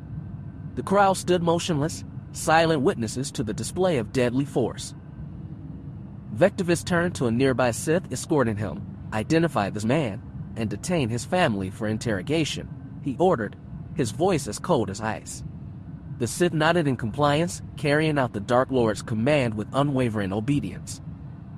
Vectivous looked at the crowd on both sides of the cleared path. He spoke up, "Be assured that any dissidents will be dealt with." Vectivous declared to the crowd, "Be patient. I will bring you order and peace, and all I ask of you is loyalty and obedience." Vectivous turned and seated himself in the speeder, the door being closed next to him. With confidence, Vectivous strode through the pathways of the expansive prison complex beneath Korriban's government plaza, which had once held him captive just a month prior. Now, as the Emperor, he returned with Namus by his side to the high security chamber, where 2 Sith guards stood watch. Upon catching sight of Vectivous, they quickly opened the door and stepped aside in deference to their leader. But to their surprise, Vectivous paused and invited the guards to join him, which they did obediently, following him closely. As they reached a particular cell, Vectivous halted and commanded one of the guards to open it. Though the guard was frightened, he complied, and the cell door creaked open to reveal an empty chamber. "Where is he?" Vectivous demanded of the guard, who could only shake his head in response. "I do not know," the Sith guard stammered, his voice trembling. Vectivous grabbed the guard by the neck and started force choking him, unsatisfied with his response. "I do not think I believe you," he hissed, narrowing his eyes as he continued to exert pressure on the guard's neck. "Where is the prisoner?" The guard struggled to speak, his voice hoarse and strained. "I do not know," he managed to gasp out, desperately attempting to catch his breath. Vectivous's patience wore thin, and he yanked the guard towards him, igniting his crimson lightsaber. The blade glinted menacingly, casting a red glow across the guard's face. The Sith's eyes widened with terror as Vectivous brought the saber closer and closer to his throat, his grip tightening. Okay, the Sith guard squealed. Barely any air left the guard's already empty lungs. Vectivous extinguished his lightsaber and let the guard fall next to him. The guard's breaths were loud and ragged as he desperately tried to replenish the lack of oxygen in his cells. Vectivous watched coldly as the man struggled to regain his composure. But Vectivous gave him no rest. "So where is the prisoner? Why did you help him escape?" he demanded, his voice laced with menace. "You can't start telling me what he told you to convince you." Without warning, Vectivous delivered a swift kick to the guard's side, causing him to roll over onto his back, where he scrambled to move away from his captor and into a less vulnerable position. The guard coughed and spat up reddish saliva as he struggled to speak. "So," Vectivous asked in a quizzical tone, his patience wearing thin, "if you're not going to answer my questions, I might just have to kill you and ask your partner." He turned his gaze to the other guard, who had taken several steps back and was now standing against the wall, his hands shaking behind his back. As Vectivous studied the quivering guard, he could feel the man's heart racing with fear. He knew that the prisoner's escape had been these men's doing, and he was determined to find out where Ndedu went. "Tell me what you know," he growled, his demanding voice echoing through the prison hallway. The guard on the floor sobbed uncontrollably as he struggled to catch his breath. "We talked to him," he gasped out, his voice choked with emotion. "He was the only prisoner here, and he wanted to talk to us." As Vectivous listened intently, the guard continued to recount his conversation with Darth and Ndedu. After a few talks, he started to tell us about himself and how he defeated Darth Underlord. He fell to the dark side and sought to join the Sith, so he came to Corbin with his shuttle, where he killed the soldiers on board. The guard paused, coughing and spitting up blood, before he continued. He told us that he was immediately imprisoned here, and has been here ever since, with the Emperor taking a deep interest in him for his ability to transfer his essence into another person, granting him immortality. Vectivous' hands moved slowly behind his back as he processed the information, the events of what transpired falling into place, coming together like a puzzle. With a raised eyebrow, Vectivous regarded the trembling guard on the floor. The young Sith's eyes darted nervously around the room, refusing to meet Vectivous' gaze. "So, let me get this straight," Vectivous said, his voice low and dangerous. "You helped the prisoner escape because he promised to share his knowledge with you." The guard swallowed hard and cleared his throat. "Yes," he said, barely above a whisper. Vectivous shook his head in disbelief. "You freed him under the guise of a prisoner transfer, didn't you? And nobody questioned it because you're both Sith." He leaned in closer, his face contorting in anger. "Then you brought him to a shuttle, where he betrayed you and took off without you." The guard licked his lips, his face turning red with shame. "Yes," he admitted, cursing as he recognized his own guilelessness. Vectivous let out a scoff of derision. "You erased any record of the prisoner, didn't you? And now you have no idea where he is." He chuckled darkly. You truly are a moron. The guard let out another wet cough, blood dripping from his lips. He didn't tell us, he managed to say. Vectivous chuckled, his laughter filled with hubris. Truly remarkable, he exclaimed. I have seldom encountered such an astonishing display of mindless foolishness. He paused, then asked with a chuckle, so, pray tell, where did he abscond to? He inquired, his chuckle betraying his amusement. The guard let out another wet cough, blood dripping from his lips. He didn't tell us, he managed to say. Vectivous fixed his steely gaze on the two guards, studying their body language as he processed the situation. He could tell that they were both genuinely clueless about the prisoner's whereabouts, but he couldn't resist the urge to toy with them a little longer. Interesting, he said slowly, his voice dripping with sarcasm. So you both just let him fly off into the galaxy without a care in the world. Didn't even bother to ask where he was headed. The guards shifted nervously, their eyes darting back and forth as they struggled to find a response. Finally, one of them spoke up, his voice trembling with fear. We didn't think it was our place to ask, sir. Well, in that case, Vectivous sighed heavily, shaking his head in disappointment. At this, the guards paled visibly, their faces contorting with fear. They knew they were in deep trouble now. He could see the guards' protest forming on their lips, and the one by the wall even motioned to his lightsaber. But Vectivous was quicker, and with a flick of his wrists, he conjured a brilliant storm of blue and purple lightning that engulfed both guards. The room was filled with the deafening sound of electricity crackling, and the smell of burning flesh as the lightning bolts slammed into their bodies. The guards convulsed and spasmed uncontrollably, their skin blistering and shedding in some areas. Vectivous maintained the barrage for only a few seconds before lowering his hands and exhaling deeply. The once formidable guards lay lifeless on the ground, their expressions frozen in terror and agony.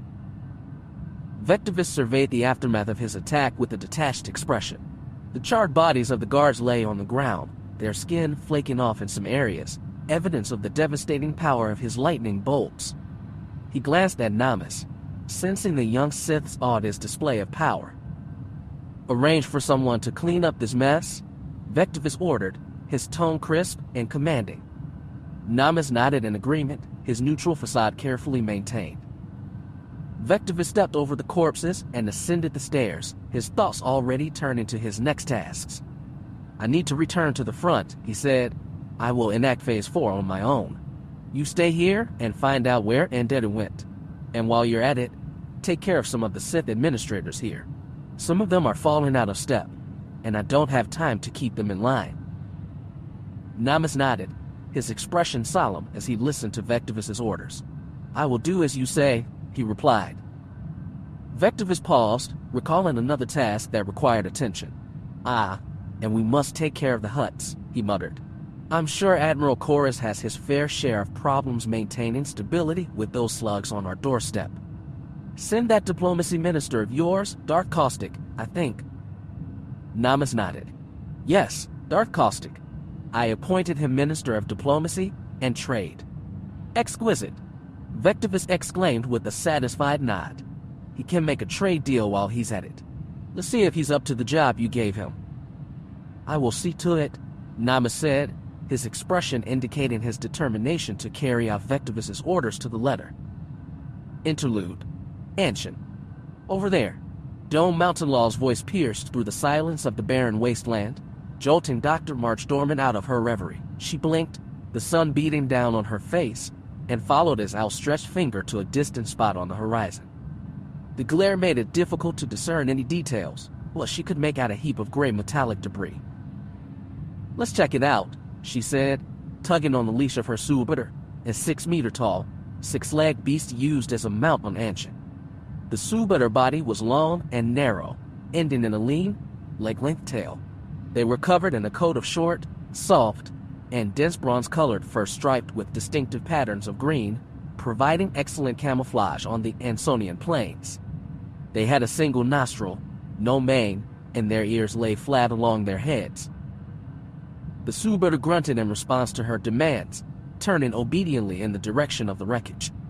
Dr. Dorman was used to traversing treacherous terrain on her expeditions. and she deftly guided the suitor towards the crash site. The shuttle was a sorry sight, its metal hull twisted and broken, the charred remains of its interior exposed to the elements. It was a far cry from the Corvette she had been searching for, but Dr. Dorman's curiosity was piqued nonetheless. She dismounted from her suitor, securing it to a nearby rock, and approached the wreckage, with Dome following closely behind. Dr. Dorman was no stranger to exploring ancient ruins and artifacts on far-flung planets, but there was something different about Anshin. Perhaps it was the desolation of the landscape, the sense of isolation that pervaded the planet. But she was determined to uncover its secrets, one discovery at a time. As a child, Dr. March Dorman had always possessed an insatiable curiosity, an innate desire to dig up hidden treasures and unravel secrets of the past. Her passion for uncovering the mysteries of the past had led her to leave her home planet of Volusia and pursue her studies in archaeology at a prestigious university on Alderaan. Despite the difficulties of moving to a new planet, Dorman had been fortunate enough to secure a place at the university, where she spent 6 years honing her skills and knowledge. She had participated in numerous field trips, each one an exciting opportunity to uncover artifacts and ruins that had been buried for centuries. One such discovery had been an old hive belonging to the insectoid species known as the Killiks. These creatures had been believed to have lived on Alderaan for hundreds of thousands of years, but they had not been seen since the end of the Great Galactic Wars. It was a discovery that had earned her both fame and admiration in academic circles. Upon receiving her doctorate, she struggled to make ends meet without the support of her parents. Though the Alderaanian welfare system kept her from homelessness, she battled with depression. Despite her struggles, she persisted, embarking on countless expeditions to the farthest corners of Alderaan. It wasn't until she stumbled upon what was once rumored to be a royal palace that she made a groundbreaking discovery. Beneath the ruins, she uncovered a lightsaber. At first, she felt let down by the find, having already discovered numerous other lightsabers on Alderaan, remnants of the Great Galactic Wars. However, as she examined the weapon more closely, studying its unique markings and symbols, she began to suspect that it may have belonged to a high-ranking Jedi Master. Taking the lightsaber to the Royal Alderaanian Library, she pored over ancient images to try and match the weapon to its owner. Eventually, she stumbled upon a clue that led her to believe that the lightsaber had belonged to the Jedi Master who had slain the Sith Emperor, ultimately bringing an end to the Second Great Galactic War. She contacted the Jedi Order and was invited to the Jedi Temple on Coruscant to present her findings. With her heart racing and hands trembling, she presented her latest discovery to the Jedi Council. They listened intently as she described the intricate details of the ancient artifact, the lightsaber that she had found buried deep beneath the ruins of an Alderaanian palace. Her passion and enthusiasm for uncovering the secrets of the galaxy shone through every word she spoke, and the council was thoroughly impressed. After she had finished her presentation, the room was silent for a moment as the Jedi conferred amongst themselves. Finally, the Grand Master spoke up. "We are impressed with your work, young one," he said, his voice resonating with authority. "You have shown great promise in the field of archaeology. We would like to offer you a position working for the Jedi Order." The young archaeologist's eyes widened with amazement and delight. She had always dreamed of working for the Jedi, and now that dream was finally becoming a reality. She could hardly contain her excitement as she accepted the offer. As part of her new position, she was required to donate her findings to the Order. Though she was reluctant to part with the lightsaber, she knew that it was the right thing to do. With a heavy heart, she handed over the precious artifact, hoping that it would be put to good use in the hands of the Jedi. With funding from the Order, she embarked on several expeditions to planets such as Ord Mantell, Terrace Alderaan, and Dantooine, uncovering mysteries and secrets that had long been forgotten. Despite her success on these planets, her ultimate dream was to explore the Sith homeworld of Korriban, a place that remained shrouded in mystery and darkness. It was during her dig on Dantooine that she met another archaeologist named Dome, who now worked alongside her. Together, they continued their search for hidden artifacts and secrets, with Anshin being their current destination. The Anshinians were known for their hospitality, which Dr. Dorman appreciated as she worked tirelessly to uncover any clues that would lead her closer to her ultimate goal of exploring Corbin. Now, as she approached the wreckage of the shuttle with her Subaru in tow, she couldn't help but feel a familiar thrill of excitement. For Dorman, uncovering the secrets of the past was more than just a career, it was a lifelong passion, one that she pursued with unbridled enthusiasm. As they got closer to the shuttle wreckage, Dr. Dorman noticed that it was in a state of disrepair. The hull was dented and scratched, and one of the wings was missing entirely. She could see scorch marks on the remaining wing and around the entrance hatch. Dome dismounted his Subaru and approached the wreckage with caution. He pulled out a scanner from his utility belt and began to sweep it over the area. The scanner beeped, and Dome looked up at Dr. Dorman. "There are no life signs in the area," he said. Dr. Dorman nodded, then dismounted her Subaru and walked over to the wreckage. She approached the entrance hatch and examined it closely. There were no signs of recent activity around it. She reached out and touched the hatch, feeling the cold metal beneath her fingertips.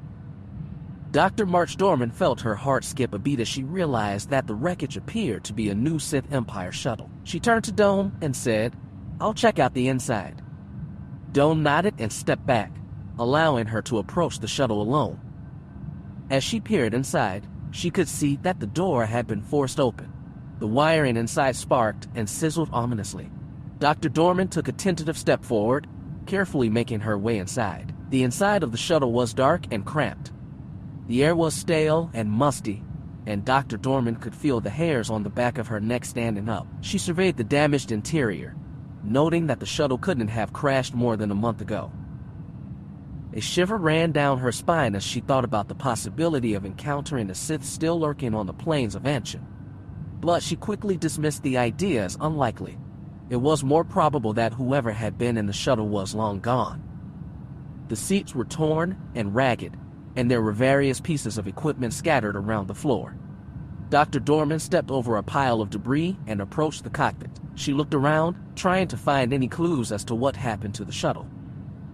As she approached the cockpit, she took a closer look at the instruments and electronics, trying to piece together what had happened. Then, something caught her eye, a small box on the left side of the cockpit, next to the pilot's seat. It looked like an encryption device, but what surprised her was that it wasn't a receiver but a transmitter. She reached over and carefully inspected the device for damage. To her surprise, it was completely intact. She couldn't help but feel a burst of excitement shoot through her as she realized the significance of her find. She removed her hand from the device and took a deep breath, her mind racing with the possibilities of what she had discovered. She turned and walked back to the exit, peeking her head out of the ship. The warm sun greeted her skin, and she couldn't help but feel a rush of excitement and anticipation. She raised her hand to signal for Dome to join her, his figure slowly emerging from behind the Subaru as he made his way towards the shuttle. As he entered the cockpit, she couldn't wait to show him what she had discovered. "Here," she said, pointing to the small box nestled next to the pilot's seat. Dome's eyes widened in recognition as he moved closer to inspect the device. "Is that an undamaged new Sith Empire encryption transmitter?" he asked incredulously. Her grin grew wider. "Yes, it is, and is fully intact." Dome's amazement was palpable. Aren't these supposed to be destroyed automatically when they lose contact with the main computer? "Exactly," she replied, which means the pilot must have purposely disconnected it from the main network. The implications of this discovery were enormous, and as she turned to leave the shuttle, a nagging thought crossed her mind. Who was the pilot? A Sith? A rogue agent? She couldn't help but feel a twinge of apprehension at the possibilities. But for now, she pushed those thoughts aside, determined to revel in the excitement of their discovery. This, she knew, would change the course of the war. Chapter 20. As the shuttle descended into the hangar bay of the Indiquidator, the Admiral was already waiting for Darth Vectivous. "Welcome, my lord," he greeted him with a bow. "Was your trip successful?" he inquired, his voice formal and respectful. Vectivous stepped off the shuttle, his black cloak billowing behind him, and halted in front of the Admiral. "Fairly," he answered coolly, his piercing gaze meeting the Admiral's. "This incident has complicated my plan. We will need to adjust the next phases to compensate for the lost time, he said in a commanding tone. The Admiral nodded, understanding the weight of Vectivous' words. Of course, my lord, he replied, motioning towards the door that led to the ship's control room. Please, let us discuss the details of the plan and how we can proceed. As they studied the holo map projected before them, Admiral Chorus and Darth Vectivous engaged in a strategic discussion about the progress of their plan. The bridge buzzed with activity as the crew prepared the fleet for departure. If we divert too many forces to Phase 4, we may be assailed by the Republic here and here. Chorus pointed to 2 locations on the map. Vectivous listened attentively, his piercing gaze fixed on the map. I will not require a plenitude of ships for this undertaking. Phase 3 has successfully contained a significant portion of the slice. Vectivous motioned towards the part of the outer rim commonly known as the slice. These systems are now cut off from the Republic's heartland and will falter without their supplies. However, there are some less important systems that are self-sufficient, but these are mostly backwaters, dependent on subsistence. They should be easy to subjugate. Vectivous continued to analyze the map. The remnants of the 82nd and 12th fleets also shouldn't pose a significant challenge. I don't know where they are hiding, but it will most likely be a more populated planet like Pakuni or Mon Calamari, which has recently joined the Republic. His words hung in the air as the other officers studied the map, evaluating the strategic value of each system. Vectivous waited patiently for their response, already formulating his next steps in his mind. Admiral Chorus listened intently, studying the holo map as Vectivous spoke. He weighed the strategic value of each system, assessing the risks and rewards of diverting forces to each phase of the plan. Despite his reservations, he couldn't help but be impressed by Vectivous' strategic thinking and tactical prowess. You make a compelling case, my lord, Chorus said, nodding his head thoughtfully. But what about the Jedi? They have a significant presence in this part of the Outer Rim, especially on worlds like Lothal, Sembla, and Ego, and they will not take kindly to our actions. Vectivous waved his hand dismissively. The Jedi are a nuisance, nothing more, he exclaimed, the skin around his mask tensing. We have dealt with them before, and we will deal with them again. Their power is waning, and soon they will be nothing more than a memory. Admiral Koros nodded, pausing, his mouth partially open, as he looked up at Vectivous, waiting for his final orders. Vectivous' eyes narrowed as he considered his next move, to then point back at the map, outlining his planned movements. I will split a single task force from the fleet and move into the Nilgard sector. Meanwhile, a limited task force will secure the remaining worlds of the Tion cluster. Once I have secured the Nilgard sector, I will move towards the Pakuni sector, the Calamari sector, the Dominus sector, and finally the Ash worlds, Vectivous said in a low voice. Though it may require considerable time and effort, this step is crucial for the triumph of our plan. Once we hold sway over these sectors, the Empire shall have an ample supply of consumer goods and agricultural produce. With this accomplished, we can progress to Phase 5 and venture beyond the Outer Rim, finally expanding our dominion into the Mid-Rim, expounded Vectivous, his tone measured yet resolute. Chorus nodded slowly, his expression serious. And what of me, my lord? What are my orders? Vectivous fixed his piercing gaze upon Chorus, his voice resonating with authority. Remain aboard the Indiquidator. Work closely with your Vice Admiral. I will join Admiral Stein upon the Abductor. He has shown promise when he took Finder. Vectivous paused, pondering his orders. Your role will be to administer the region, continue the military occupation, and facilitate the integration of the sectors after you have re-established order, he commanded. His will be no simple feat, but it is imperative to the fruition of our grand design. You must guarantee that our grasp on the Outer Rim is unwavering, and that the Republic cannot reclaim it. Chorus bowed his head in acknowledgement. Understood, my lord. I will do everything in my power to ensure that our plan succeeds. Vectivous gave a small nod of approval. Good. You have served me well so far, Admiral. Do not fail me now. Vectivous threatened, his commanding voice echoed through the command center, his piercing gaze locked onto Chorus. With a brisk nod, he turned on his heel and strode purposefully down the hallway, his cloak swishing behind him like a dark cloud.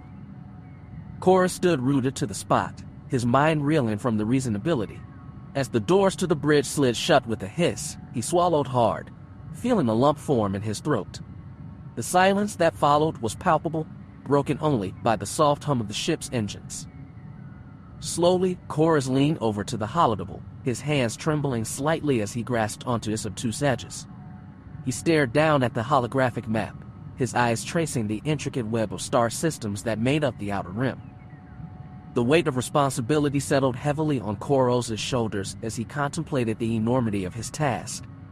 He knew the success of their plan hinged on his ability to maintain a firm grip on the outer rim and prevent the Republic from reclaiming it.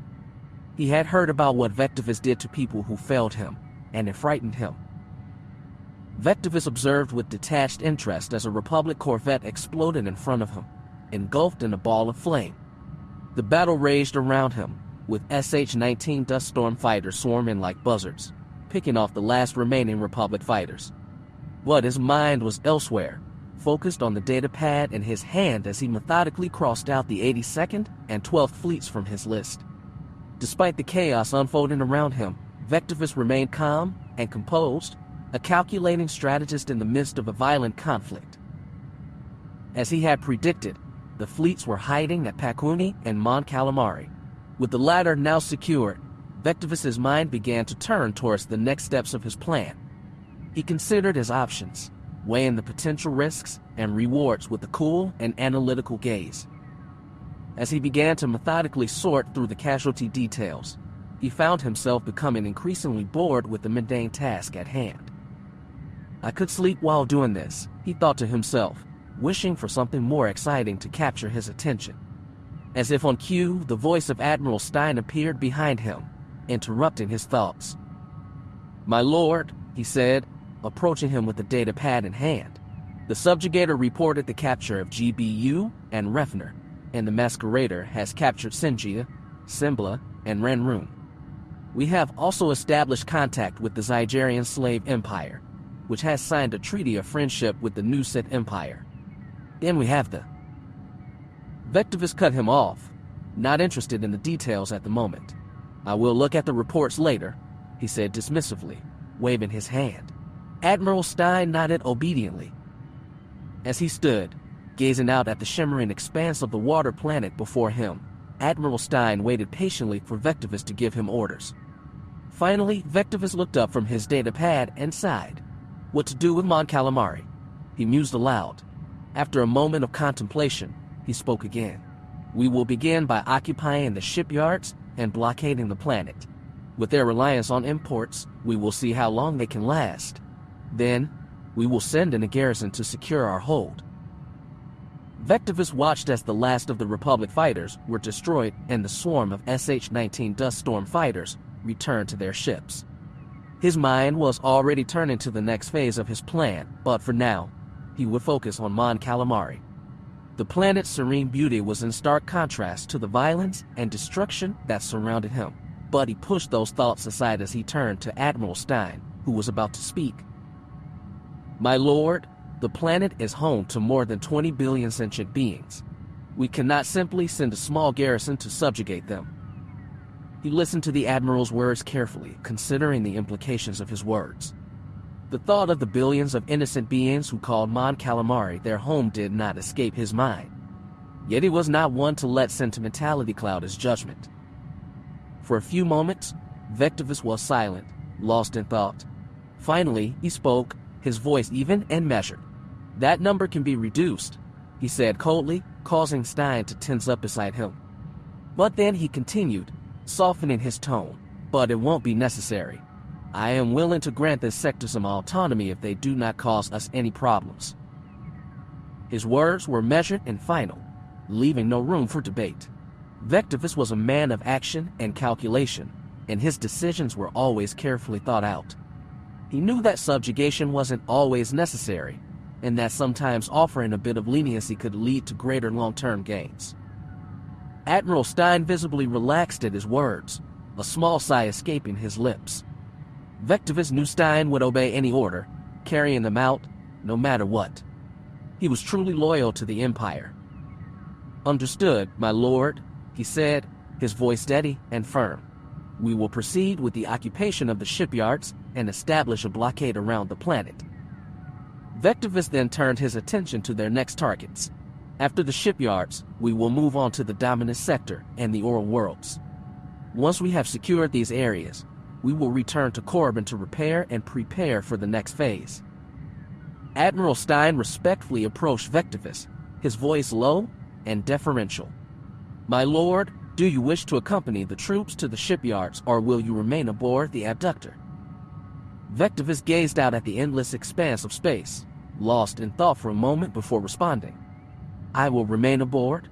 There are logistical preparations I must attend to, and I am not one to relish in the dirty work of combat."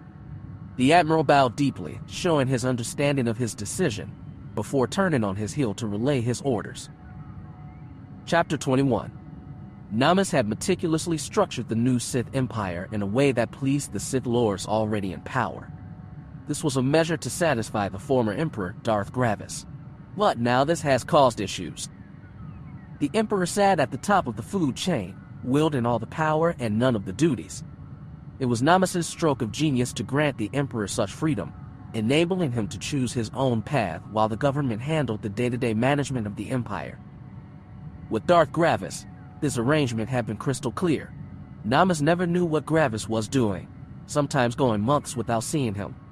Gravis, for the most part, didn't care what Namus was up to, as long as he held onto his grip on power.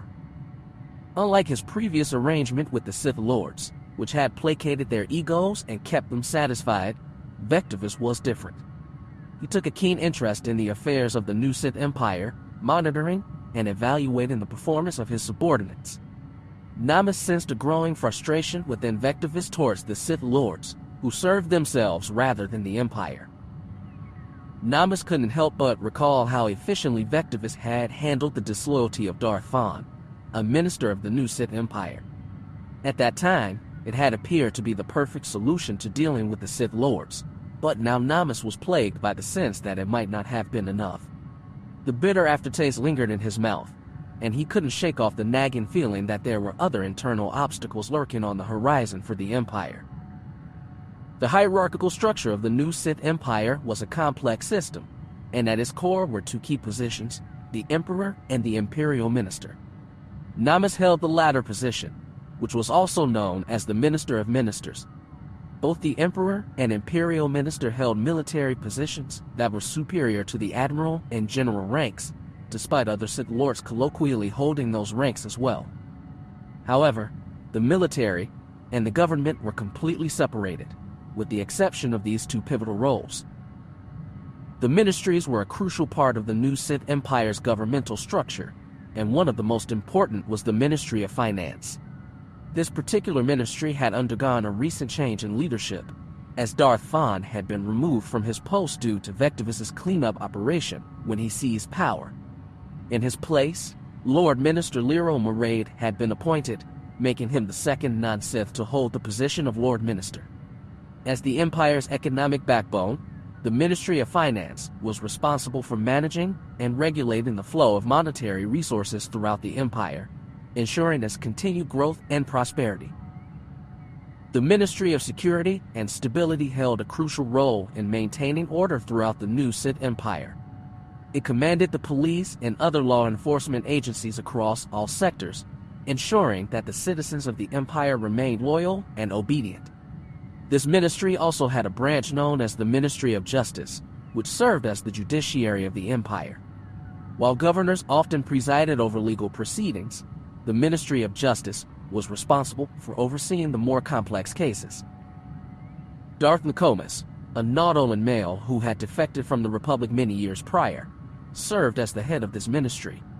His appointment was a rarity in the Empire, which tended to favor humans in positions of power. Nonetheless, the Empire couldn't afford to be selective in its hiring practices, and Nicomas had proven to be an effective leader. The Ministry of Care and Wealth was responsible for the upkeep of government buildings, hospitals, and other constructed facilities, as well as managing labor, energy, transportation, and various internal affairs. At his helm was Darth Jowza, a Twi'lek Sith Lord hailing from Usta. Jowza was no stranger to high-ranking positions, having previously served as the overseer of the Sith Academy on Korriban during the reign of Darth Underlord. As the former Emperor's closest advisors, two Lord Ministers played a crucial role in shaping the new Sith Empire. Among them were Darth Cartridge and Darth Caustic, who led the Ministry of Education and Propaganda and the Ministry of Trade and Diplomatic Relations, respectively. Darth Cartridge, a stern-looking human male with deep-set eyes and a sharp nose, was tasked with overseeing the Empire's education system and shaping the population's beliefs and values through propaganda. Under his leadership, the Ministry of Education and Propaganda had become one of the most influential and feared institutions in the Empire. The ministry had its own network of schools and universities, which were heavily biased towards Imperial teachings and were used to recruit new members into the Imperial Army. The ministry also oversaw the production of all official media, including news broadcasts, palavits, and posters, all of which were designed to promote the Empire's ideology and glorify the Emperor and his loyal followers. On the other hand, Darth Caustic, a tall and imposing human, led the Ministry of Trade and Diplomatic Relations. His position was critical, as the Empire needed to maintain trade relations with other powers in the galaxy to survive. Darth Caustic was a master of diplomacy, and was known for his shrewd negotiations and tough stance on foreign policy. He oversaw all trade agreements, treaties, and diplomatic missions, and was responsible for maintaining the Empire's limited alliances. His ministry was also in charge of the galactic slave trade in the new Sith Empire. All ministers were feared and respected in equal measure, and their influence over the Empire's affairs was second only to that of the Imperial Minister and the Emperor himself. Despite their vastly different roles, they all shared a common goal: to further the interests of the new Sith Empire and ensure its continued dominance in the galaxy. Finally, the Imperial Intelligence Agency, or IA, held a unique position, acting independently of all other ministries, including the Ministry of Security and Stability, making it a de facto ministry. This was due to the fact that the formation of the IA predated the new government structure of the Empire, being formed while Darth Underlord was still in power. Its leader, Security Director Carvel Mogslov, was a human male with roots in Coruscant, though his formative years were spent on the Sith homeworld of Korriban. While the governors acted as leaders of their respective sectors, their power was limited by the regulations imposed by the central government on Korriban. It is important to note that these ministries only held authority over formally integrated sectors of the Empire, which had to be assigned a local governor to no longer be under military occupation. The governing principles of the new Sith Empire differ significantly from those of the Republic. Instead of a constitution, Darth Namas had established the Imperial Code, a set of rules and guiding principles to be followed by all citizens of the Empire. The severity of the punishment and other details were usually up to interpretation by the respective judge.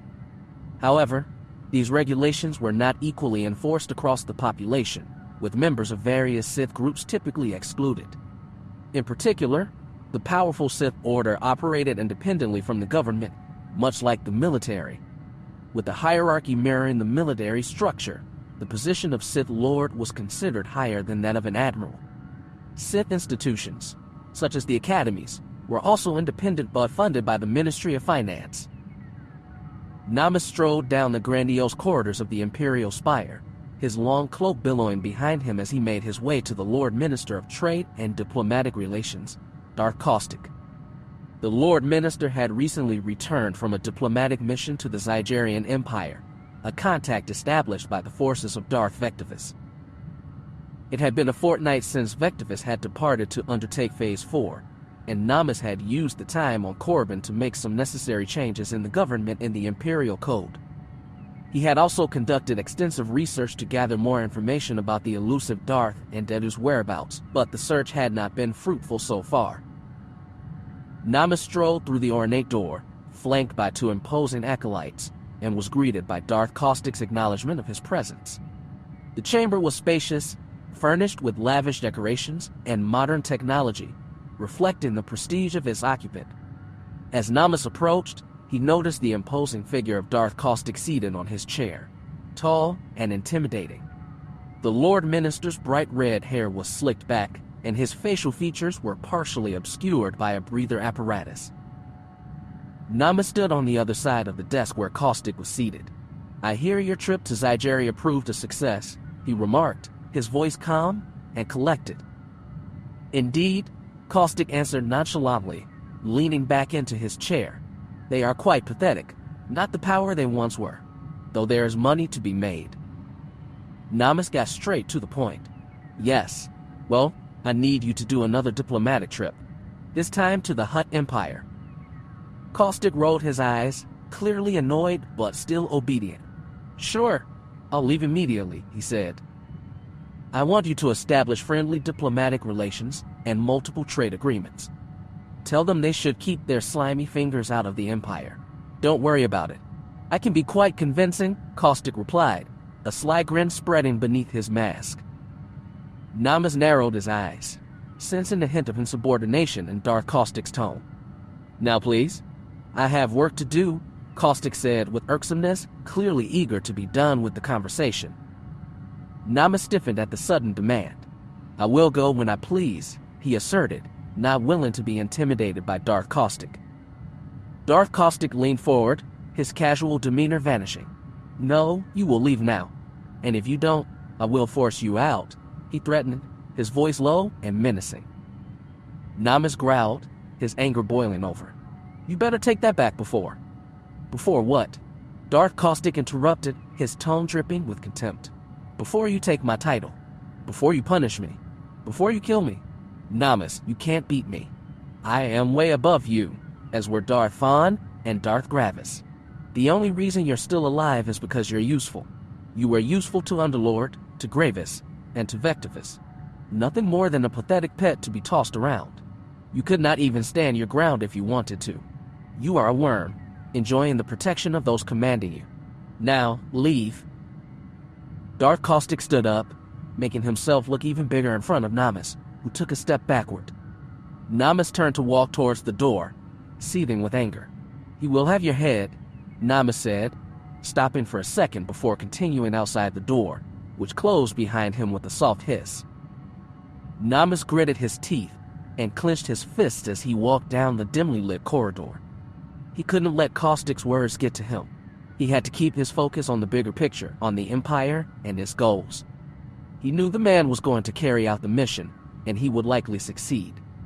But Vectivous was right that the ministers were not as loyal as he once presumed. Maybe this needed to change in the near future. As he approached the end of the corridor, he saw a group of Imperial officers looking like they were actively trotting towards him. As they approached, Namas slowed down. One of the officers stepped forward. The officer caught his breath when he started to say, "Lord Namas, we have received word from Darth Vectivous. He has completed Phase 4 and is en route back to Korriban." Namas nodded, his mind already racing with the implications of this news. "Prepare the welcoming party." The officer saluted smartly before hastening away to execute his orders. Namas drew a deep breath, his shoulders squared, as he readied himself to proceed to his next destination, poised to strike another task off his checklist. For the past 2 weeks, Namas had doggedly pursued every lead that might provide a clue to Darth and Dedu's whereabouts. Despite scouring through departing ships' records, radar, and satellite data, the search had yielded nothing. But as he left his meeting with Darth Caustic, a small detail caught his attention, a possible lead that could lead him to and Dedu's exact location. Acting on his intuition, Namas made his way to the central military complex on Korriban, the nerve center for much of the military's information flow. The complex was modern, built only 2 years prior, only a few clicks east of Irina. A vast, labyrinthine network of rooms and corridors filled with bustling personnel and humming equipment. Namas navigated his way through the maze of corridors, the staff saluting him as they saw him pass by. His sharp eyes took in every detail as he sought out the right office. He was looking for someone who could access the military's classified data, someone who could help him unravel the puzzle that was Darth and Dedu's position. Finally, he arrived at the databank section of the facility. Inside, he saw a slender officer in a colonel's uniform who was engrossed in the data pad. The officer quickly stood up and saluted as Namas entered the room. His voice was trembling as he greeted Namas, Imperial Minister. "I need the position of a stolen ship, a shuttle from the prison complex," Namas said to the officer, cutting right to the chase. "My lord," the officer said, overwhelmed at first, but regaining his composure. "We don't track military vehicles," the officer replied nervously. Namas leaned in closer, his piercing eyes fixed on the officer. "But all encryption devices are directly connected to this facility or other military installations, such as this one. And if those devices lose contact with this network, they self-destruct, do they not?" he queried. The officer swallowed nervously, realizing the implication of Namas's words. "Yes, but," he stammered. "So, you can tell me where the encryption device of the stolen shuttle is?" "Yes," Namas interrupted. The officer hesitated for a moment, before regaining his composure. "Of course, my lord. I will begin the search immediately. It's shuttle KP-876W. Let me know when you have found something," Namas said, spinning on his heel. Namas turned to leave, satisfied that he had finally found a possible lead. As he walked away, he could hear the officer already at work, tapping away at the computer console in his search for the stolen shuttle. Namas sat alone in the dimly lit room, his mind racing with possibilities. The air was thick with the scent of ozone, and the sound of distant chatter filled the space. Namas felt a sudden pang of nostalgia as he remembered his days as a young Padawan, tinkering with his own equipment in the Jedi Temple. But those days were long gone now. As fate had it, his path lay where else. He had been searching for weeks, following lead after lead in the hopes of finding any information on the whereabouts of Darth and Dedu. The silence was broken as the door creaked open, and the officer stepped inside, clutching a data pad. "My lord, you want to see this," the officer said, breaking Namas from his thoughts. Namas turned his head to face the officer, his heart pounding with anticipation. "Yes, have you found the shuttle?" he asked, his voice tight with emotion. "That seems to be the problem. The transmitter was connected to the network for a while but was manually turned off," the officer said, holding out the data pad. Namas took the device, his eyes scanning the information rapidly. "Turned off? Is that even possible?" he asked, his mind racing to consider the implications of this new development. "It is," the officer explained. "It needs to be turned off for maintenance or if it gets scrapped without letting it explode." Namas's mind raced, wondering where Dedu could have turned off the transmitter and how he found out. He stood up, his gaze piercing the officer's. "I understand," he said calmly. "Where was this last position you mentioned?" The officer looked down at his data pad, his fingers tapping rapidly across the screen. "According to the records," he said, "the shuttle followed the Hydean Way until Bendomir. It then passed Gammer and Ord Mantell, where the transmitter was manually shut down." Namas nodded slowly, taking in the information. He straightened himself, crossing his arms as he thought carefully about his next move. "Send the exact path coordinates to my data pad," he said finally, "and make sure this is strictly confidential." "Of course, my lord," the officer said, turning to leave. Namas was left alone in the room once more, his thoughts consumed by the puzzle before him. He couldn't shake the feeling that he was getting closer to finding Dedu, but he couldn't help but wonder what other obstacles lay ahead. The room was silent once more, save for the sound of Namas's measured breathing, the faint hum of the data pad in his hand, and the nearly inaudible chatter of other people behind his door. Interlude. In Arshada. Today, tragedy struck the planet Abradon as a meteor collided with the surface, claiming the lives of over 100,000 individuals. Amidst the ongoing galactic conflict, the Sith Empire has successfully seized control of Dak, a planet also known as Mon Calamari, revered for its renowned shipyards. This grave loss carries the potential for far-reaching consequences, casting a shadow of uncertainty and apprehension over the future. Scientists have unveiled a groundbreaking advancement in energy technology, a prototype reactor that boasts an impressive 4.5% increase in efficiency compared to all existing reactors. With the first version set to be released in the coming years, this development has the potential to significantly lessen the cost of electricity and change the way we power our homes, businesses, and communities. In the wake of Renio the Hutt's passing, rumors have circulated regarding the true circumstances of his demise. While Hutt cartel officials have cited a disease of the mucus gland as the cause of death, some experts speculate that foul play may have been involved. The Hutt cartel leader's demise has left a power vacuum in the criminal underworld, with various factions jostling for control in the wake of his passing. Last night, a Republic senator was tragically murdered, sparking shock and outrage throughout the galaxy. The senator had repeatedly voiced concerns about potential threats to his safety and had been brought to a hospital for treatment. Despite efforts to save him, the senator ultimately succumbed to his injuries, and it is believed that he was poisoned. This heinous act has sent shockwaves through the halls of the Senate, and a thorough investigation is underway to bring the perpetrator to justice. Eriadu has initiated a humanitarian program for refugees displaced by the Sith Empire. The ambitious plan involves establishing a sizable encampment capable of accommodating up to 4 million individuals. Once the war has come to a close, the refugees will be given the choice to either return to their homes or to make a new life on Eriadu. A new large source of thorolite has been discovered on the planet Gorse. The resource is used to manufacture turbolaser cannons and is highly valuable due to its scarcity. Nar Shaddaa is a moon that is tidally locked to Nal Hutta. One side of the moon faces the parent planet, while the other faces empty space. The moon is dominated by decaying urban landscapes and congested, polluted cities. The entire cityscape is anarchically constructed, with buildings of various shapes and sizes. Anything illegal elsewhere can be bought and sold on Nar Shaddaa, making it a hub for smugglers, pirates, and criminals. Despite this, the moon is also known for the development of advanced technologies. Nar Shaddaa's history dates back to the displacement of the Avosii by the Hutts in 15,000 BBY.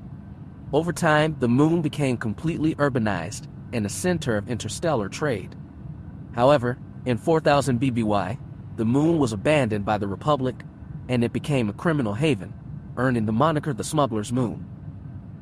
While the vast urban cityscape sprawled beside him, Darth Caustic perused the Republic news on his data pad, paying it far more attention than his surroundings warranted. As he looked up from the data pad and out of the window, he couldn't help but marvel at the sheer scale of the Ecumenopolis. The towering skyscrapers loomed above him, their neon signs advertising everything from exotic foods to high-end luxury goods. The sounds of speeder engines and blaster fire filled the air, punctuated by the occasional scream or shout. Passing by a grand floating casino, he caught sight of a multitude of figures draped in opulent garb. Despite the chaos surrounding him, Darth Caustic remained focused on his mission. He had been sent by the Sith Empire to negotiate a trade treaty with one of the high-ranking Hutts who controlled much of Nar Shaddaa's criminal underworld. The treaty would include a non-aggression pact between the Hutt cartels and the Sith Empire, as well as an agreement to import slaves from Nar Shaddaa to fuel the imperial economy. Caustic had no qualms about using slaves to power the Sith war machine. To him, they were merely tools to be used and discarded as needed. But he knew that the Hutts would not be easy to convince. They were notoriously shrewd negotiators, and their allegiance was always to the highest bidder. As he made his way through the labyrinthine streets of the Ecumenopolis, Caustic was approached by several unsavory characters, all of whom seemed to recognize him as an outsider. But he brushed them off with a wave of his hand, using the Force to intimidate them into backing off. As he strode past a Republic embassy, he couldn't resist a sly smirk in the direction of the Republic troops, who eyed him warily. Though Nar Shaddaa was considered neutral ground, he suppressed the urge to slaughter them all, knowing any such incident would severely hinder the new Sith Empire's ability to secure a treaty with the powerful Hutt officials. As Darth Caustic entered Del the Hutt's palace, he was immediately struck by the opulence of the surroundings. The throne room was adorned with priceless works of art and treasures from across the galaxy, and the air was heavy with the scent of exotic incense. The Hutt himself was an imposing figure, even by Hutt standards. His massive body was draped in luxurious silks and jewels, and his eyes glittered with avarice as he surveyed Caustic. As they stood to negotiate, Caustic knew that he was in for a long and difficult session. The Hutt was a skilled negotiator, and he was not about to give up anything without a fight. For hours, they haggled over the terms of the treaty. The Hutt demanded a higher price for the slaves, while Caustic insisted that the Sith Empire would not budge on the agreed terms. At one point, it seemed as though the negotiations might break down completely. But Caustic remained calm and focused, using his knowledge of the Force to subtly manipulate the Hutt's emotions and keep him off balance. Although Hutts were immune to Force suggestion, Caustic knew that they were not immune to mind manipulation. Finally, after what felt like an eternity, they reached an agreement. The Hutt grudgingly agreed to the terms of the treaty, and Caustic felt a sense of relief wash over him. As he left the palace and made his way back through the bustling streets of Nar Shaddaa towards the spaceport, he smiled at the thought of Namus. That boy had been so frightened, running back to Vectivous to call for help. But Vectivous wouldn't do anything. He was capable and reliable, and that was all Vectivous cared about. Chapter 22. The assassination took place here on this idyllic terrace of the Coruscant Opera. Senator Ogo Valorum was reportedly talking to a group of politicians when a sniper shot hit him in the neck. He was instantaneously killed, and every help for Senator Ogo Valorum came too late. Police say they are investigating, but no arrests have been made yet. This fourth politically motivated assassination in this month has sparked uproar in the Senate. We will now cut to Madish Thul of Alderaan, who is the first senator to give a speech in an emergency session of the Senate. The camera cuts to a scene of the Senate's rotunda, focusing on a hovering Senate capsule. In light of the tragic loss of our esteemed colleague, Ogo Valorum, many of us in the peace faction have been forced to reconsider our stance on the issue of the war. However, before delving into the political implications, I would like to take a moment to honor the memory of Ogo Valorum. He was not only a dear friend, but also a shining example of a mediating voice in the Senate. Chatter from what seemed to be some of the corporate senators erupted, always striving to remain neutral and avoid taking sides. His commitment to maintaining peace and stability in the Republic is something we should all aspire to emulate, yet the recent actions of the militarists cannot go unpunished. Therefore, the peace faction has come to the difficult decision to align ourselves with the preservationists and vote to revoke the Treaty of Pygel. We believe this is necessary to preserve the sovereignty of the Republic in these troubled times. Yelling from some militarist senators erupted. After this new offensive by the new Sith Empire, the peace faction has come to the conclusion that peace with the Sith is unreachable, and that military action may be necessary to put an end to this long-standing crisis. The conflict has persisted for far too long. Any hesitation or further delay in launching offensives will result in the Republic descending into darkness within a few decades. While it may seem like the situation can be deferred for a few centuries, I can assure you, if this war continues to wreak havoc across the galaxy, not the Sith but we will ultimately be the cause of the Republic's downfall. Therefore, I implore an end to the ban on offensives, so that we can finally put an end to the new Sith Empire and safeguard the Republic from certain doom. Could you turn this off? Kaya asked the bartender, who pressed a button next to him to switch the channel. Kaya looked at the drink in front of her, swirling the liquid with her straw. She had expected the corporate senators to do something against the preservationist faction in the Senate, which Ogo Valorum was a part of, but she didn't expect assassination. On second thought, she should have considered it. She continued to turn the beverage around its axis, staring into his non-existent soul, watching the ice crunch and squeak against the glass. Finally, she cautiously quaffed a mouthful of the beverage, the alcohol slowly burning down her throat into her stomach, which gnarled in protest. It had an almost euphemistic effect on her. The feeling was one of solace, peacefulness that flowed throughout her being. As she savored another sip, she marveled at how this simple pleasure could create such an overwhelming sense of contentment in these truly evil times. She placed the glass back on the table, moving her moist, wet hand away from the glass. Her leku trilled, and she started to shiver. She looked up at the barkeeper, who she realized had stared at her. "Are you okay, madam?" She managed a weak smile and replied, "Yes, thank you," before hastily placing a credit chip on the counter and scurrying out onto the bustling streets of Kuwait. or rather, the colossal Kuat Drive yards, a massive shipyard encircling the entire planet in the form of an orbital ring. The sound of clanking metal and hissing steam filled the air as workers scurried to and fro, constructing starships of all sizes and shapes.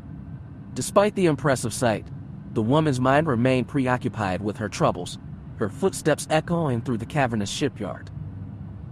The sprawling Kuat Drive yards were undeniably the epicenter of shipbuilding and military vehicle production in the Republic. Boasting an impressive track record, KDY had manufactured more than half of the ships that graced the galaxy, leaving the remainder to be produced by planets like Corellia, Annexes Rendili, and Liana. However, the recent annexation of Liana and Mon Cala by the new Sith Empire had led to an even more significant monopoly by KDY, particularly in the production of military vessels. The world of Kuat, a bustling hub of industry and nature, boasted 3 continents and various islands. The majority of its terrain consisted of vibrant forests, sweeping green plains, and expertly cultivated gardens. The climate of Kuat was temperate, with a refreshingly wet winter and a warm, arid summer. The planet was devoid of dangerous fauna, as the terraformers had strategically populated it with harmless herbivores, such as Drebin, to provide fertilizer for the gardens. The non-native species were carefully managed and prevented from overwhelming the planet, as they had short lifespans and were kept in check by predators. Despite their reverence for nature, the Kuati were not strangers to industry. The planet's population of 3.6 billion resided in sprawling metropolises, with the grandest being Kuat City. Skyscrapers and spires soared high above the mesas and forests that surrounded them. The cities were also home to numerous industrial complexes, cementing Kuat's position as an economic powerhouse in the core worlds. Despite its thriving industry, the Kuati held a deep reverence for nature and took great care to maintain its delicate balance. This was evident in the world's architecture, which seamlessly blended with the surrounding landscapes, as well as in the many public parks and gardens that dotted the cities. The symbiotic relationship between Kuat and its shipyards, KDY, was inseparable. The planet was virtually synonymous with its shipyards, which produced a vast array of products that made up the majority of Kuat's exports. These products included starships, vehicles, and the weapons that powered them, such as turbolasers and ion cannons. Marketed as the first, the last, and the only line of defense your planet will ever need, these exports not only served as a vital source of income for Kuat but also reinforced the planet's reputation as a military and technological powerhouse. The KDY's orbital ring was a world unto itself, teeming with millions of inhabitants who lived, worked, and died without ever setting foot on the planet below. For these people, the orbital ring was their home, their livelihood, and their entire existence. In addition to the industrial modules that churned out ships and weapons, the ring also boasted a variety of commercial, apartment, and residential modules, providing a place for its citizens to unwind and pursue leisure activities. The orbital ring was a sprawling metropolis connected by 12 maglev rail lines that circled the ring at 2 different speeds. 4 slow lines made frequent stops, taking days to complete a full circuit around the 39,400 click ring. 4 mid-speed lines traveled at over 1,000 clicks per hour, while the remaining 4 were high-speed lines that only stopped at 14 stations around the entire ring, whisking passengers along at a breakneck pace of 4,500 clicks per hour. For those who needed to travel between specific sections of the ring, there were also multiple shuttle services that provided swift and convenient transportation. The KDY was more than just a shipyard. It was a self-contained world, a monument to sentient ingenuity and the boundless possibilities of technology. All the property on the ring was directly owned by KDY, from the apartments and shops to the various industrial facilities. The company even operated its own security force, enforcing its own set of laws and regulations. But it wasn't just the legal system that kept things in line on the orbital ring. The shipyards themselves were protected by a formidable array of ion cannons, turbolasers, and magnapulse weaponry, all produced right here on Kuat. And if that weren't enough, KDY maintained its own home fleet, standing guard to ensure the safety of the shipyards at all times. "How are you doing, Admiral?" Kaya asked Hijito, approaching him in the Andron restaurant, a prestigious restaurant not situated by the Andron shipyards but on the other side of the drive yards, next to the offices on the orbital ring. The restaurant gave a stunning view of the planet in the 6th and 2nd Fleets repairing and holding at the dry docks and in the space between. The Admiral gazed out at the stunning vista from a comfortable lounge chair, cradling a glass of the local Kuti beverage in his hand. As Kaya approached Hijito, he turned towards her, his face lighting up with a bright smile. "Ah, Master Jedi, I'm glad to see you. Please, have a seat." Hijito gestured to the empty chair beside him. As she settled in, Hijito's expression shifted, his smile fading into a mask of sorrow engulfing his facial features. "I assume you have heard about the tragedy on Coruscant," he said, his voice heavy with grief. "Coruscant is simply not getting any rest." Hijito paused. "I've heard you two were friends." Yes, he was an inspiring man. Kaya paused, taking a deep breath, her eyes gazing out the window at the planet below. "He was a truly good man," she replied, her voice soft. "I'm sure he was," Hijito sighed. "All of this bickering in the Senate is sickening." He wove his hands around vividly. "The current Republic political landscape is an absolute monstrous and confusing hodgepodge." Hijito exhaled, granting a few seconds of silence, listening to the clinking of the plates and cutlery in the restaurant below. Hijito exhaled heavily, lost in thought. "At least something good has resulted from this cataclysm," he said, breaking the silence. Kaya looked at him quizzically, prompting him to continue. "Every crisis has its benefits," he said, shifting in his chair. "As you might have heard already, the delusional peace faction has finally seen reason and agreed to vote to revoke the ban on offensives, which, well, wasn't officially enforced anyway since you Jedi run the war. But it means I won't have to go rogue anymore when conducting counterattacks, as well as no more show trials, which I can tell you are an absolute bureaucratic nightmare." Kaya gazed out the window, lost in thought as she processed Hijito's words. She understood his reasoning for celebrating the recent political shift, but her mind couldn't shake off the fact that this man had lost almost 2 entire fleets in the past 6 years. He seemed to view it as more of a personal annoyance than a tragic loss of life. Hijito's leadership style was often considered unorthodox, and he was known to take risks that other commanders would not. Some praised his creativity and willingness to think outside the box, while others criticized him for being reckless and putting his troops in unnecessary danger for a speedier victory.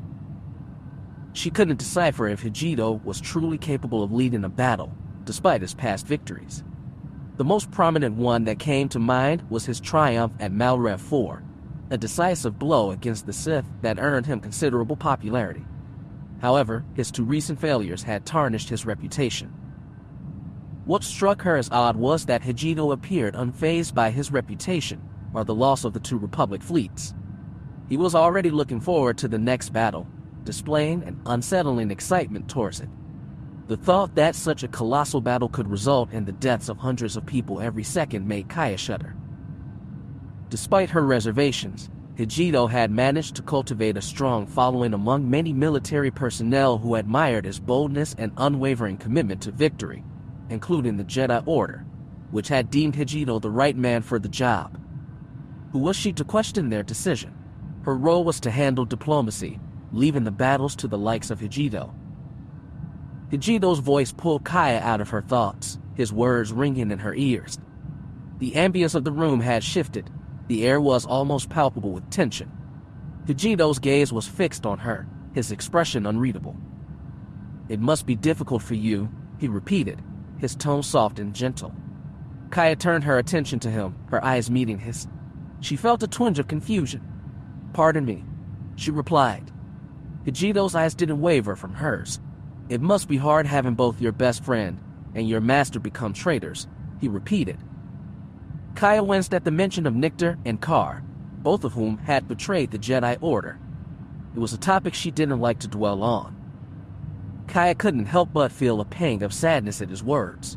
She compressed her lips and exhaled, trying to keep her emotions in check. "As Jedi, we abstain from forming attachments," she said, her voice steady. Clearly, it saddens me to see a person I know so deeply succumbing to such evils. But she trailed off, the weight of her emotions too heavy to ignore. It doesn't consume me, she finished, though she knew it wasn't entirely true. She turned her gaze back to the window, watching the stars twinkle in the distance. Despite her understanding of the Jedi Code, she couldn't deny the emotion stirring within her. The loss of her friend and master had left a deep ache in her heart, one she struggled to push aside. Nevertheless, I propose that the Republic should be glad that you know them so well. It makes our task that much easier, Hijito said, a small smile playing on his lips. He began a new sentence. What was Darth Namus like before becoming the Sith Admiral? Hijito said with a hint of disdain in his voice. She hesitated, contemplating whether to share her memories of him with Hijito, but ultimately decided it could prove useful to the Republic's cause. Nictor, Kaya emphasized. He was a dear friend of mine and the only person I really talked to as a child. She paused, lost in memories of her past. The moment we left infancy to become younglings, we were always together. We laughed and played together. We trained together, and we didn't really need other friends. We were all we needed. Hijito listened intently, his attention focused solely on Kaya's words. At my age, I didn't understand much of the dark side and its temptations. But looking back at that time and Nictor's behavior, it's clear to me now that he might have been susceptible to it, since he showed more than just compassion for others. Other masters always lectured him about how he must suppress radical emotions, but he didn't understand how. I assume it was due to his age, but I did not share those issues. That is a common problem in younglings, though. I have observed it in many of my own, and it usually ends in the first years of becoming a Padawan. Hijito nodded, showing that he understood. Go on, he prompted. One thing I remember is that he always tried to be better than me. It was not serious, but he was competitive towards me, always trying to impress the masters, especially Master Carr. We always joked that we both wanted to be his apprentice, knowing very well that he had never had a Padawan before, and didn't want one anyway, but we still both hoped and joked about it. For me, it was fun and all, but for him, it was an obsession. Of course, at the time, you don't notice such things. Nevertheless, I now recognize that it did cut into our relationship in a way. Kaya finished, her voice heavy with regret. She leaned back in the soft chair, scanning the room for a moment before her gaze landed on a small, decorated glass filled with yellow liquid and topped with a leaf. She reached for it and took a sip, only to find that it was extremely bitter. Obsessive with victory, wanting to prove himself to his peers, Hijito interjected, counting the traits with his fingers. Yes, that sounds about right. She set the glass back down on the table and leaned back in her chair, looking out at the space arena before her. Hijito leaned forward, a smirk playing at the corners of his mouth. So, what about Darth Vectivous? Or, well, Master Carr? He asked, correcting himself. Kaya looked away from him to take another sip of the beverage in the glass. With the second sip, the bitterness slightly faded, revealing a more delicate aroma. She put the glass back on the small table and leaned back in her chair, staring at the beautiful space arena in front of her. Kaya took a deep breath, her eyes gazing off into the distance as she considered Hijito's question. It is a very different story, she began slowly. I haven't seen Nictor for 27 years, and we only knew each other as children. It was a different kind of bond. And well, I thought Nictor was dead for 21 years, so I had plenty of time to disconnect myself from him as much as possible. Hijito leaned in, listening intently as Kaya continued. Master Carr, on the other hand, wasn't a friend, she explained. I don't know much about what it means, but I assume my relationship with Carr was more like a daughter-father relationship. Kaya shifted in her seat, taking another sip of her drink before continuing. After Nictor disappeared, and we presumed he was killed by Sith forces on Bacca, Carr changed his mind about Padawans. A few months later, he took me as his first Padawan. He was a kind and thoughtful master, always treating mistakes lightly, and always teaching and telling stories about the galaxy. He was a Jedi historian for a time, you know, Kaya added. But sometimes he did talk too much, and other times, especially when his own personality and ideology were discussed, he didn't talk enough, she continued, her eyes thoughtful. This is why I can't tell you too much about how he truly was as a person since I don't really know myself. Kaya paused, taking another deep breath, before continuing. I was his Padawan for 9 years until I completed my trials to become a knight at the age of 20. We still regularly talked, and he still taught me a lot in my time as a knight. But as time passed, we distanced ourselves physically, still maintaining a certain bond though. Since Nictor disappeared, Car changed a lot. He felt some kind of obligation to keep me safe. He thought he had some kind of duty to protect me, Kaya explained, which might also be the reason we never left Coruscant. Even after I became a knight and accompanied younglings to Iwam or went on a rare trip off planet, he always criticized it as being dangerous. I didn't mind that he was protective, and I was always comfortable on Coruscant anyways. I didn't need the adventure or the thrill of traveling, Kaya said with a small smile. Of course, I did still travel, but on Coruscant, looking at the different levels and enjoying the cityscape. I also like to talk to people in power, becoming familiar with the Republic hierarchy by visiting the Senate more often. One of the people who taught me a lot about the Senate and the Republic was Senator Valorum, who I came to visit weekly, listening to all the ridiculous speeches in the Senate. Kaya finished, her voice tinged with amusement as the memories flooded into her head. She had to smile thinking about him. Then she remembered his tragedy, her smile fading. She quickly regained her composure, clearing her throat to continue. Kay's voice took on a pensive tone. Car's demeanor changed drastically in the years that followed my apprenticeship. He withdrew from socializing and grew increasingly isolated. She paused, recalling the infrequent visits she made to him during that time. Our meetings were brief, usually just checking in on each other before parting ways. However, there was one exception, the day I became a Jedi Master. Car was proud of me, and we had a momentary rekindling of our connection. He was quite busy at the time, and I had little time to talk to him, but I could tell he was sincere. While I always visited Senator Valorum, Car preferred to talk to the corporate delegates for some reason. Anyway, he was a major influence on the Jedi I am today, and I will always be grateful for his guidance. Kaya's expression shifted to one of sorrow, but that all changed. The last time we spoke, he was being sent on a diplomatic mission to Felucia. I was surprised because he hadn't been on a field mission in years. It was just a short conversation, catching up on old times. He wanted to congratulate me for becoming a master, which he really didn't have to. She shook her head. Little did I know that it would be the last time we ever spoke. Her voice trailed off as she remembered the day she received the news about Felucia. A Sith fleet led by Nictor, now known as Darth Namas, had attacked the planet. It was a difficult time, and I had to fight to keep my emotions in check. Kaya's voice caught in her throat, and she chuckled sadly. But I managed to pull through, and life went on. She looked at Hijido, her eyes filled with a mix of grief and confusion. I never imagined that Car would turn to the dark side, especially since he was such a kind person. And the worst part is, I still don't understand why he did it. I really don't. A tear formed in her eye, but Kaya quickly composed herself, turning away from Hijido to regain her composure. Kaya looked at Hijido with determination in her eyes. I know what needs to be done. I will defeat him if I must. For the sake of the Republic and for the greater good, no matter if that might be diplomatic or on the battlefield, she said firmly. Hijido remained silent, his expression unreadable. Kaya couldn't help but wonder what he was thinking. Was he pitying her? Or maybe he simply had no words to offer. But what would he say anyway? Sorry. Sounds tragic. Regardless, she took his silence as a sign of appreciation for opening up to him. Over the past few weeks, they had exchanged pleasantries about the tedium of politics and bureaucracy, but this was the first time they had delved deeper into personal matters. As they waited for the fleet's repairs to be completed, Hijido and Kaya had ample time to converse.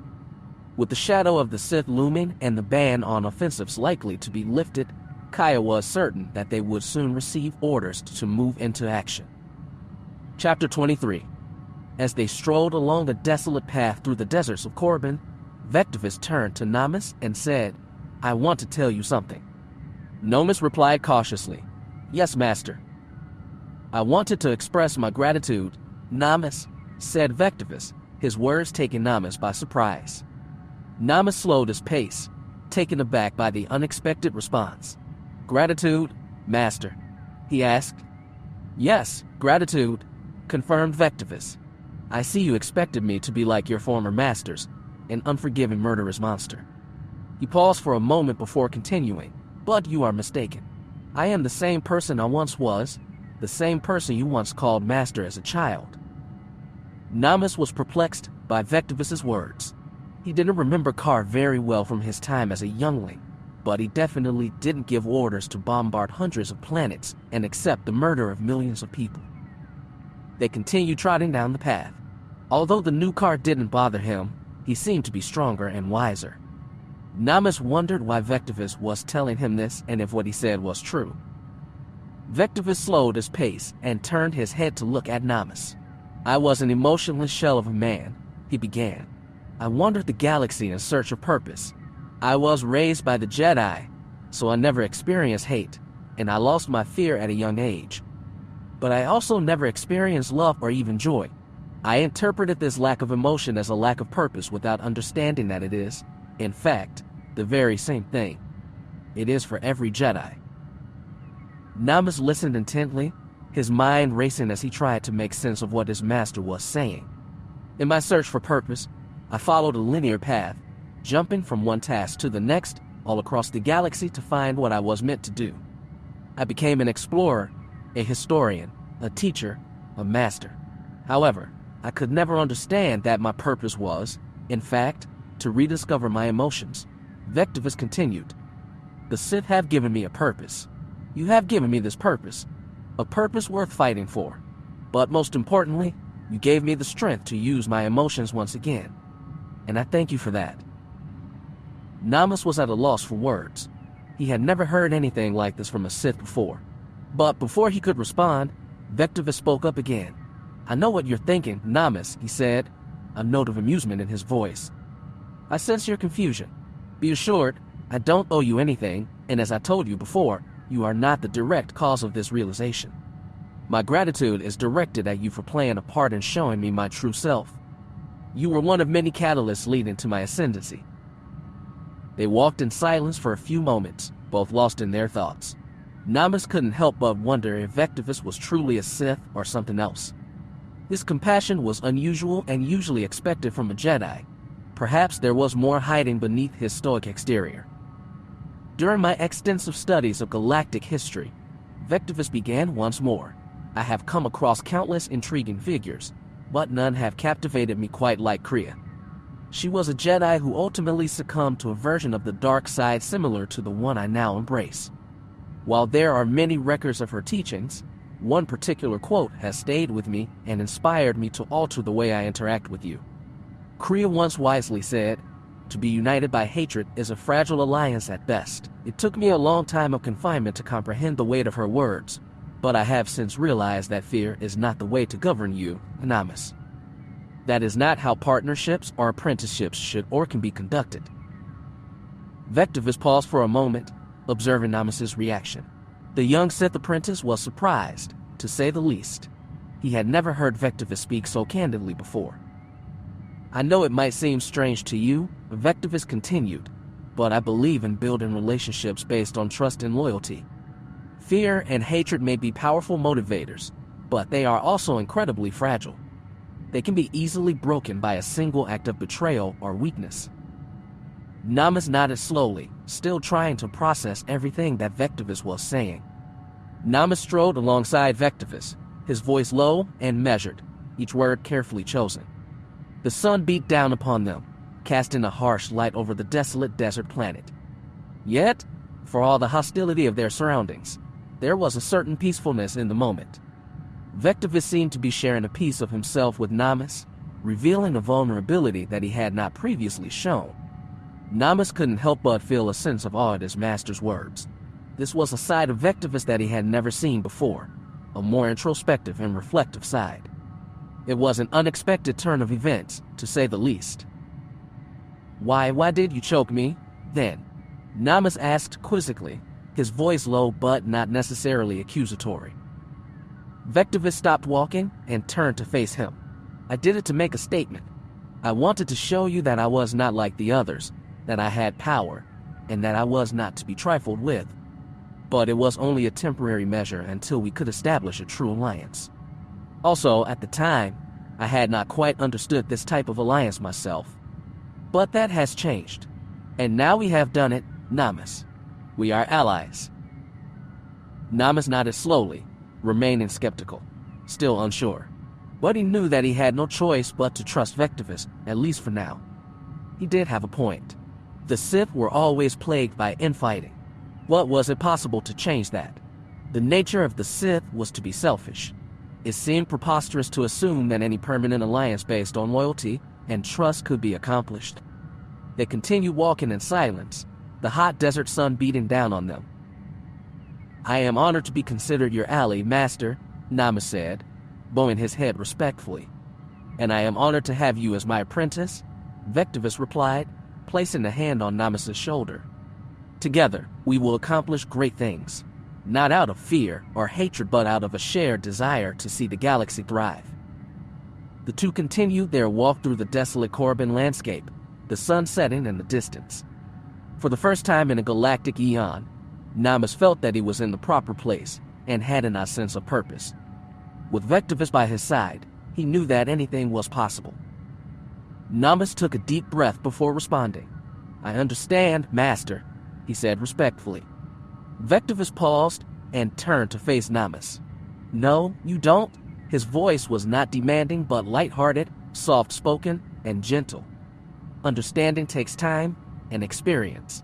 But for now, all I ask is that you trust and follow me. Namas nodded, feeling a sense of duty and responsibility wash over him. I will do my best to learn and follow, Master, he said, determination in his voice. Good. Vectivous nodded approvingly. Talking about learning, let us delve into the lesson I talked about. What is the Force? Vectivous asked, stopping beside Namas, his gaze fixed on him. Why am I able to strangle people with my mind and summon lightning from the sky? He inquired. Namas straightened, clearing his throat. The question was odd, but he took a deep breath and attempted an answer. Well, it is an energy field, similar to how spacetime works. We can control it through organelles called midichlorians, and if a user has a sufficient amount per cell, they give the wielder access to supernatural abilities. Vectivous continued to look at him, no emotion emanating from his face. That's correct, Vectivous said, but I wasn't talking about the biological or physical explanation. I am asking, what is the Force? Namas cleared his throat again. I don't think I understand. Namas could sense a slight twinge of disappointment emanating from Vectivous. The Force is more than just a mere biological phenomenon, Vectivous explained. It is a concept that transcends mere physics and encompasses the very essence of existence itself. It is an energy that flows through all living things, connecting everything in the galaxy in a web of interdependence. It is both a source of power and a source of wisdom, capable of granting those who wield it incredible abilities and insights into the nature of reality. It is a pathway to understanding the mysteries of the universe and a tool for shaping its destiny. Namas listened attentively, nodding as Vectivous spoke. Vectivous paused and waited for a moment, sensing Namas's confusion. Let me offer a metaphor to help clarify, he began, pacing back and forth and turning back to face Namas every few steps. Let us envision a cave, wherein a Force user such as ourselves is confined. This cave is comprised of various layers, each made of distinct materials. The foremost and fundamental layer is constituted of mud, which is effortlessly removable with the mere acknowledgement of one's situation. At this initial stage, a Force user becomes aware of their inherent abilities and may progress from mere intuition and foresight to more refined skills such as telekinesis or Force suggestion. As we venture further into the cave, the secondary layer gradually comes into view, composed of a considerably harder material, such as stone. The Force user must now exert greater effort and patience to penetrate this layer, but it is still achievable with persistence and practice. This layer represents a significant turning point in a Force user's journey, as it marks the beginning of mastering and controlling their abilities. With this layer, the Force becomes a more deliberate and purposeful tool rather than a random force. A Force user can now direct and channel the Force with greater ease and efficiency, making it more potent and effective. This level of control and refinement in their abilities allows Force users to undertake more complex tasks, such as lifting larger objects, using Force push or pull with greater force, and manipulating the environment in more sophisticated ways. The mastery of this layer also entails a greater understanding of the limits of the Force and one's own abilities. Force users must learn to recognize and respect these limits to avoid overexertion or harm to themselves or others. This level of control and mastery marks a significant step towards becoming a true Force wielder. The tertiary layer is an incredibly challenging obstacle for Force users to overcome.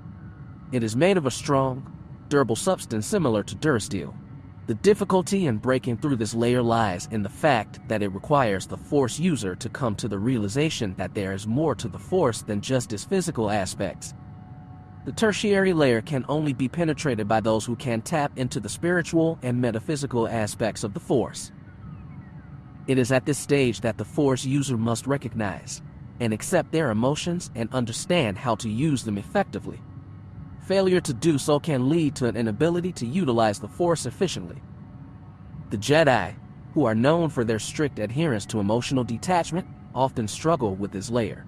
As did I, the use of emotions in their teachings is highly discouraged, and as a result, many Jedi fail to progress beyond this point. However, some Force users, such as the Sith, believe in the power of emotions and actively seek to harness and manipulate them. However, while the Sith may be more successful in this area, they often struggle with the ability to control their emotions, which can lead to their downfall. The quaternary layer represents the ultimate challenge for any Force user. It can be compared to a layer of cortosis, one of the most durable materials known in the galaxy. This layer is incredibly resistant and nearly impenetrable. Breaking through it requires years of dedication, intense learning, and profound understanding. Even then, the majority of Force users fail to overcome this final hurdle. This layer embodies the mastery and control of one's emotions and the ability to remain composed and focused even in the most difficult situations. When this layer is finally breached, one unlocks their full potential, enabling them to channel their power with unparalleled precision and strength. By mastering their emotions, Force users can think and act with clarity even when in the throes of intense emotions such as rage or fear. They can debate and strategize even while facing the most daunting challenges. They can escape from captivity or emerge victorious in battles against seemingly insurmountable odds. Channeled power, guided by discipline and control, consistently triumphs over raw power, which is why the Jedi, despite their flawed teachings and interpretations, have historically defeated the Sith. The Jedi are skilled at channeling their power, while the Sith often struggle to restrain their emotions. Thus far, I have only perceived one sole individual, apart from myself, who I believe has accomplished this. Featuring that person is the Jedi Kriya, also called Darth Treya, whom I spoke of previously. Vectivous finished gesturing towards the ground. Vectivous halted in his tracks and swiveled around, fixing Namas with a piercing stare.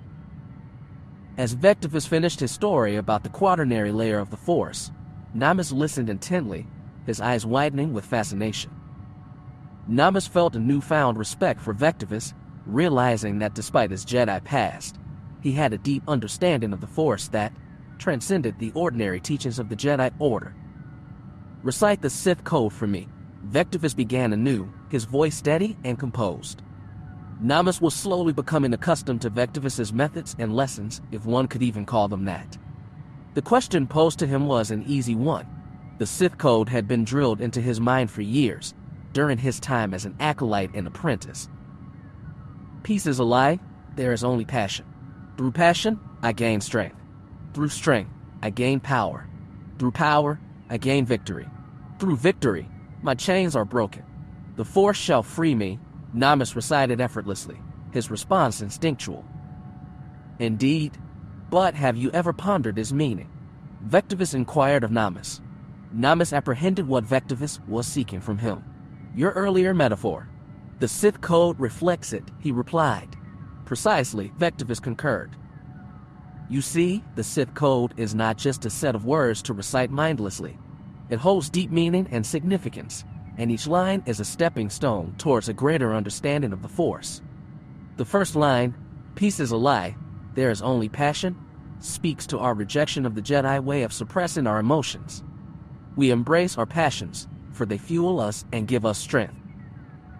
He paused, his piercing gaze fixed on Namas. But that is not the end goal. The rest of the code outlines a path towards mastery over our emotions. We do not allow them to control us, but rather we harness them to achieve our goals. Through strength, power, and victory, we break free from our own limitations and bend the Force to our will. These are the secondary, tertiary, and quaternary layers I mentioned. This is what it means to be a true Sith. Namas listened intently, trying to absorb every word. He had recited the code countless times but had never truly considered its deeper meaning. And the last line, the Force shall free me. What does that mean? He asked. Vectivous smiled enigmatically. That, my young apprentice, is a question that has plagued many Sith throughout history. Some believe it means that by mastering the Force, we can transcend physical limitations and achieve true freedom. Others believe it means that the Force itself will set us free from the constraints of mortality. I myself am still decrypting his message, Vectivous explains with great curiosity in his voice. Namas nodded, deep in thought. The Sith code had always been a part of his life, but now he realized that he had barely scratched the surface of its true meaning. Now, it is time to return to business. This is enough lecturing for today. Vectivous gestured towards the direction they had come from, signaling the end of their discussion on the Force. Namas obediently fell into step beside him as they made their way back towards the city. Before we delve into military matters, have you made any progress in locating Darth and Dedu? Vectivous inquired. Namas nodded. It was a challenging search, but I eventually stumbled upon an encryption device that belonged to the shuttle and Dedu stole. He had turned off the transmitter, but I managed to trace the last signal to a region near Ord Mantell. We had data on the fuel capacity of the shuttle, so I was able to calculate a few possible destinations. Namas retrieved a holo device from his belt and began typing in some commands. Namas brought up a holo map and gestured towards the broad area. Vectivous scanned the map, Palanhi, Glianselm, Anshan, and my home planet of Doran. A broad area, mostly rural and mostly under Republic jurisdiction. He may have settled somewhere in that area, but I believed he might have refueled and continued somewhere else. Anyway, this is very disappointing. Namas swallowed, turning off the holo device and returning it to his belt. Vectivous contemplated the information for a moment before continuing. We will need to locate him after the Republic has been defeated, he said firmly. Namas shifted the conversation to a different topic, hoping to avoid further discussion of Darth and Dedu. I have also had the opportunity to meet with some high-ranking Sith, including Darth Caustic, he said. However, as you said, he is currently out of step and must be dealt with upon his return from Inayar Shada. I see, Vectivous exclaimed. In the distance, they started to see the speeder they arrived with. Why did you not deal with him yourself? Vectivous asked. Namas felt his heart rate increase slightly, but he maintained his composure. I wish to hear your judgment before making any move, Master, he replied, attempting to deflect. Seeing through the lie, Vectivous groaned. Don't try to deceive me, Namas. It's pathetic. Admit it, you know you're not strong enough to defeat him. Namas cleared his throat, avoiding Vectivous's gaze as he looked out at the rocky mountains in the distance. Vectivous raised an eyebrow at Namas' hesitation. See, it is not a weakness to recognize your limitations, he said. It is a strength to seek guidance and knowledge from those who have more experience and skill. Vectivous took a pause and let out a sigh. If we are done with politics, let me now delve into the final phases of the plan, he said. Namas was surprised. During their initial discussions, they did not have the luxury of time to go over phases 5 through 10 in detail, as they were yet to be fully developed. However, now that seems to have changed. Vectivous stood tall and proud as he made his announcement. His eyes gleamed with excitement as he spoke. "We will go after the greatest prize of the Republic," he declared gleefully. Namas looked at Vectivous with a mixture of disbelief and curiosity. "Coruscant, so soon?" he asked. Vectivous let out a deep sigh, his excitement fading slightly. "I understand your assessment, but no, I do not believe Coruscant to be the greatest prize in the Republic," he explained. "Coruscant is the political and cultural capital of the galaxy. However, it is a planet heavily reliant on imports, exporting little, with its main export being culture. Coruscant is hard to control due to its sheer population size. It would be a burden to occupy it." Namas furrowed his brow in confusion. "Then what is the greatest prize?" he asked, eager to know what Vectivous had in mind. Vectivous grinned mischievously. "The greatest prize is something the Republic values even more than Coruscant," he said. "Something that they will fight tooth and nail to protect." Namas looked at Vectivous quizzically, waiting for him to reveal the secret. Vectivous leaned in, his voice barely above a whisper.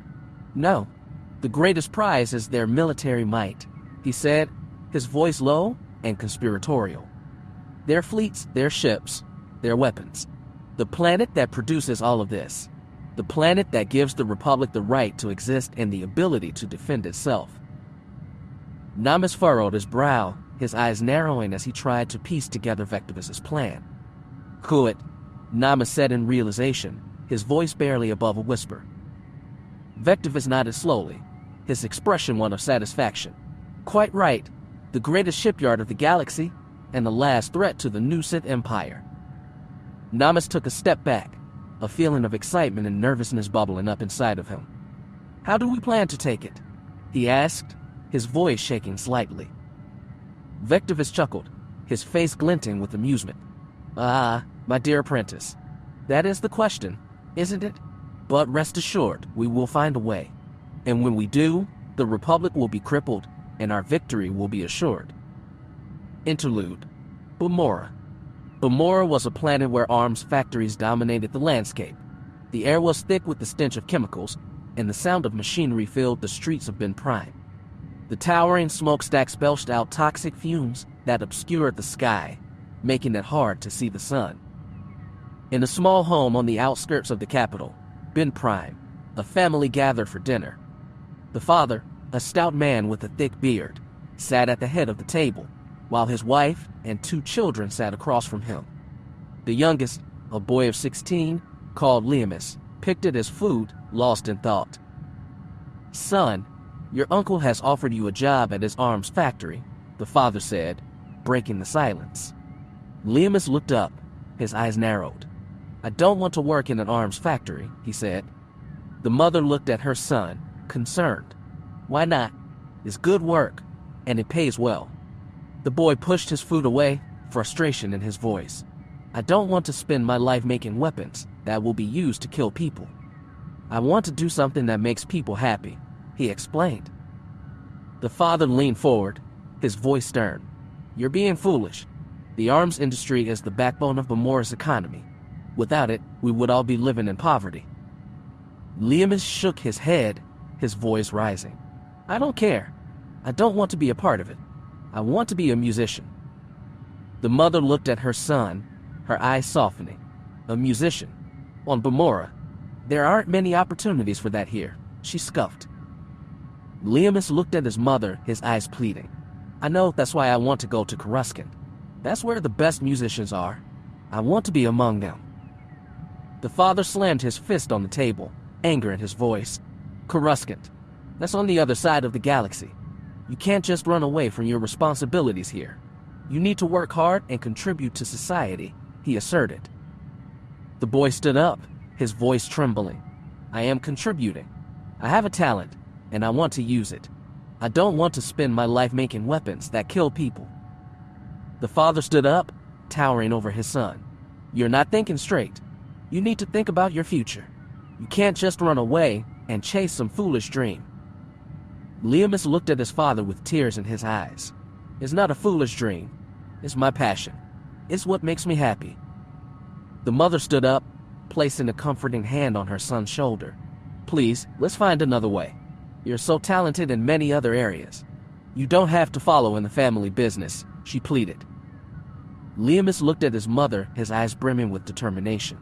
"I appreciate it, Mom, but I can't imagine doing anything else but making music. It's my passion," he said with a soft voice. The father let out an exasperated sigh. "We've worked hard to build this family business. You're not just throwing it away. You're going to work for your uncle, and that's final," he said firmly. The boy's gaze hardened, his voice rising. "I'm not going to waste my life working in a factory. I have dreams and aspirations that don't involve weapons and war," he declared, storming up to his room. That night, Liamus lay in bed staring up at the ceiling, his heart heavy with the weight of his family's expectations. He knew what he had to do. With tears in his eyes, he packed a bag with a few essentials, grabbed his instruments, and slipped out of the house. As he ran through the deserted streets of Ben Prime, his heart pounding with adrenaline, he felt a sense of freedom that he had never experienced before. He didn't know where he was going, but he knew that he had to leave his old life behind and pursue his passion for music, even if it meant leaving everything he had ever known behind. Chapter 24. 1 week later, Namus reported to Vectivous via holographic call. "The current phase is proceeding according to plan. I have split my fleet, and we're currently capturing large swathes of the mid-rim. I'm currently at Lantilles, securing the Prelimian trade route." However, Vectivous responded, "No, this is not as planned. Something is amiss. I've encountered minimal resistance, as have you. I expected more encounters with the Republic, at least." Namus offered a possible explanation. "Perhaps they don't have the necessary forces to defend themselves," he hypothesized. Vectivous dismissed the notion. "No, they absolutely have the necessary forces. In theory, they could overwhelm us with sheer numbers alone. This is precisely why capturing Kuat is so crucial, and we must change this." As he spoke, Vectivous averted his gaze from the holodeck, focusing on something that Namus could not see. "Could it be that they may have discovered our intended destination?" Namus suggested, his brow furrowed with concern. "Unlikely," Vectivous retorted, his hand instinctively reaching to touch the bottom of his mask as he pondered the implications. "Not even Admirals Chorus or Stein are privy to our plans. Your strategic maneuvers along the Prelimian trade route were intended to mislead the Republic into thinking we were headed towards Coruscant." Namus nodded, but there was still a lingering doubt. It's possible they've accurately assessed our intentions and motivations. They could have found a way to circumvent our jamming signal. Or, perhaps, no, impossible, his voice trailed off, leaving a pregnant pause in the air. Vectivous shook his head slowly, lost in thought. "What are we going to do, Master?" Namus inquired. Vectivous paused, pondering the situation at hand. "I assume they are amassing a fleet at Kuat to counter our attack. Attacking the shipyard is a complex affair, even without a fleet protecting it. Although I have faced a similar situation at Moncala, Kuat presents a new level of difficulty. We must address both hostilities separately, luring the fleet away from Kuat. I will require time to plan. In the meantime, we will proceed as planned. You will head towards Onderon while I take control of the Umbra system. We will reunite at Commoner to assault the planet of Bamora, which will be heavily guarded. It is one of the largest producers of arms in the Republic and, more importantly, is situated only 7 parsecs from Kuat. It will serve as a valuable base of operations where we can plan our attack on Kuat," Vectivous explained. "As you command, Master. Until we meet again." Namus bowed respectfully as Vectivous disconnected from the hologram. On the bridge of the Indiquidator, Vectivous stood with his arms crossed, eyes fixed on the beams of light that stretched out before him as the ship hurtled through hyperspace. Suddenly, the vessel jolted and shuddered as it reverted to real space, and the war-torn planet of Bamora loomed into view. As he took in the grim, smoldering landscape, his gaze darted anxiously about the scene, searching for any sign of the fleet he had anticipated. But to his consternation, all that met his eyes were a few small corvettes in the far distance. Vectivous frowned, perplexed. This wasn't what he had expected at all. He studied the distant ships closely, looking for any sign of deception or misdirection. After a moment, he shook his head, a sense of unease creeping up his spine. This was too easy. There had to be a catch. Some kind of trap, waiting to spring shut around him. But he couldn't sense it. What logic is it to give up such a vital world such as Bamora without a fight? Perhaps the Republic simply misplayed his hand, and the fleet is en route to meet him. No, this is more sinister. As Vectivous contemplated his options, the voice of Admiral Chorus interrupted his thoughts. "Orders, my lord." After a brief pause, Vectivous replied with a calculated plan: dispatch starfighters and bombers to eliminate the Republic corvettes. Our capital ships will form a defensive blockade of Bamora in a Zyotian formation. When Namus arrives, he will take charge of the planet. "Understood, my lord," Chorus replied as he swiftly relayed his orders. Vectivous watched as hundreds of fighters and bombers departed from the capital ship's hangars and rapidly closed in on the enemy corvettes, their lasers and missiles lighting up the darkness of space. Explosions and debris littered the battlefield as the Republic ships were blasted into smithereens. As if on cue, Namus's fleet appeared to Vectivous's right, thousands of ships suddenly appearing from hyperspace. Vectivous saw large invasion crafts leaving the hangars of Namus's cruisers. They cascaded towards the planet, like tiny ants invading a rival colony. For hours, Vectivous remained transfixed on the planet below, watching small dots of yellow emerge intermittently as air support cleared the way for the army's advance. Unlike the other planets he had encountered on his journey through the mid-rim and inner rim, Bamora was heavily fortified and well defended. Despite the challenges, Vectivous was not surprised. After all, Bamora was a giant weapons factory, and its defenses were commensurate with its importance. It would take significant time and effort to fully integrate the planet into the Empire's grip. Yet, as he contemplated the situation on Bamora, Vectivous was not overly concerned. The Empire's grip on the galaxy was tightening. All vital systems were being garrisoned, and the Imperial war industry was easily able to replace any losses suffered in battle. Of course, there were minor concerns. Smaller rebellions had arisen on recently conquered planets in the Outer Rim, and Vectivous had dispatched Admiral Stein to make an example of them. But these were merely local problems that would be swiftly dealt with. Despite these minor internal challenges, all critical systems were being fortified, and the Imperial war industry was quickly replacing any losses. A more significant concern was the dispersion of the Sith Empire's forces in the pursuit of security and control over newly conquered territories. Nearly all reserves had been deployed, leaving the Yavin sector vulnerable to potential Republic attacks. Should such an assault occur, Vectivous would be forced to suspend his campaign into the core to secure the Sith heartland from Republic harassment. Though he believed that the veteran task forces at Yavin were well entrenched and capable of fending off any Republic advancement, he could not be entirely certain. Despite the uncertainties, Vectivous was confident in his abilities and those of the Empire. The future was bright, and he was eager to see what it held in store. In a flash of urgency, the navigation officer broke the silence with an alert: "My lord, incoming Republic fleet, ETA 20 seconds." Vectivous maintained his composure and issued calculated commands: deploy starfighter screen, engage signal jammers, maintain defensive formation. With military precision, the Republic fleet emerged into view, and their starfighters were promptly launched from their capital ships. Vectivous observed as the enemy quickly launched their own starfighters from their capital ships' hangars. The battlefield became a dazzling light show as the small fighters darted and swerved around each other, laser blasts of vivid blue and red flickering through space.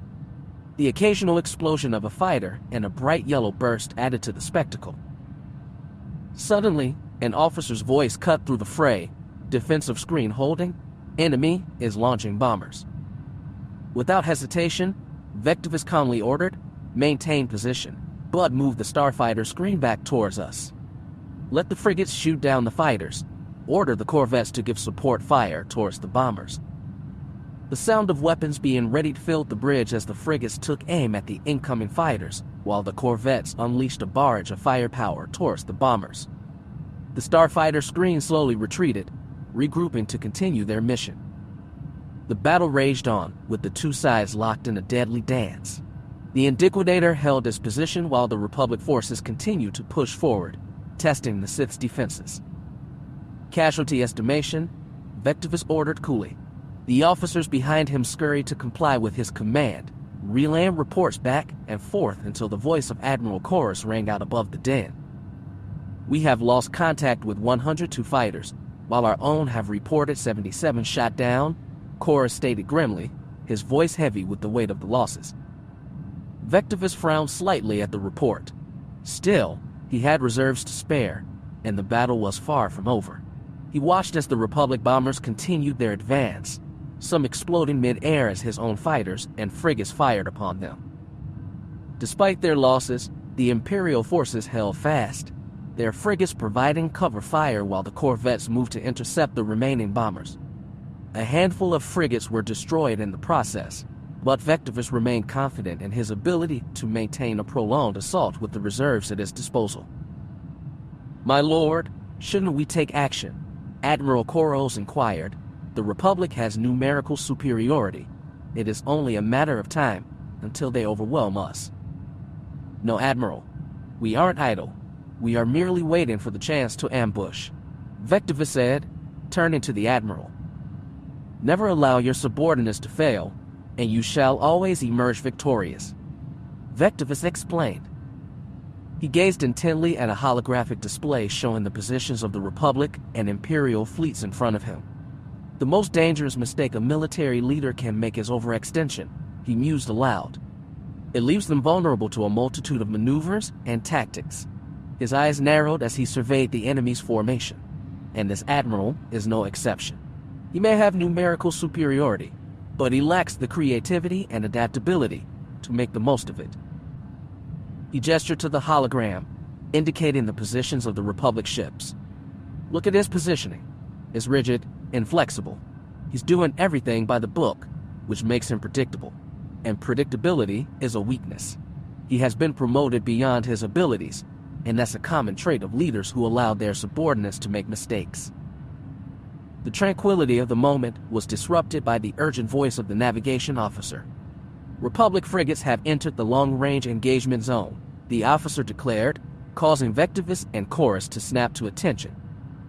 "Maintain position and continue supporting fire from the corvettes. Deploy bombers, but conceal them behind the cruisers and prepare for a spindle maneuver," he continued, his voice laced with a sense of urgency. The tension in the air was palpable as the officers hurried to carry out the orders, their movements precise and coordinated. Vectivous observed the increasing number of turbolaser cannons firing upon the approaching Republic corvettes. His keen eye noticed a gap in the formation as the ships diverged too far apart. Any ship passing through this gap would not be in the kill zone of their turbolasers, but in the secondary zone, where shields were highly effective in blocking laser fire.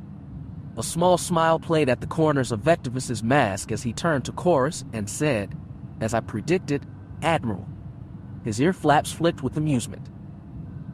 "Execute the spindle maneuver," Vectivous commanded, his gaze fixed on the gap between the Republic corvettes. He felt Admiral Koros' eyes on him as he swiftly moved towards the communications officer to relay the order.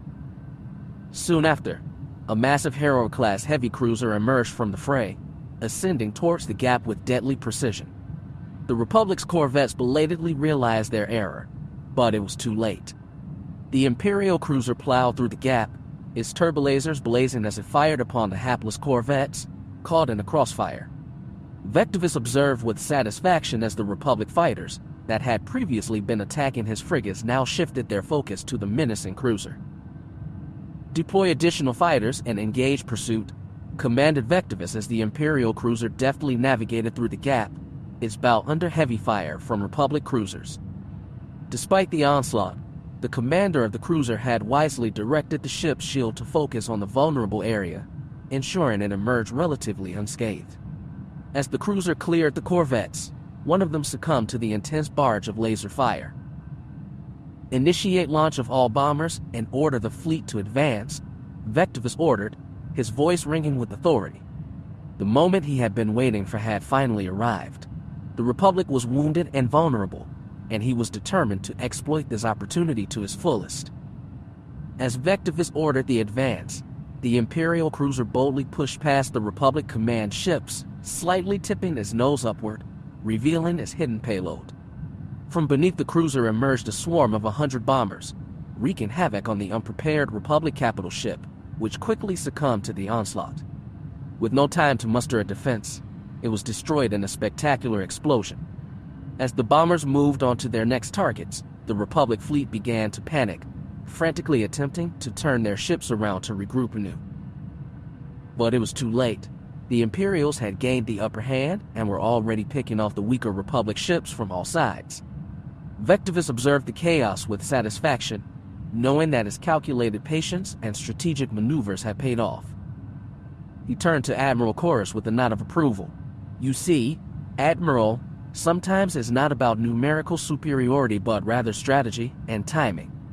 We waited for the right moment to strike, and now we have the advantage, he said.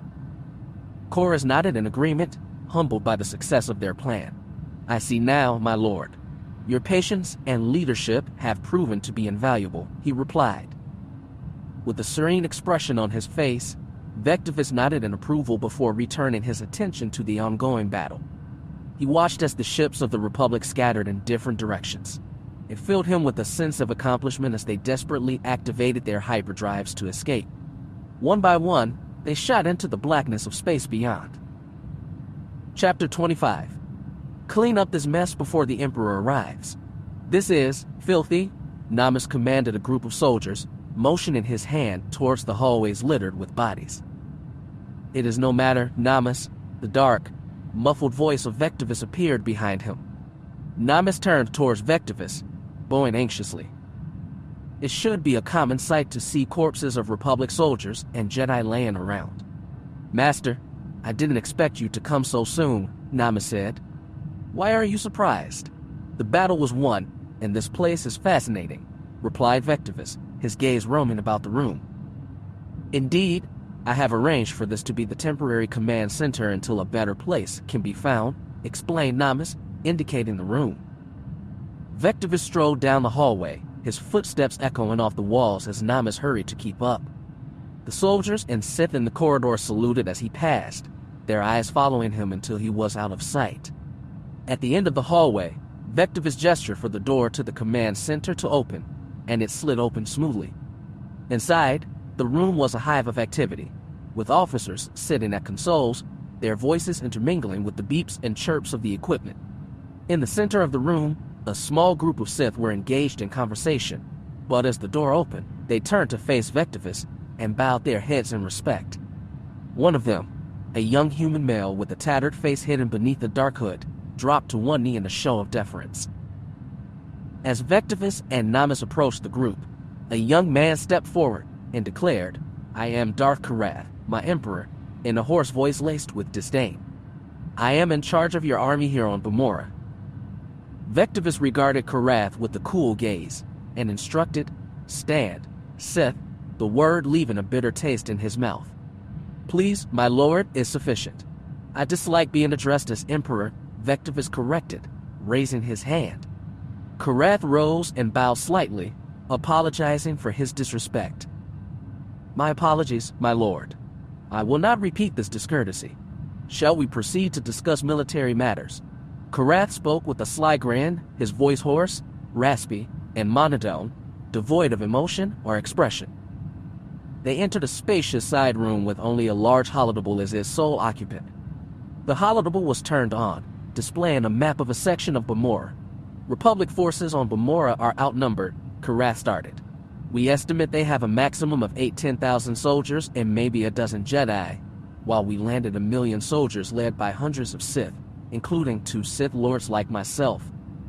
We are currently striking the capital, Ben Prime. It should fall in a matter of days. But our current foothold is being expanded. All troops are advancing, and we have secured total air dominance. One concern is, firstly, that the Republic has dug in.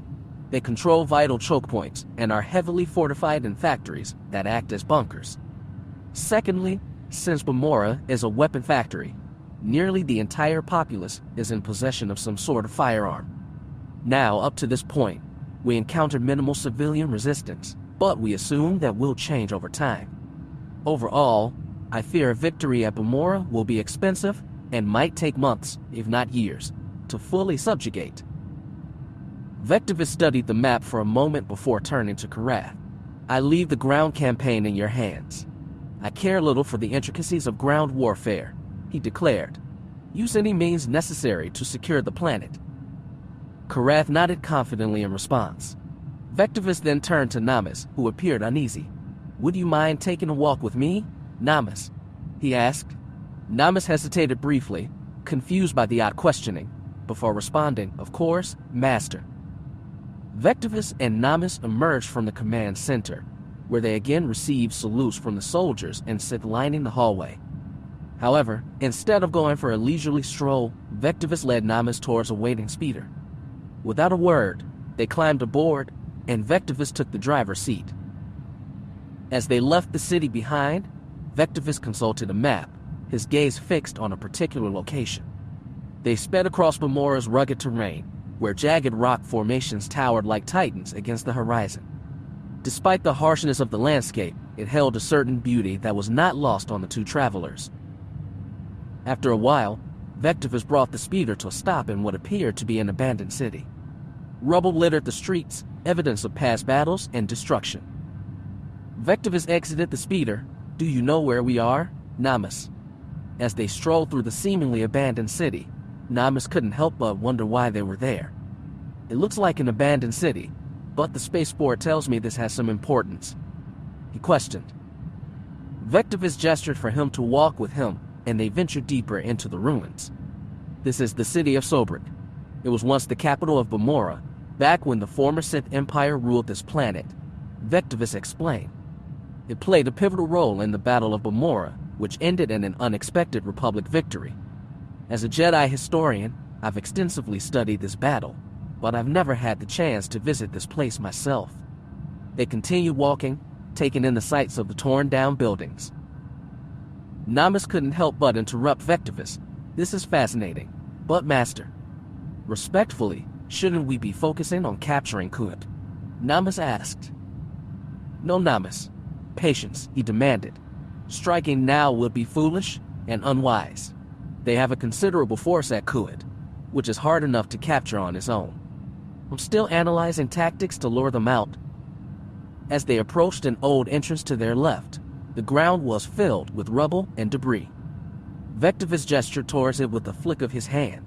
Now, let us please leave military matters behind us for a moment and gaze upon this relic of the past. Namas followed him, concerned but still curious to see what else the once great city had to offer. As they stepped through the entrance, a vast expanse of an abandoned factory greeted them, partially damaged, sunlight piercing its roof. The ground was littered with metal parts, the remnants of once valuable machinery that had been picked clean by scavengers long ago, and a large entrance to the deeper levels, leading to the lower factory. At the beginning of the First Great Galactic War, Bamora was under the control of the Republic. However, the Sith Empire saw the strategic value of the planet's industrial capacity and proximity to the core worlds and decided to invade. The Sith's military might enable them to quickly gain control of nearly the entire planet. This was further confirmed when the Treaty of Coruscant was signed, ending the First Great Galactic War. Bamora was slated to be given to the Sith Empire. However, some Republic officers and Jedi refused to accept this and joined forces with the local Bamoran resistance to oppose the Sith Empire. This rebellion persisted throughout the entire Cold War, the period between the First and Second Great Galactic Wars. Remarkably, the underground resistance was able to prevent the Sith Empire from ever fully dominating the planet. Ultimately, in the Second Great Galactic War, the Republic was able to drive the Sith Empire out of Bamora. It is still a mystery how the Sith's initial victory turned into a crushing defeat, but many historians attribute it to an unfortunate series of coincidences that gradually shifted the balance of power in favor of the Bamoran resistance. Vectivous raised his hand to his mask, rubbing the bottom of it thoughtfully as he spoke. But the likelihood of that happening again is slim. The Republic's current economic crisis has caused widespread distrust in the government and its policies. However, the armament industry, Bamora's primary source of income, has not been heavily impacted, as it is in high demand by the Republic. This means that the planet's economy is heavily dependent on the war effort to sustain itself, and we will be more than welcomed by the populace once they understand that we intend to bring prosperity. Namus listened intently to Vectivous's words, realizing the gravity of the situation. He knew that the Republic's economic instability had caused disillusionment among its citizens, including those on Bamora. The planet's reliance on arms production made it particularly vulnerable to the impacts of war, but it also made its citizens more susceptible to the idea of joining the new Sith Empire. The Empire's promise of prosperity and its need for a vast supply of arms to sustain the war machine were likely to appeal to the people of Bamora, especially in light of the Republic's economic troubles. Namus struggled to remain attentive to Vectivous' speech, his mind constantly wandering back to the missed opportunity of attacking Kuat. Despite the recent defeat of the Republic fleet, they were wasting precious time walking around this dilapidated town, examining the wreckage of buildings and factories. Of course, Kuat was still heavily protected, but the fleet was heavily damaged, making the capture of the planet significantly less improbable. Namus couldn't help but feel that now was the perfect moment to strike at Kuat, to take advantage of the Republic's weakened state and deliver a crushing blow to their forces. It was like stepping on a bug while it was still writhing on the ground, an opportunity too good to miss. Vectivous decelerated his gait, perceiving that Namus was not engrossed in his discourse. Namus, I must express my apprehension regarding your impatience. You have a tendency to hasten into actions without proper contemplation, Vectivous said gravely but tranquilly, turning towards Namus. Such an attitude may result in impulsive and poorly considered decisions, ultimately leading to failure. Namus maintained a calm expression as he gazed at Vectivous, attempting to conceal his growing irritation. I apologize, Master, he began, but I must respectfully disagree with you. I believe that swift and decisive action can often be the key to success. In fact, you yourself taught me this when I was a youngling. Vectivous came to a halt and turned his head towards Namus, his tone serious yet composed. Think twice, Namus. The last fool who rushed ahead is riding on Corbin. Trusting your instincts does not equate to being foolish and hasty. That phrase is intended to instill a deep faith in the Force within younglings, not as a guide for fighting wars. His words conveyed a sense of wisdom and experience, urging Namus to consider his advice carefully. Namus's annoyance was now evident as he retorted to Vectivous's remark. I know that, Master. I have never lost a battle as a commander. I am well aware of what I am doing, he said with a firm tone. Vectivous's statement had questioned his abilities as a Navy commander, and Namus was not going to let that slide. Vectivous raised an eyebrow at Namus's response, clearly taken aback by his tone. I see, he said slowly, but may I remind you that your victories on Felucia and Liana were not solely due to your efforts. Luck was undoubtedly a significant factor, was it not? Namus's anger flared up at Vectivous's implication that his victories were based solely on luck. With all due respect, Master, I must disagree. I put an enormous amount of effort in planning into those missions.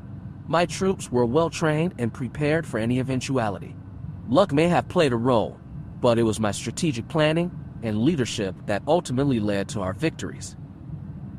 Vectivous's expression softened as he listened to Namus's passionate defense.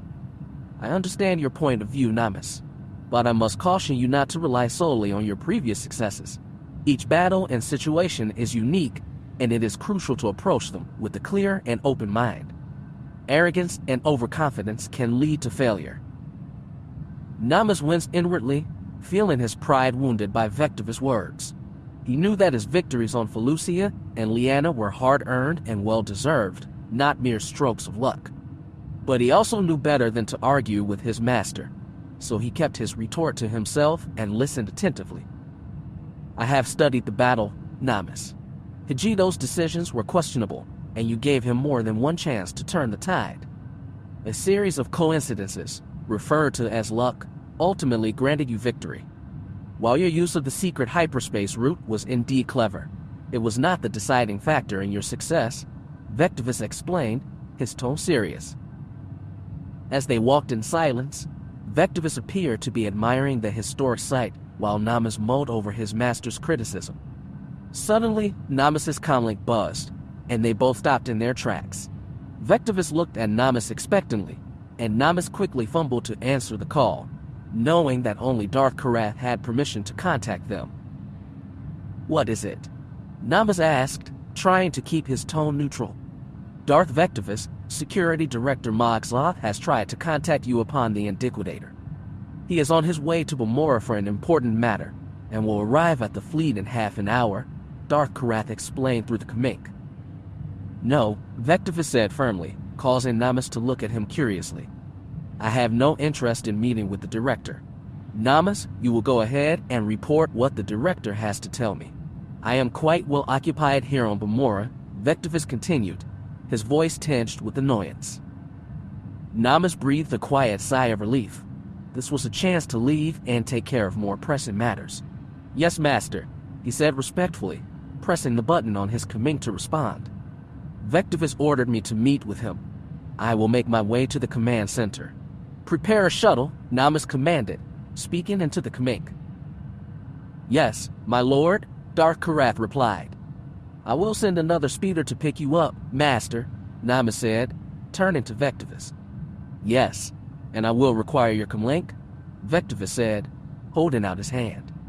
He turned to Vectivous and nodded before hesitantly handing over his Kamink. With a small sigh, Namas turned away from his master and started to make his way to the speeder, navigating the littered streets of Sobrik. He was eager to leave and attend to more pressing matters. Reaching the speeder, Namas climbed in and took a deep breath. Namas couldn't help but feel a bit stung by the criticism. However, he also knew that Vectivous was a perfectionist and would only accept the best from his subordinates. Namas entered the office and greeted Security Director Carvel Mogslath of the IA, who had arrived just a few minutes prior. They met on the lower level of the bridge in a spacious and well-furnished office. "Director," Namas said respectfully, nodding his head in greeting.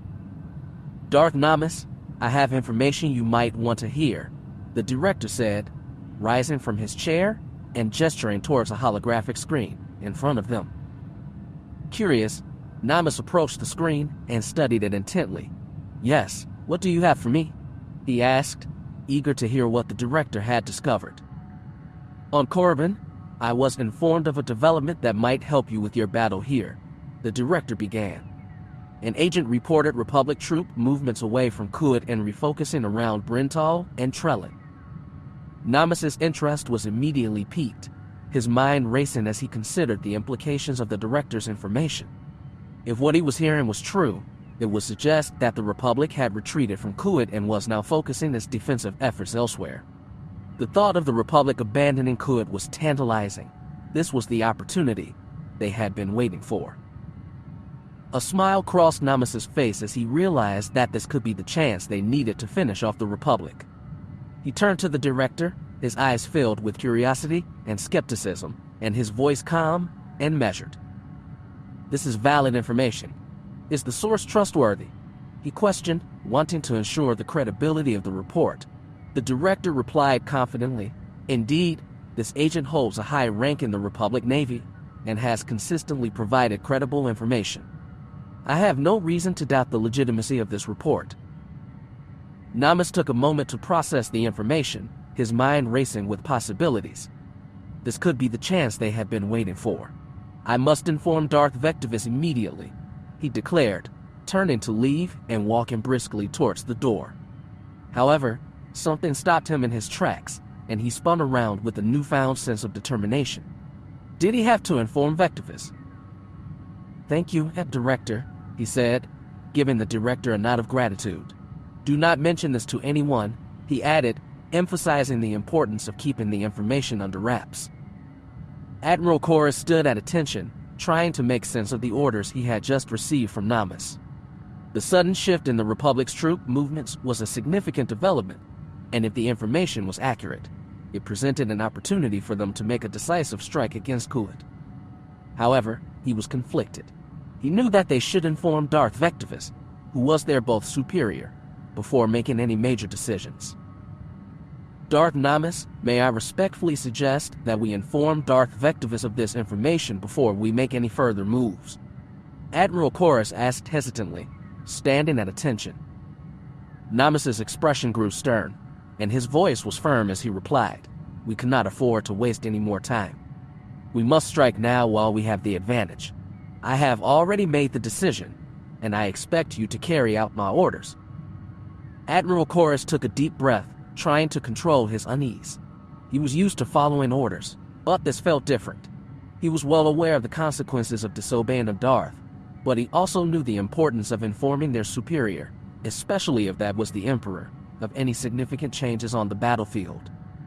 However, the memory of his previous victories and the determination in Lord Namis's voice ultimately won him over. He gave a crisp salute and turned to the communications officer. "Inform the fleet to ready their weapons," he ordered. "We are attacking Kuat." As the orders were given, the bridge erupted into a flurry of activity. Officers rushed to their stations, barking orders and frantically pressing buttons. The sounds of alarms and the hum of engines filled the air, and the lights on the control panels flickered in an ominous rhythm. Darth Namis stood resolutely at the heart of the bridge, his unwavering gaze locked on the dynamic holo display that depicted the Sith fleet's movement. The prospect of attacking the Republic's largest shipyard was both exhilarating and daunting, but he was determined to see it through. As he watched the blips on the screen converge and coalesce into a unified mass, he steeled himself for the battle ahead. Suddenly, the Indicator roared to life, its engine spewing as the black vacuum of space turned into a trail of vibrant blue lines crossing from bow to aft as the ship disappeared into the unknown depths of hyperspace, hurtling towards Kuat. Chapter 26. The battle was lost, and I am on my way back to Kuat, Admiral. Just as you ordered, the recently promoted Rear Admiral, now Vice Admiral Amar of the 6th Fleet, said, but I must say, even if I had intended to win the battle, it would not have been a decisive victory. I propose great caution, Admiral. Admiral Hijito's eyes lingered on the transmission before him, his expression unreadable. "So, I've heard," he replied coolly. "Upon your arrival at Kuat, station your fleet at the rear as reserves. I shall take command of the 2nd Fleet at the front. I anticipate their arrival soon enough." With that, the hologram flickered out, and Hijito made his way to the bridge. As he strode toward the bow of the bridge, Hijito's gaze was drawn to Jedi Master Kaya Taro, who stood with her hands clasped behind her back, staring pensively into the starry expanse. He approached her, his expression betraying no hint of emotion. "How can you be certain that Master Kar will attack?" Kaya asked, her expression creased with worry. Hijito's lips curled into a wry smile as he looked away for a moment before fixing his eyes on hers. "It's quite simple. He won't," he said cryptically. Kaya's confusion only deepened, unsure of what he meant. Sensing her confusion, Hijito began to explain. "A few months ago," Hijito started, his voice laced with excitement, "we discovered an Imperial spy in our midst. He held the rank of Commodore, and had been relaying critical Republic troop movements to the Sith. After his arrest, our Strategic Intelligence Service had a clever idea to keep the Sith in the dark. We continued sending status updates. However, the problem was, we only had a receiver and no transmitter." Hijito paused for effect before continuing. That was until an archaeologist working for the Jedi Order stumbled upon a working Sith transmitter device within a crashed ship.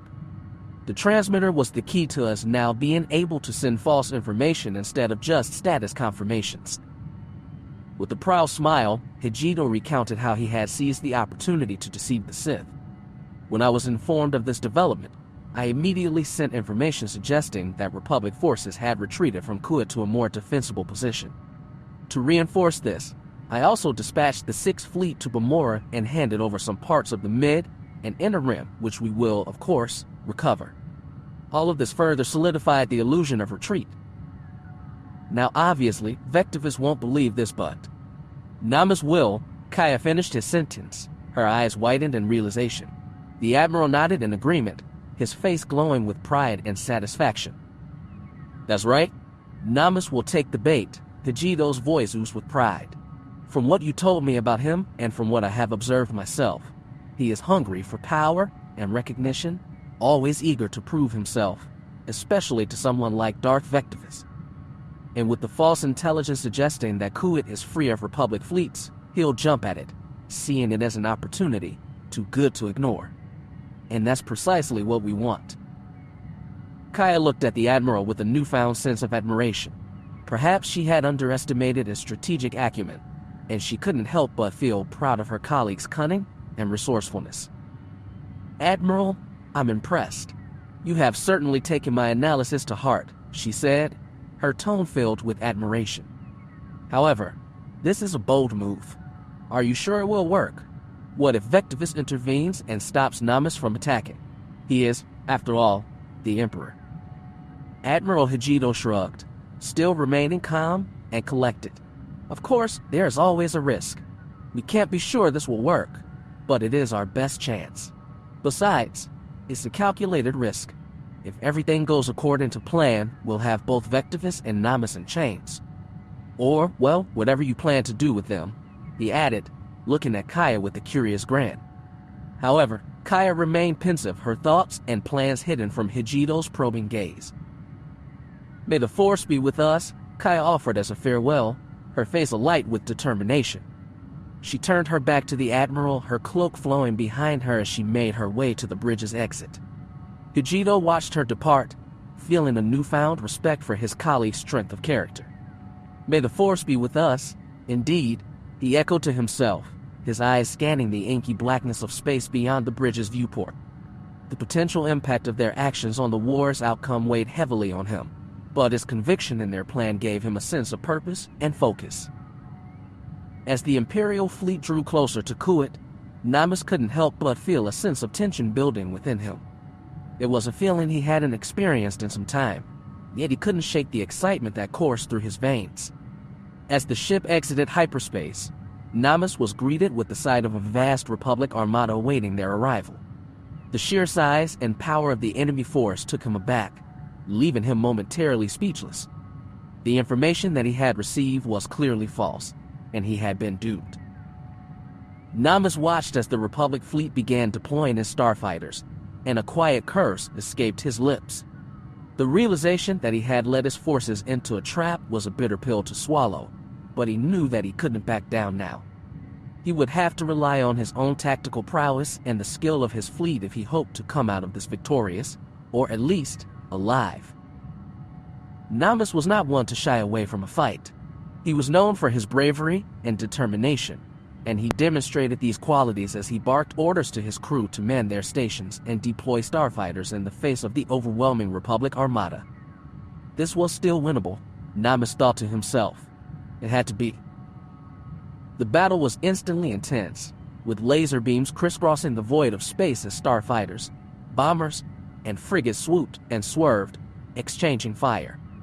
The orbital ring shipyards surrounding Kuwait added to the chaos by unleashing their own barrage of fire, making the situation even more dire for Namas and his fleet. As Namas surveyed the scene, he saw the Carlo, the flagship of the Republic's Second Fleet, led by Admiral Hijito, whom he had faced before at Felucia and twice over Liana. Hijito used his expertise to great effect, directing his ships to target critical areas and protect the less armored vessels. Namas also sensed the familiar presence of another, perhaps even stronger than Hijito. The Republic ships pressed forward, and the Imperial capital ships, including the Indiquidator, were quickly overwhelmed. Imperial harriers fired upon the Republic corvettes, while the smaller Republic frigates swarmed around them, firing relentlessly. Explosions and the screeching of metal filled the air, creating a chaotic symphony of destruction. As the battle wore on, it became clear that the Republic was gaining the upper hand, picking off Imperial ships one by one and gradually overwhelming their defenses. "My lord, we are being overrun. We must retreat," Chorus exclaimed urgently, his voice betraying a sense of panic. Namas knew the battle was lost, but it was still difficult to admit it. His defeat felt like a personal failure, a blow to his pride and his ambition. Finally, he gave in to the inevitable and spoke in a sorrowful and almost tearful tone. "Go on." Chorus nodded and quickly made his way to the bridge, barking orders to the crew to prepare for an emergency jump to hyperspace. The ship shuddered as the engines roared to life, and within seconds, they were engulfed in a bright blue light as they jumped away from the battlefield. Namas felt a sense of shame and frustration wash over him as he watched the stars blur past, the echoes of the battle still ringing in his ears. He knew he would have to answer to Vectivous for this failure, and the thought made him feel sick to his stomach. However, even Vectivous had his limits. Perhaps he wouldn't be as forgiving. But what choice did he have? As the ship dropped out of hyperspace, Namas could see Bamora looming large in the viewport. The once proud Imperial fleet was in shambles, with many ships damaged or destroyed in the previous battle. The pursuing Republic fleet was closing in fast, and Namas knew they were in for a fight. He could feel the tension in the air as Admiral Chorus barked out orders to the crew, their voices echoing through the bridge. Namas stood at the front of the bridge, his mind racing as he tried to come up with a plan. He knew that they were in a precarious situation, and that any misstep could lead to their complete destruction. He could feel the weight of responsibility bearing down on him, and he knew that the fate of the Empire rested on his shoulders. He knew that it would be difficult to mount a successful defense, especially with their damaged fleet. "Admiral, we may be damaged, but we are not defeated. We will stand our ground and fight to the last ship. We will not let the Republic defeat us today. Form a defensive formation and prepare for their attack. And remember, we fight for the Empire." With those words, Namas felt a surge of energy flow through him. He knew that the battle ahead would be difficult, but he was ready to face it head on. He stood tall, his eyes fixed on the space before him, awaiting the Republic fleet.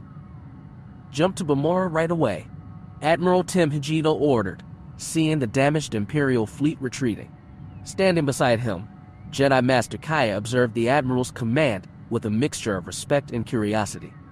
She had watched Hijito as he yelled out orders during the fight.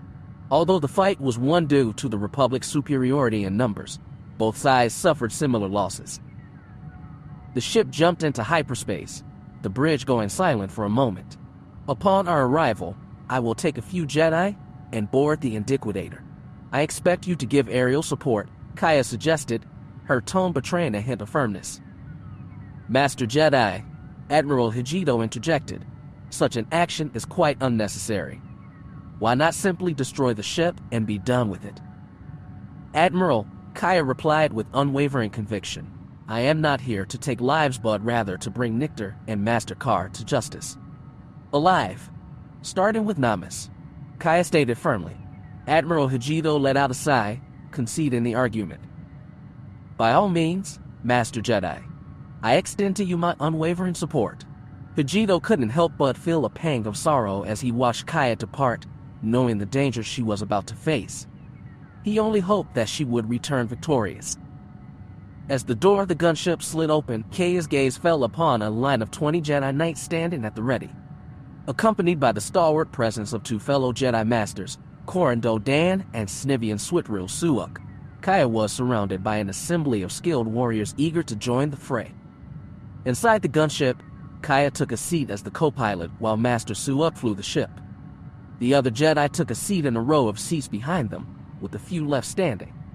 As the engines turned on and the gunship lifted off to exit the Carlos hangar, a dozen or so FT-14 starfighters joined them as they exited to escort the gunship to its destination, since it was a prime target for Sith attacks. As the gunship made its way towards the Sith fleet, Kaya observed the frantic movements of the enemy ships as they hastily arranged themselves into a defensive formation, with some vessels still scrambling to take their designated positions. Despite their attempts at organizing themselves, Kaya could see the chaos and confusion reigning within the enemy ranks. She could sense their fear, which only made her more determined to carry out her mission. With a deep breath, Kaya closed her eyes and reached out with the Force, ready to confront Namas. As she opened her eyes, she saw that they were rapidly approaching their target, the Indiquidator. The gunship started shaking as point defense cannons started firing at it, but Master Suck's reflexes were too fast for the Sith, as he deftly navigated the gunship through the incoming fire. The gunship began its descent towards the enemy ship, steadfastly pushing forward towards its target. With high speed, the ship shot past the Indiquidator's cannons, the ship shaking from the momentum. The gunship passed into the gap between the Harrower's two prongs, extending to form the bow of the ship. At the end of the gap, the two prongs joined to form the Indiquidator's hangar bays. As the ship descended into the hangar, it slowed down tremendously and landed in the hangar. As the gunship's door opened, Jedi started flooding out, taking out the Sith soldiers, with more entering the hangar.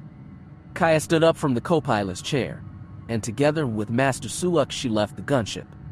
Together with Master Suok and two other Jedi Knights, she made her way towards a large door. Two Sith soldiers exited the door, shooting at her. She quickly drew her lightsaber, the green shimmer illuminating her robe. She deflected the laser fire in the direction it came from, hitting one soldier square in the chest. The other soldier managed to dodge the shot and fired again and again, every time Kaya deflected the shot until she finally gave him a force push. The soldier hit the wall and went unconscious. As they progressed down the sprawling corridor, increasingly numerous soldiers converged upon them. Kaya sought to subdue the soldiers with non-lethal force, striving to minimize casualties. However, she observed Master Suok exhibiting a different approach. With swift and decisive movements, he cut down their opponents with deadly precision. For Kaya, this was a deviation from her own values as a Jedi. She wasn't a soldier after all. But for Master Suok, it was simply the manifestation of his training and expertise in combat. As they came closer to the Indiquidator's bridge, a few Sith appeared in front of them, drawing their own lightsabers, blocking the elevators leading to the bridge. The Sith advanced towards them, 5 in total. They weren't Sith Lords. Some of them could have been acolytes. One of the Sith jumped at Kaya, a Sith scream pummeling her eardrums. She blocked his primary strike, but the Sith continued with more and more powerful strikes. She parried every one and went on the offensive. The Sith defended with great precision. In the corner of her eye, she saw that Master Suok had already disposed of 2 of the attackers, now aiding the 2 other Jedi Knights, who were struggling with the other Sith. After a few strikes towards the Sith, she managed to strike at his lightsaber. The Sith miscalculated, and half of his lightsaber along with his thumb flew off. The Sith fell to the group, yelping and stumbling aback. "Surrender," Kaya demanded, pointing her lightsaber at his chest. The Sith looked at her quizzically. He was probably indoctrinated to believe whatever lies the Sith said about the Jedi. All of a sudden, the Sith pushed out a powerful force blow. Kaya tried to block his attack using her own force abilities, but she was still pushed a meter back while the Sith jumped. Then, as the Sith jumped towards her, he was suddenly blown against the wall with incredible force. She heard an awful plump as the Sith's skull cracked, leaving him instantly dead. Behind her, Master Suok emerged, his hand still in front of him, revealing he had pushed the Sith away. "Thank you, but I had it under control," Kaya told Master Suok. "I know, but we have a bit of pressure after all," Master Suok said. Kaya gave a thankful nod. As Kaya turned her head, she could also see the 2 Jedi Knights lying dead. Next to the Jedi's corpses were the bodies of the other 4 Sith. Kaya felt a short burst of sorrow and compassion wash over her as she took in the sight of the fallen Jedi Knights, taking a deep breath to steady herself, before continuing forward to the elevators.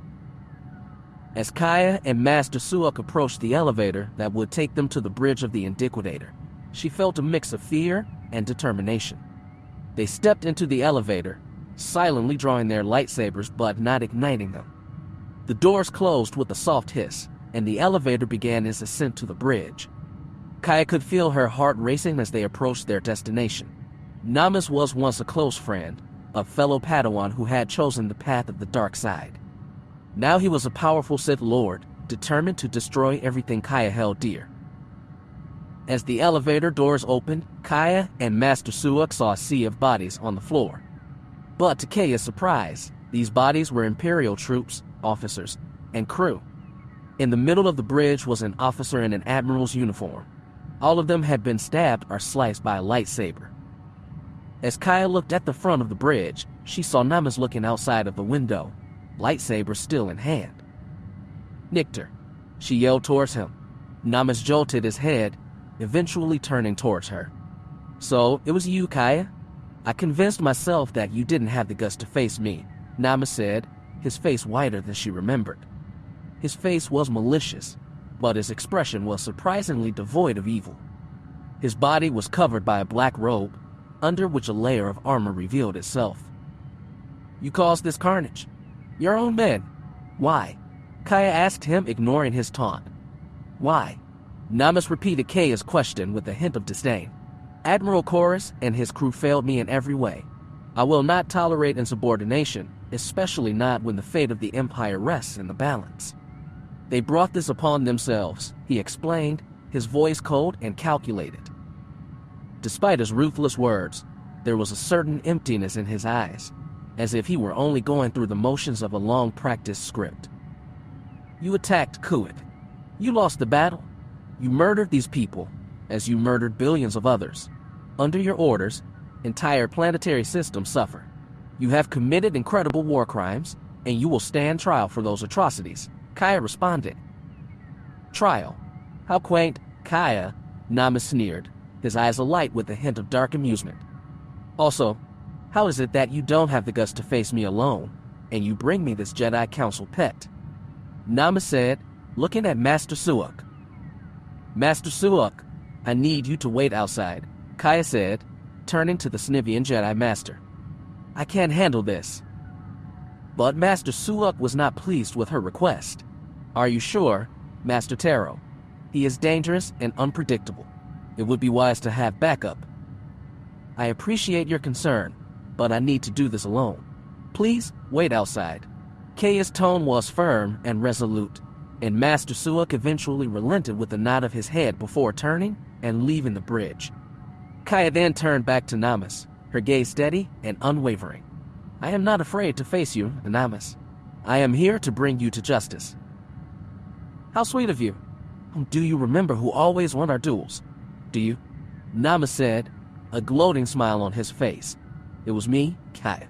It was always me. I am the warrior here." Namas's smile disappeared, replaced by an evil glare. Kaya ignited her lightsaber and pointed it at Namas. "Last chance, Nictor. Surrender." "My name is Darth Namas, and I'm tiring of this talk." Namas raised his hand, a sharp stream of lightning shooting towards her.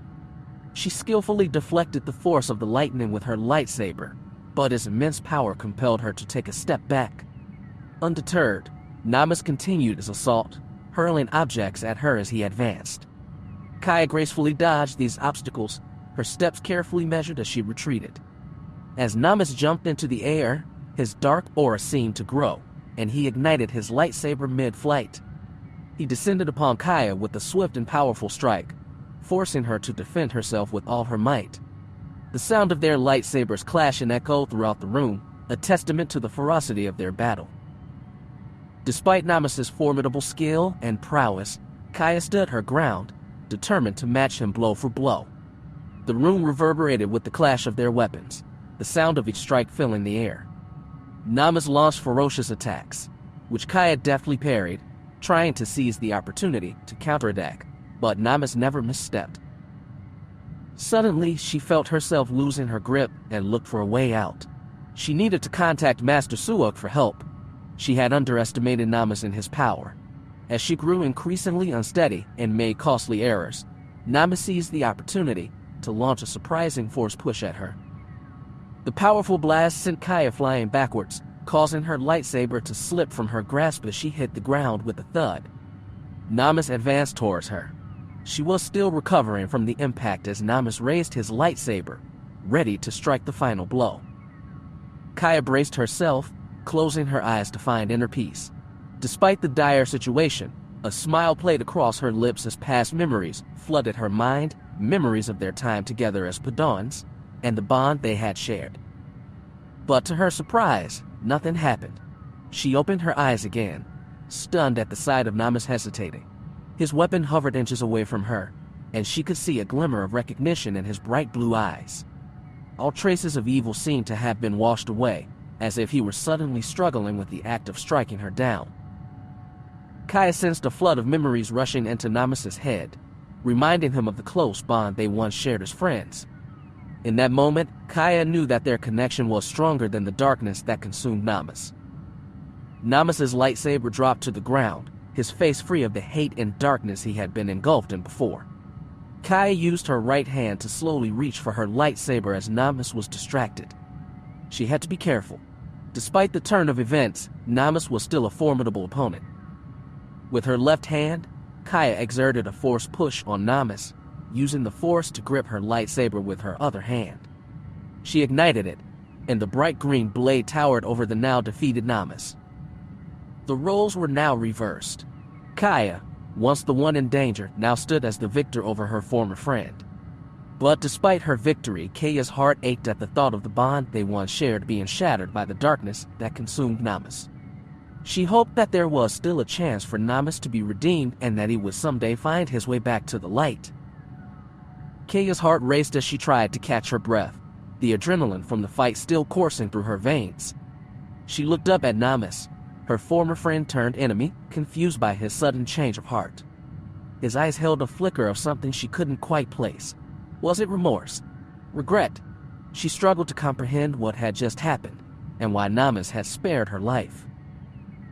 Why? Why didn't you kill me? Kaya asked, panting, struggling to form words. Namus swallowed hard, his hands shaking slightly. I don't know, he repeated, his voice still hesitant. It's like something inside of me just stopped me from striking you down. Kaya could see the conflict in his eyes, the struggle between the darkness and the light. She extinguished her lightsaber, sensing that Namus wouldn't be a threat. She reached out a hand towards him, but he flinched away. Namus, please, she said, her voice laced with desperation. You don't have to keep living like this. I am here to help you. We can find a way to break free from the hold that Vectivous has on you. Namus shook his head, his eyes filled with despair. It's too late for me, Kaya. I'm too far gone. I've done too many terrible things to ever be redeemed. And anyway, what chance would the Jedi give me?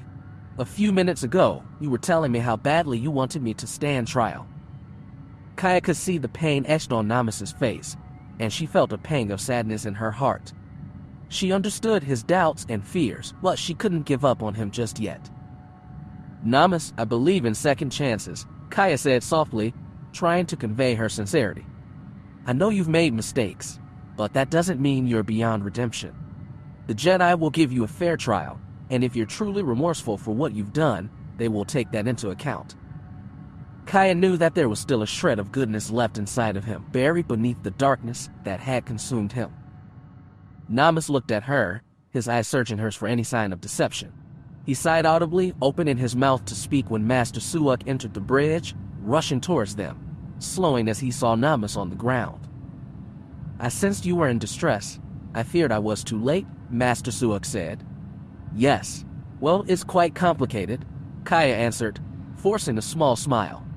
She picked up Namus's lightsaber from the ground and attached it to her belt. Could you bring him in?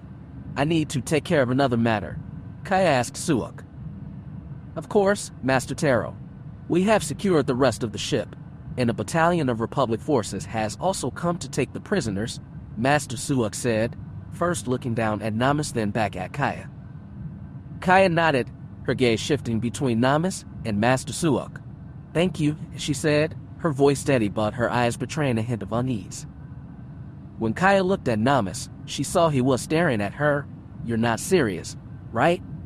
You're not thinking of confronting Vectivous, Namus said with a sarcastic chuckle, his face turning from quizzical to one of disbelief. He will kill you, Kaya.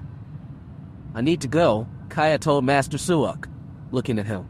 She turned away from Namus, heading towards the exit. As Master Suak knelt down to help Namus to his feet, Namus spoke up, his tone urgent.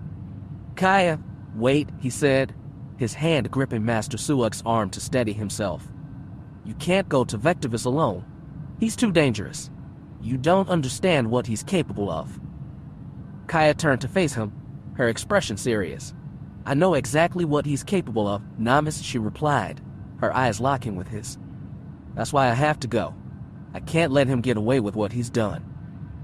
Namis opened his mouth to protest. You are no match for him.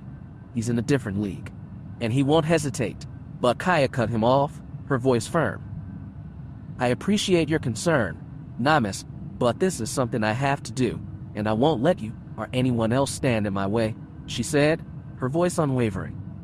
With that, she turned on her heel and strode purposefully towards the exit, her hand hovering over the hilt of Namis's lightsaber at her side. Despite the gravity of the situation, Kaya felt a sense of calmness wash over her. She had been trained by Vectivous for over a decade, and she had survived countless battles. She wasn't a warrior, but she knew how to fight, especially if that person was the one who trained her. She was confident in her abilities, and she believed that she may even reach Vectivous, make him reconsider his actions, and surrender. Chapter 27. As Vectivous made his way towards the exit of the decrepit factory, he paused to take in the grandeur of this bygone marvel. He had ventured far into the depths of it, exploring the massive tunnel complex.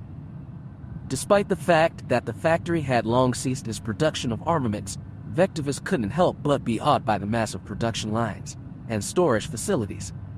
As he passed some shuttered reactors, he observed their obtuse angles and jagged edges. Round in shape, the reactors tapered off at the top into a metallic cone, with two imposing pipes extending from their sides and ending in seals.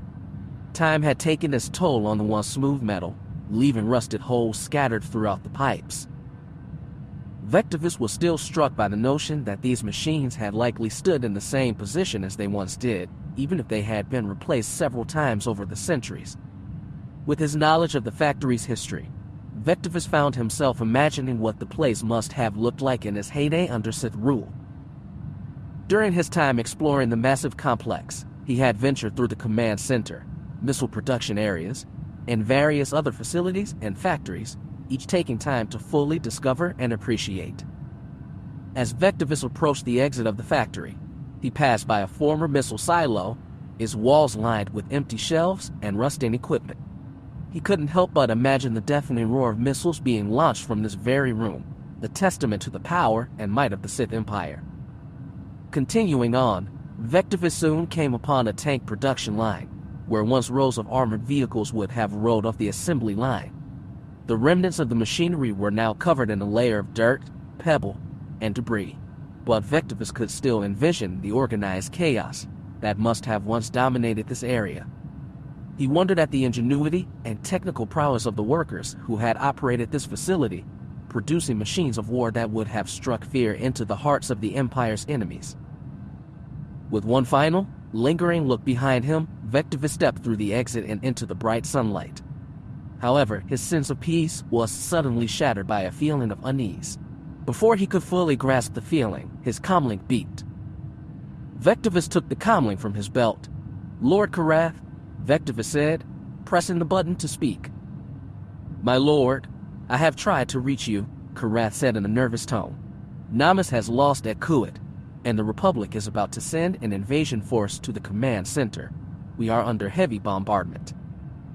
Vectivous tensed, as if 1,000 stinging insects had bitten him all at once. Fury boiled within him. Who gave him permission? He asked, his usually neutral tone now tinged with anger. But Vectivous already knew the answer to his question. Namis had given himself permission without convening with him in the forehand.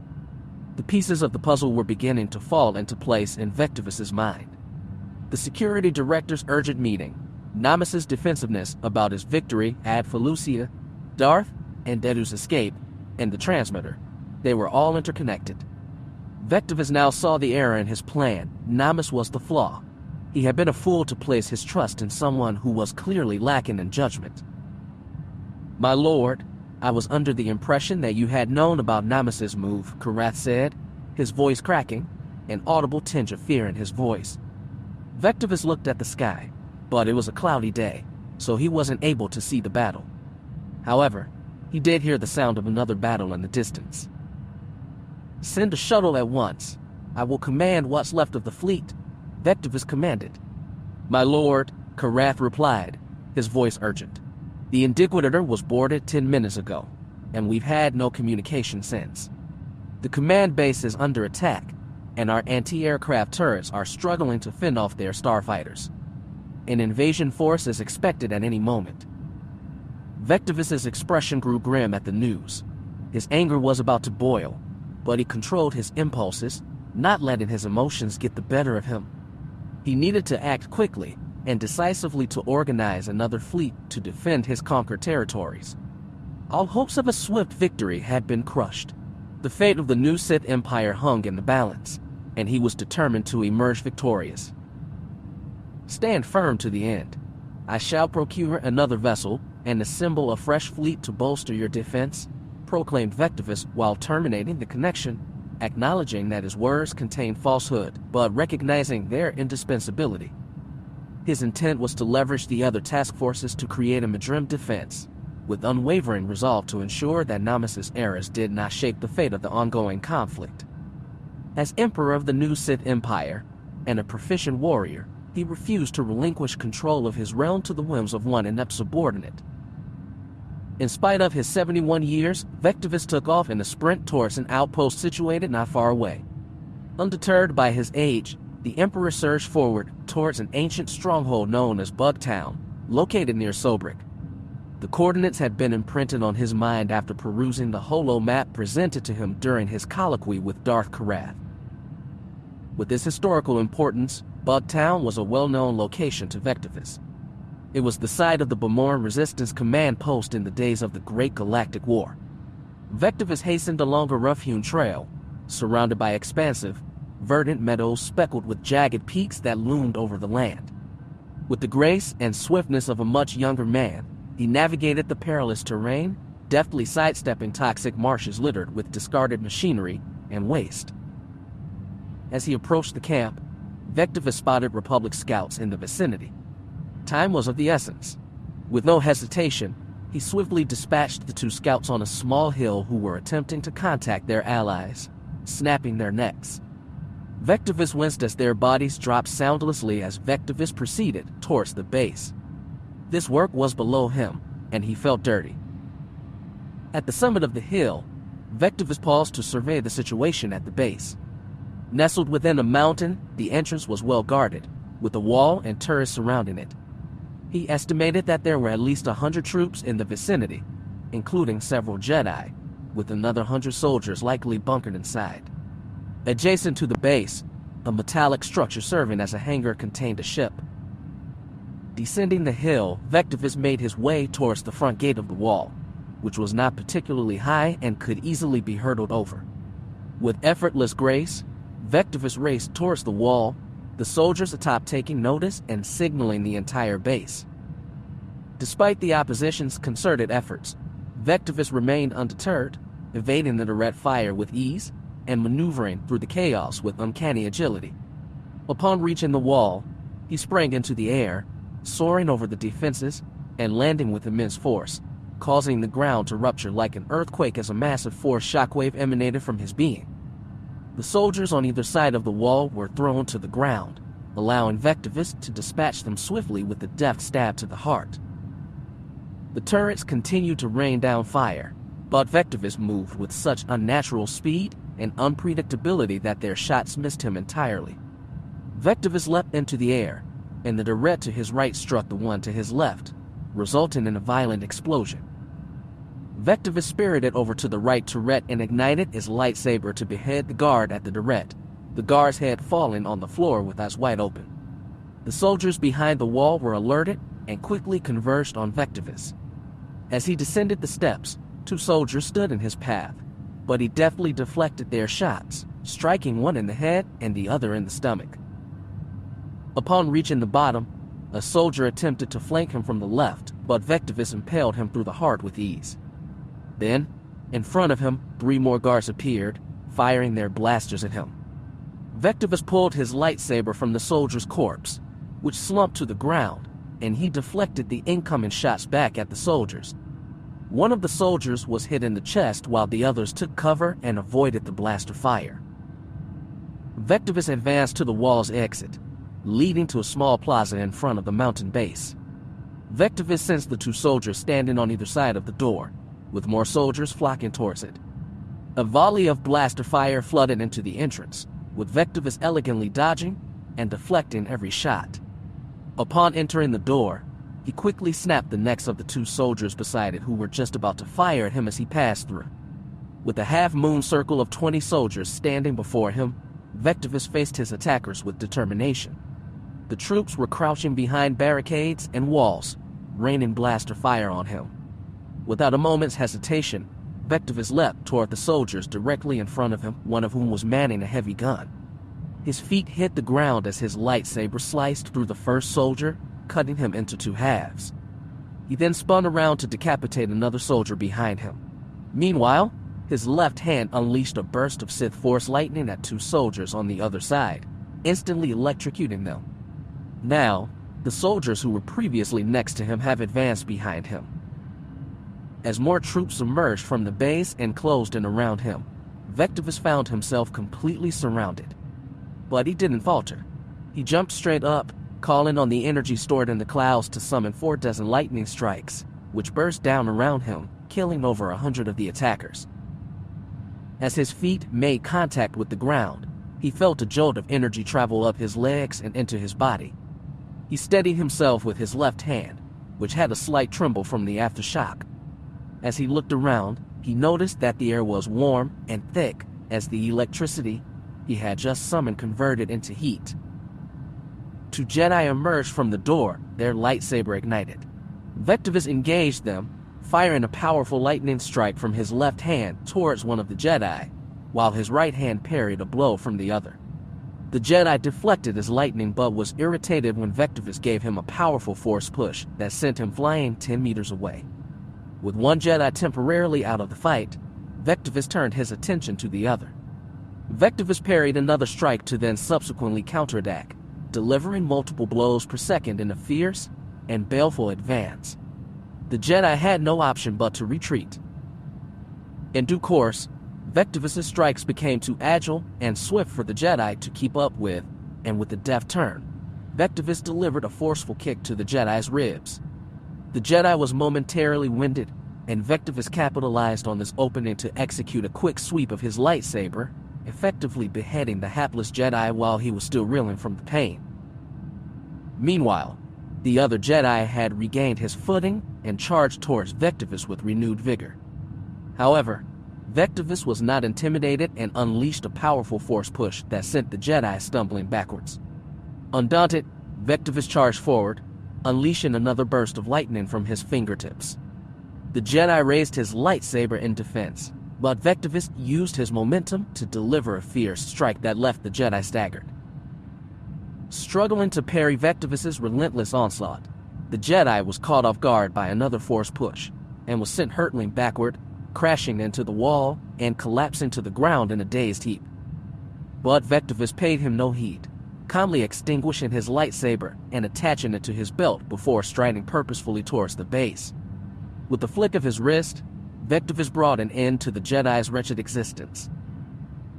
Vectivous propelled himself through the door, his body moving with grace and power. He strode confidently down the corridor and reasserted his command of the Force. As he moved deeper into the mountain base, he could sense the presence of his enemies. He could feel their fear and their desperation, and it only made him stronger. As he approached the end of the corridor, he saw a group of soldiers waiting for him. They raised their weapons, preparing to fire. Vectivous didn't hesitate. He leapt into the air, flipping over the soldiers, his lightsaber flashing in the dim light of the base. He landed behind them, his lightsaber spinning, deflecting blaster bolts in every direction. The soldiers were no match for him. He moved like a blur, his lightsaber cutting through them with ease. In seconds, they lay dead at his feet. Vectivous glanced at the corpses as their muscles twitched for the last time. Vectivous quickly looked over his shoulder, scanning the pathway to the hangar. He knew that a ship was located there, one that he could use to escape the base. As he approached the hangar, a few soldiers hastily prepared some device. One of the soldiers spotted Vectivous walking towards them and held up a small device in his direction. "Stop there, Sith. We know you're after the fighters, "We've rigged every fighter to explode once I press this button," the soldier demanded, his hand shaking in fear, his voice trembling. Vectivous slowed down but didn't halt. "Stop. You have one more second." Vectivous didn't abide and continued walking slowly towards him. The soldier was about to say something when Vectivous deftly and decisively broke his neck with a flick of his wrist. The soldier crumpled to the ground as Vectivous shifted his attention to another soldier who had retrieved a device from his belt. Vectivous felt his heart race as he struggled to reach the soldier through the forest, his mind racing with frantic thoughts as he tried to avert the impending disaster. But his efforts were in vain, and he could only watch helplessly as the soldier activated the device, unleashing a cataclysmic explosion that engulfed the fighters and the group of soldiers stationed behind them. The deafening roar of the explosion echoed through the hangar as a searing heat washed over Vectivous, threatening to overwhelm him. He felt his body tense up in response as his adrenaline surged, fueling his fury and rage. But even in the midst of this chaos, Vectivous remained steadfast, carefully regulating his emotions and preventing them from getting the better of him. As the haze of crackling ozone slowly dissipated, Vectivous surveyed the carnage around him, his eyes scanning the area for any signs of life. The silence was punctuated only by the crackling of flames and the occasional groan of metal as the wreckage slowly cooled. It was a stark reminder of the ruthless nature of the conflict that engulfed the galaxy, a reminder that death and destruction were never far away. Despite the turmoil within him, Vectivous remained calm and composed, his mind focused on the task at hand. And then, out of the corner of his eye, he caught a glimpse of movement, a fighter in the distance hurtling towards him with alarming speed. His senses sharpened as he assessed the situation, a familiar presence washing over him as he observed the fighter descending towards him. Chapter 28. Kaya made her way to the surface of Gamora, piloting an Imperial starfighter taken from the Indiquidator's hangar. "Master Taro, I urge you to reconsider going to the surface alone. At least let me send a battalion of troops or give aerial support," Admiral Hijito pleaded over a holographic call. "No, Admiral, I must proceed immediately. We know he's at the Bugtown base, and time is of the essence. Besides, I have no desire to kill him," Kaya responded, her tone petulant. "You're putting yourself in grave danger. What if Vectivous doesn't hesitate to kill you? What if he doesn't wish to be taken alive? There are too many unforeseen variables," the Admiral countered. "Admiral," Kaya interrupted, "I have made up my mind. I will confront him." The Admiral stiffened, letting out an audible sigh. "Very well," his voice heavy with ruminative sorrow, "but I will take action if I don't hear from you in an hour. I will not allow him to humiliate me again."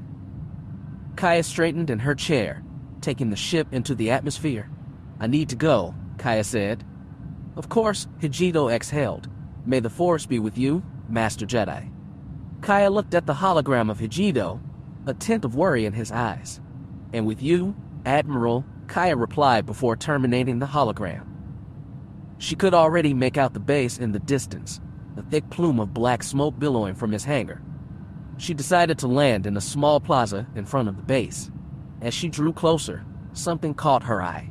She squinted, her heart racing as she realized that the plaza was strewn with the bodies of 100 dead soldiers, some of them mutilated and dismembered. As she landed atop the battlefield, Kaya disembarked her starfighter and leapt to the ground. She quivered in horror at the gruesome sight that greeted her. Visibly trembling as she was almost frozen in shock, the corpses of the fallen soldiers littered the plaza, their bodies disfigured and torn apart. She could deduce who was responsible for this heinous act, but her mind refused to believe it. She managed to take a few faltering steps forward until she sensed a powerful aura looming over her. Looking up, she beheld a cloaked figure standing before her, wearing a menacing black robe and a light armor beneath it.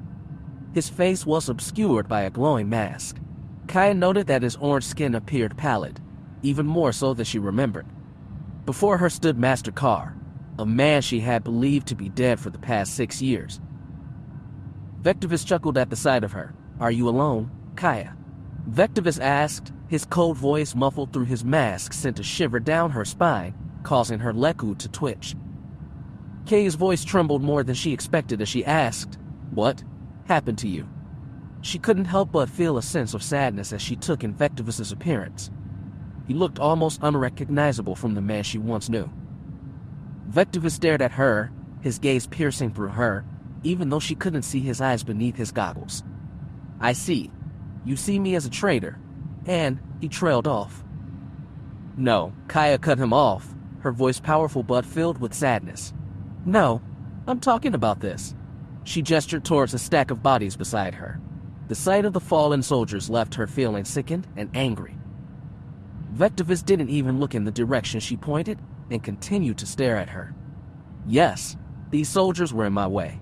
They needed to be disposed of," Vectivous declared, his tone unapologetic. "In your way?" Kaya asked, her voice quizzical. "In your way to subjugate the galaxy. How did you become this?" She gestured again towards the bodies, her emotions threatening to spill over. "You misunderstand," Vectivous said, his voice calm and measured. "You believe some torture or mind control changed me. However, you are mistaken. This was always me, you just never saw it. Not even I myself realized my true nature."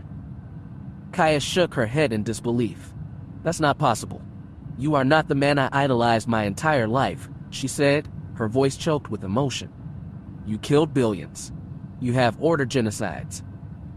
"It had to be done," Vectivous said with a sigh, as if he had explained this 1,000 times before. "Sometimes, sacrifices must be made for the greater good." Kaya looked at him with horror, unable to comprehend how he could justify his actions.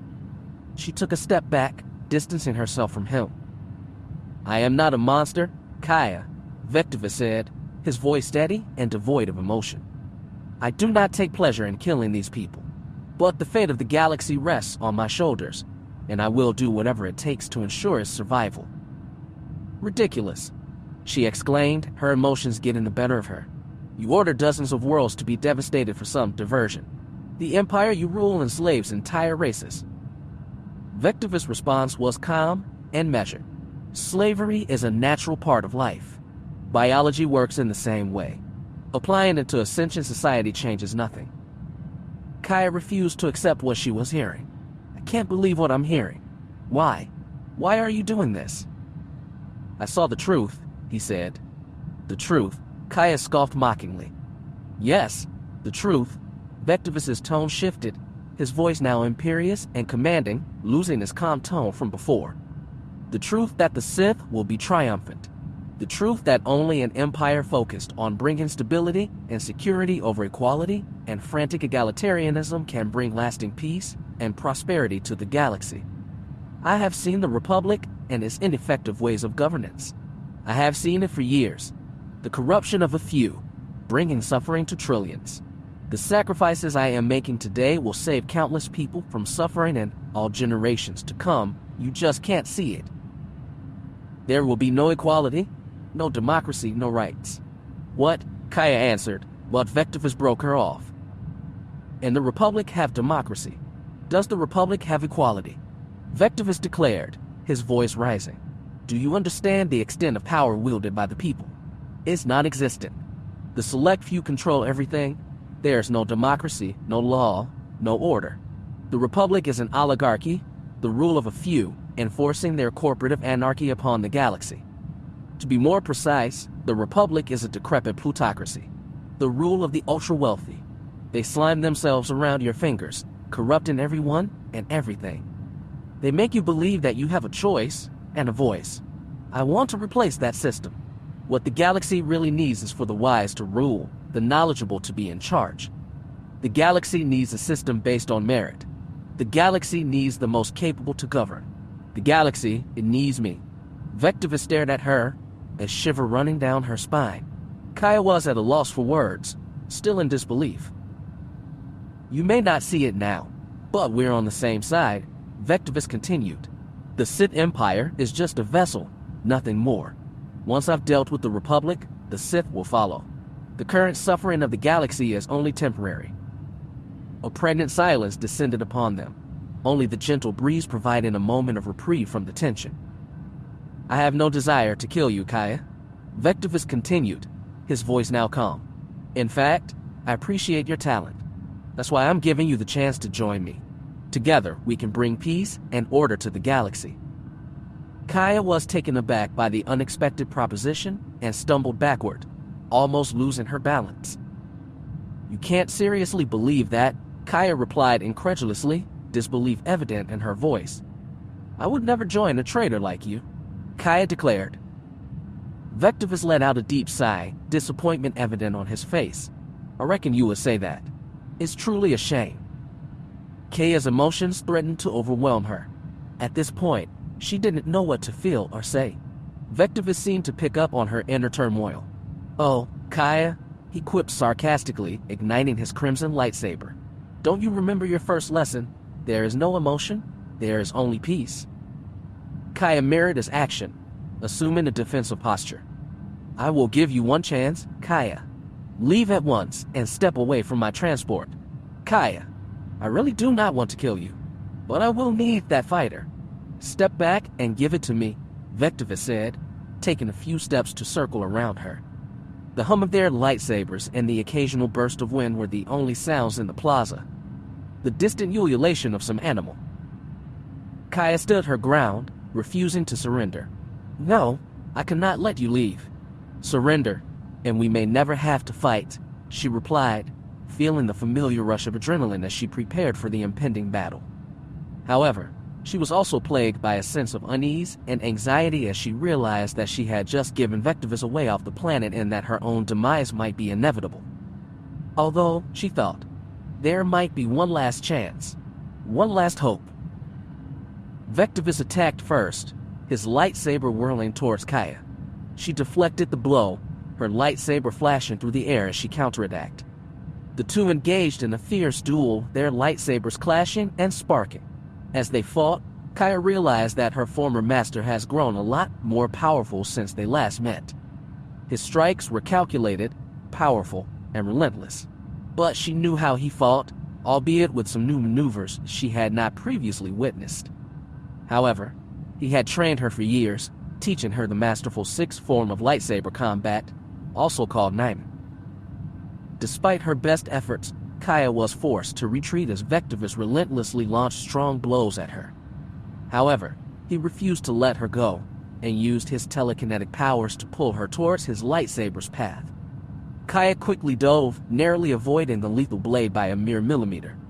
Taking advantage of his momentary distraction, she aimed for Vectivous's leg, but he swiftly shifted his lightsaber behind his back and pushed her away with his free hand.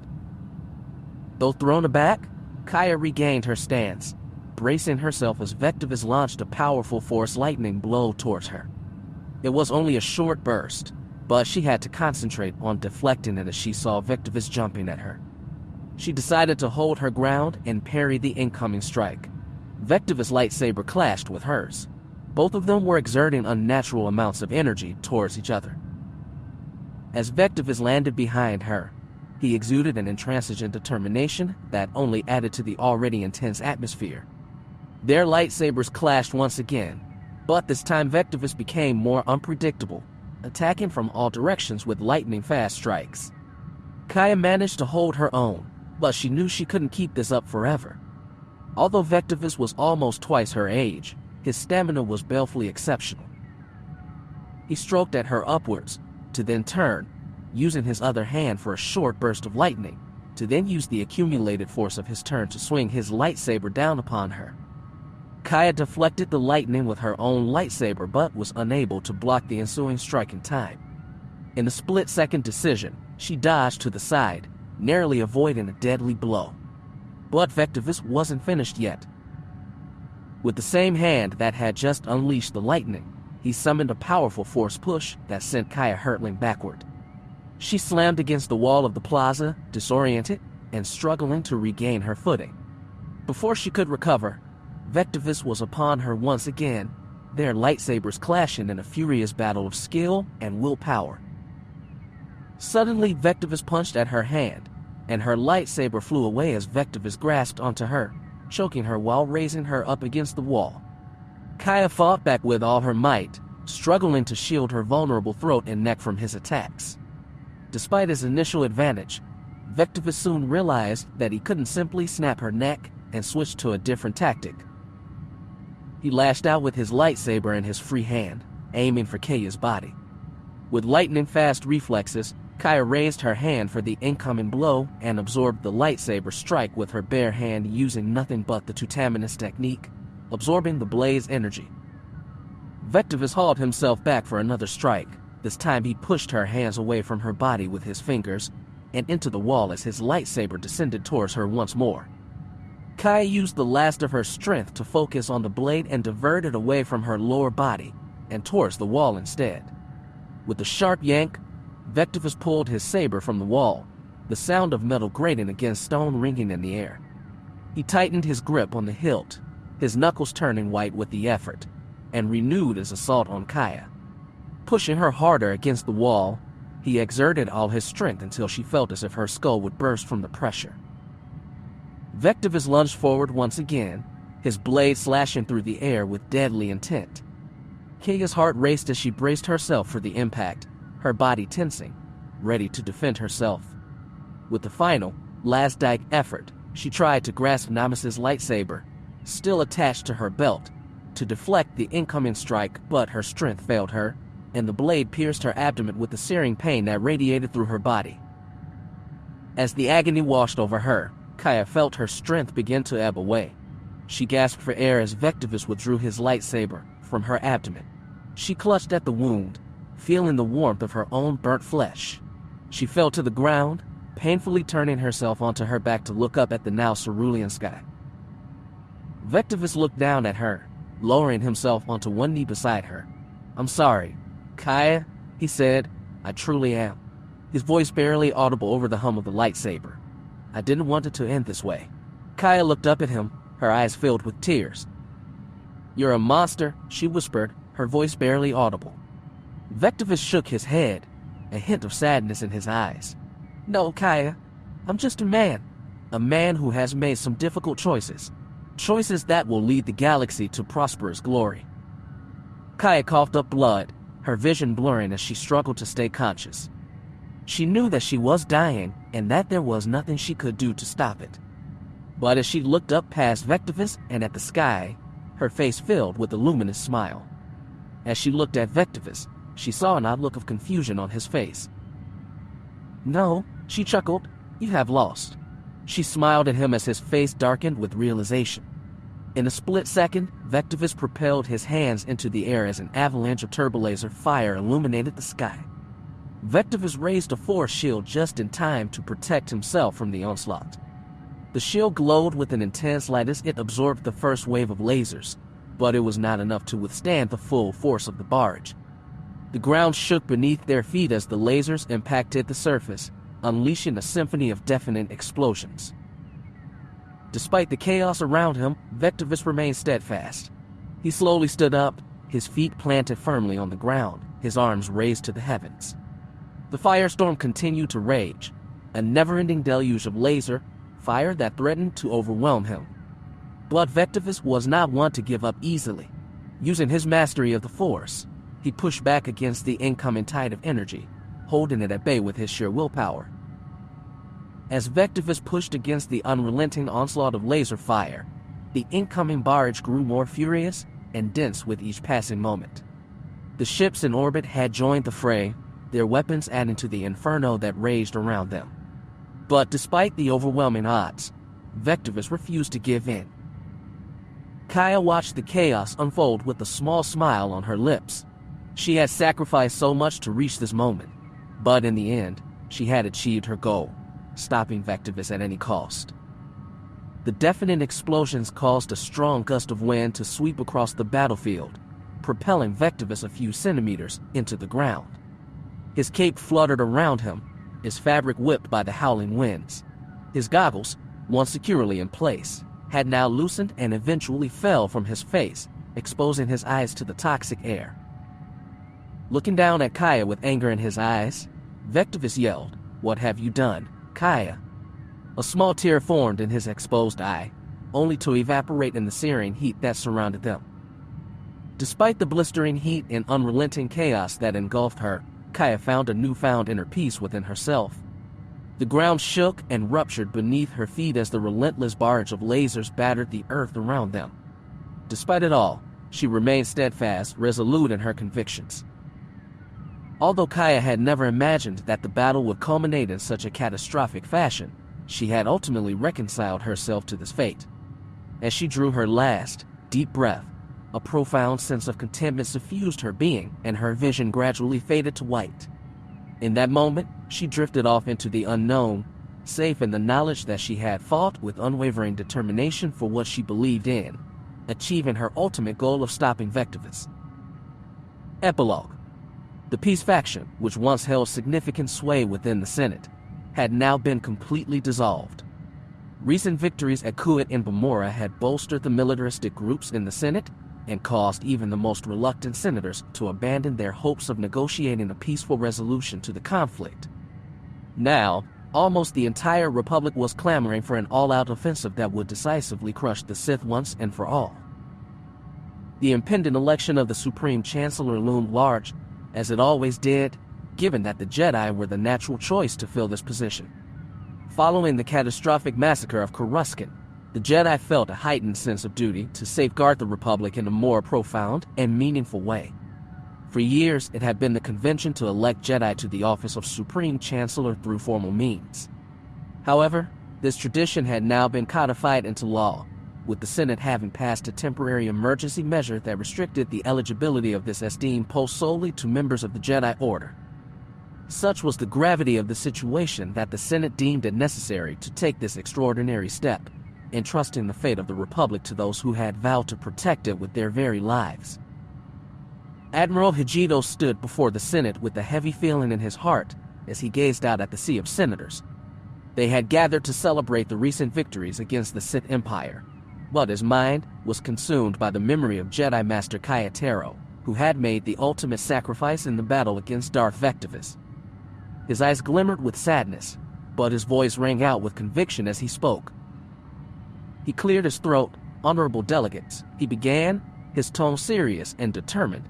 "We gather here today to honor the brave souls who have fought and fallen in the war against the Sith.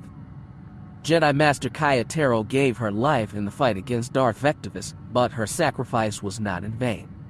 Her unwavering bravery and dedication have inspired us all, and it is because of her and the countless others who have fallen in this war that we stand here today celebrating these victories."